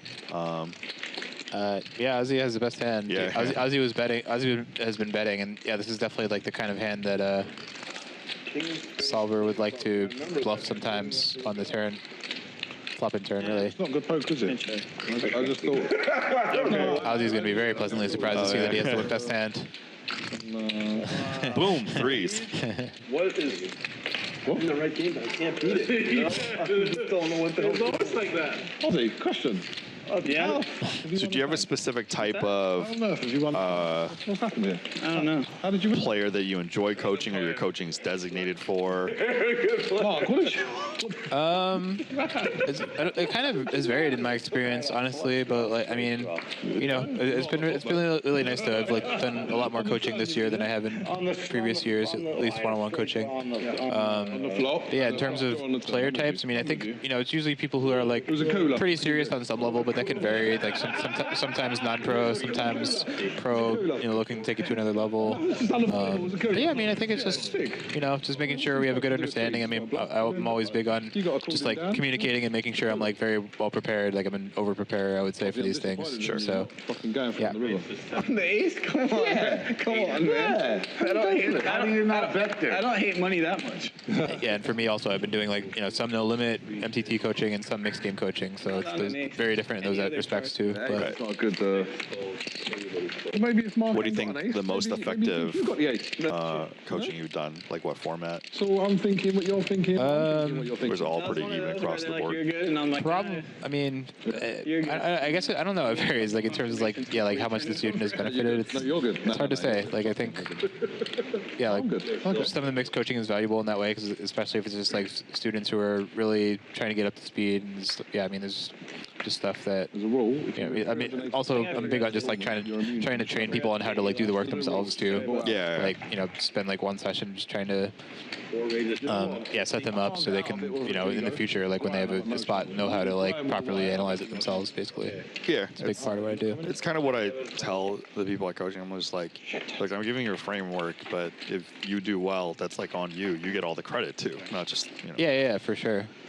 But what's it like in your coaching? Like, what do you think are like the best, the students that it's been most valuable for you? So first of all, Phil locks under the gun, rolling into 6-4, and Ozzy's going to 3-bet, and L picks up jacks. He is about at least 15K deep, I'm pretty sure. Yes. Very important here. Being out of position with jacks. Four ways to play jacks, and they're all wrong. Yeah. He just goes with the flat. Understandable. They are very deep. Yeah, again, L has north of 15K. Or around there anyway. I know he just paid off a 1200 river bet, so it could be slightly under 15, but close. So it does go heads up. Oof. Interesting flop. Yep. So yeah, Ozzy with the higher club and the gut shot to the wheel. I think L's gonna lead here. Quick check on the flop. Yeah, I think he is going to bet a lot here. It seems like a nice spot for like a smallish bet. Doesn't have to be too small, but yeah, it's not like we're so worried about a 6 here. It doesn't seem like much of a thing, especially after a quick flop check.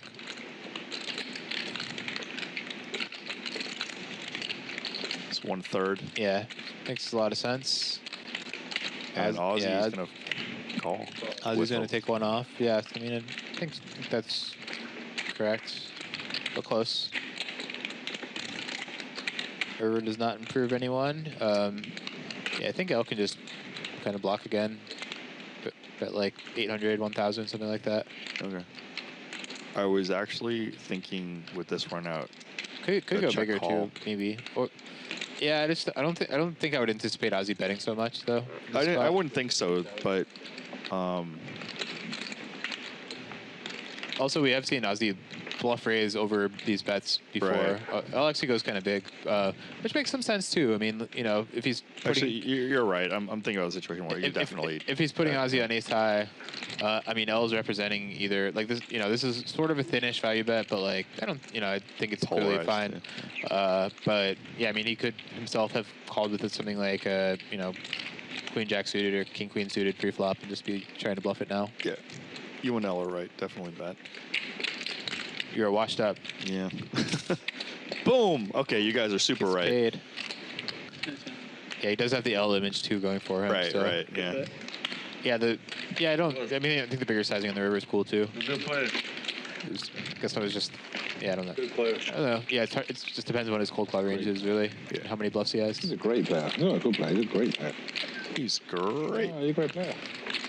But yeah, so yeah, as far as like your students, like what kind of student do you think is like getting the most value? So if you're an aspiring pro, I'm the wrong coach for you because like I'm about the intellectual curiosity from the game. So most of the people who have continued with me are all very successful people in the real world, and I've modeled like my coaching in a way to have them accelerate greatly.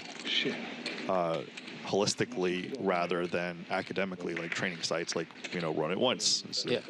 You know, where it, like, you know, I got some of my chops is from. Yeah, we're good. Okay.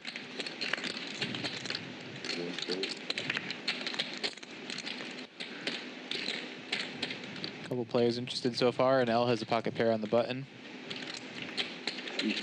400? 400. L just goes for fold. Interesting. I think something might be wrong. Graphics have to be wrong. Possible. Yeah. 4 fold. You're my hero. You're my hero. What's up? Yeah, there has to be a mark. Oh, never mind. No. Nope, don't know. Or L psychic knew they. L had a deck reading, knew the Yeah. fold 4 was dead. Yeah. New mark had dead before. It's hard to imagine probably someone's hero. That'll be an understandable C bet with a couple big cards with the club. He's too funny. I know. The guy is too funny to be a hero. Too much joking around, huh? Too much joking around to be a hero. Kind of a tough board for Alvy to keep stabbing at with his hand. Yeah. Dead fold, yeah. Mark had a gut shot. He now has a pair. 900. Or a straight. 900. Yeah. As is, he just has an ace, which is can't lose to Alvy's cards at showdown. Boom. Takes it down. So, if you're an aspiring pro, go to the Run It Once and their coaches, because they're going to be the technical source that, you know, will get you there in places that is difficult to self-study. You chop it? 350. I'm the wrong place, and inevitably when people who want to be pros run good. Oh, boom. Naughty's Italian Burrito. Lake Tahoe location. Shout out to JD. Inevitably, when an aspiring pro runs good, and I'm not sure if you agree with this too, they think they're better than they actually are. Yeah. And start, you know, potentially disrespecting the coach that's trying to keep them safe. For sure. Can easily happen. Yeah, so that's kind of a run-in. Like, I'm just not interested anymore for aspiring pros. Unless they're just like, yeah, I'm really just not interested in aspiring pros. But, like, you know, people who want to play on the side are already incredibly successful. I've developed a regime that accelerates their learning really quickly. And, you know, some people who are affiliated with me that. Oh, let's take a quick pause. Oh my gosh. Got some real action here. Is it all in? Boom. Small 3-bet. Interesting little speech play from Steve before he comes in with the Neither one has it. the 4-bet. I don't know. The pool's getting, you know what I'm saying? I'm rooting for Mark, though. Oh, 32.50. yeah, the stick is truth. It is truth. Marks, I would think, have to be out here. Mark is so funny. Apparently also reloaded with a lot. But now Mark is it's going to win for sure. Chip leader. You want half my action? 9 fold. And Paul has an uncomfortable decision here. Yeah, in position. Would guess he peels, but I could see it folds as well. It depends. Yeah. Again, it depends on his perception of Steve's range here. Right. If he just thinks he's like way too heavy toward like the nut hands, he's probably could just fold. He's counting his stack too, just to determine like, you know, if he's trying to basically step mine, what does that look like? Don't think he's quite getting the price to do that. Close though. I do remember that was from my early days of poker. I do remember that, like just thinking about the like 8-to-1 odds of flopping a set. Like, I mean, 7.5 to 1. Excuse me, whatever. We rounded. You rounded up. But anyway, yeah. I mean, obviously that assumes like you're just gonna win stacks every time you flop a set, or like to make that kind of calculation, and it's obviously not true. And Paul does Sometimes call. you lose. Try flop. So yeah, Paul's gonna face another tough decision here on the flop, assuming Steve comes with a bet. What do you think, 1600? Yeah, I like something in the vicinity of that, like, yeah, like quarter pot or so. I mean, very dry flop. I feel like he's got about that much if I'm looking correctly. Divide that 1,600. Okay, I Wow. swear, I literally swear. Sick read. Okay, so on that note, Wayne, if somebody wants to get coaching from you, where can they contact you? I think you can get me on all the social medias at D22_SOSO, but I'm very selective in. I don't want this like fantasy situation where they think, oh my God, they're going to be a winning player overnight. It's like, Sure, yeah. No, if you're losing, it's going to be for a while. Giving people the tools to, continue.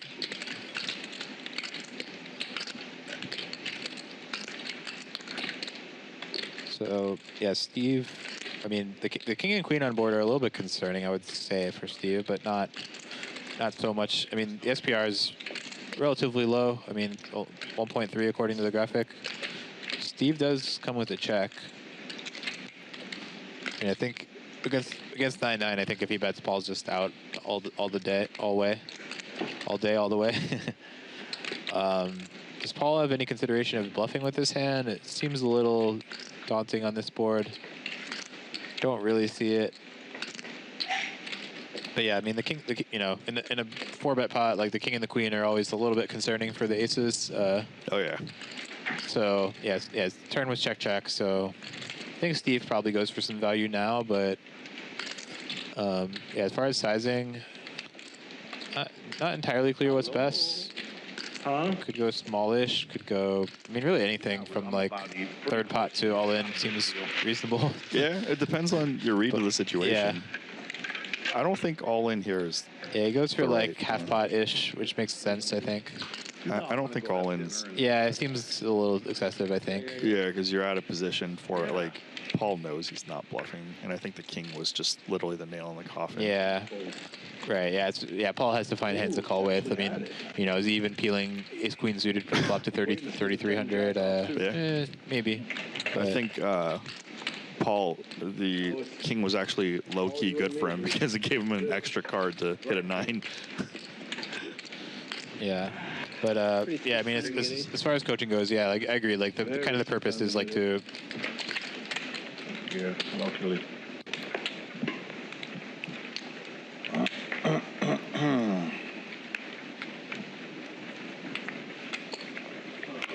Seven's got 100.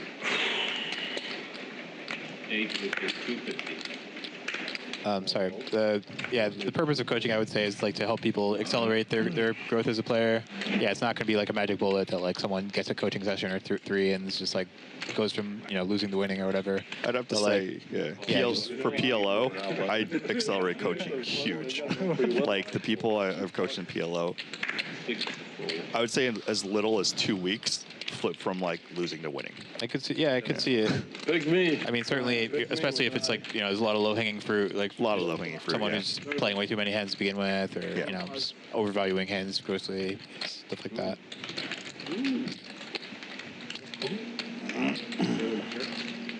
I'll drop a nugget after this hand of one of the things that just like instantly fix people, or fix a fraction of the game. Curious to hear it.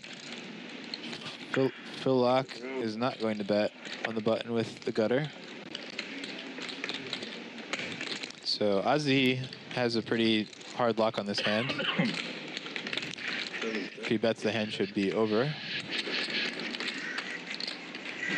Goes for check again. Interesting mix here. Yeah, I mean, Ozzy's definitely doing a nice job, I think, overall of like mixing up his play. I think a lot of players would just auto bet ace queen 100% here, and I think it is nice to mix some checks as like a lower frequency thing. Yeah, in this case, he induces Fish Bruce to stab drawing dead, which is nice. If he bet, he would just. Oh my God, Phil Locke. Oh. Blocking the wheel. That's pretty sick. Wow. Yeah. Still got a quarter and a middle. Does Ozzy give this any real consideration? This is a tough one. Yeah, that's fascinating. Oh my God, looks like he's folding. I mean, probably. I mean, he's facing like 5 times the pot cold. Like, this is sick. 62-8-25. And now Phil Locke's ahead. Well, yeah, if he's gonna take it down, of course. Stick play, Phil Locke. Who's left in this thing? It's me and Bruce. I said if it's good, I'm calling. You're almost it's close. Sick. It's not good then. It's not good. Yeah. It's close. I'll tell you who's not a has-been. Phil Locke. Yeah. What I'll do for these damn things. So yeah, as I'm praising Ozzy for the check that induced the the drawing dead bet, the drawing almost dead, jam all in, gets him to quickly fold. So yeah, in that instance kind of blew up in his face, but I still like in general the mixing there. Yeah, so one of the nuggets is, I'll watch somebody play PLO, and this is bad tasting medicine and hurts people internally by saying there's no way you're winning. Yeah. And then they get by hurt, and I'm me, so they hear me out. And one of the common ones is like the flops ace-4, and they have 4s in their hand, and they're just like real quick. I don't know if this is the final results, but yeah, no, Steve. it's not. Yeah. Okay, Steve up 22.9. Paul the biggest loser so far. Yeah, Ellen and Mark down there as well. Okay, sorry, go ahead. So it's ace-4, and somebody has 4s in their PLO hand, and they just keep dumping in chips, and then they end up losing the aces full and talk about how bad they run. Yeah. And I tell them, okay, what if the situation is reversed and it's ace-4-4 and you have aces? Somebody can have a 4 and 3 kickers, and they have 1 out against you if you have aces. But if the situation is reversed and it's ace-4 and you have 4s and he has ace-king-queen-jack, he has 10 outs against you. A flush draw is 9 outs in Hold'em. So he has a higher chance of beating your full house than a flush draw has against top pair. Yeah.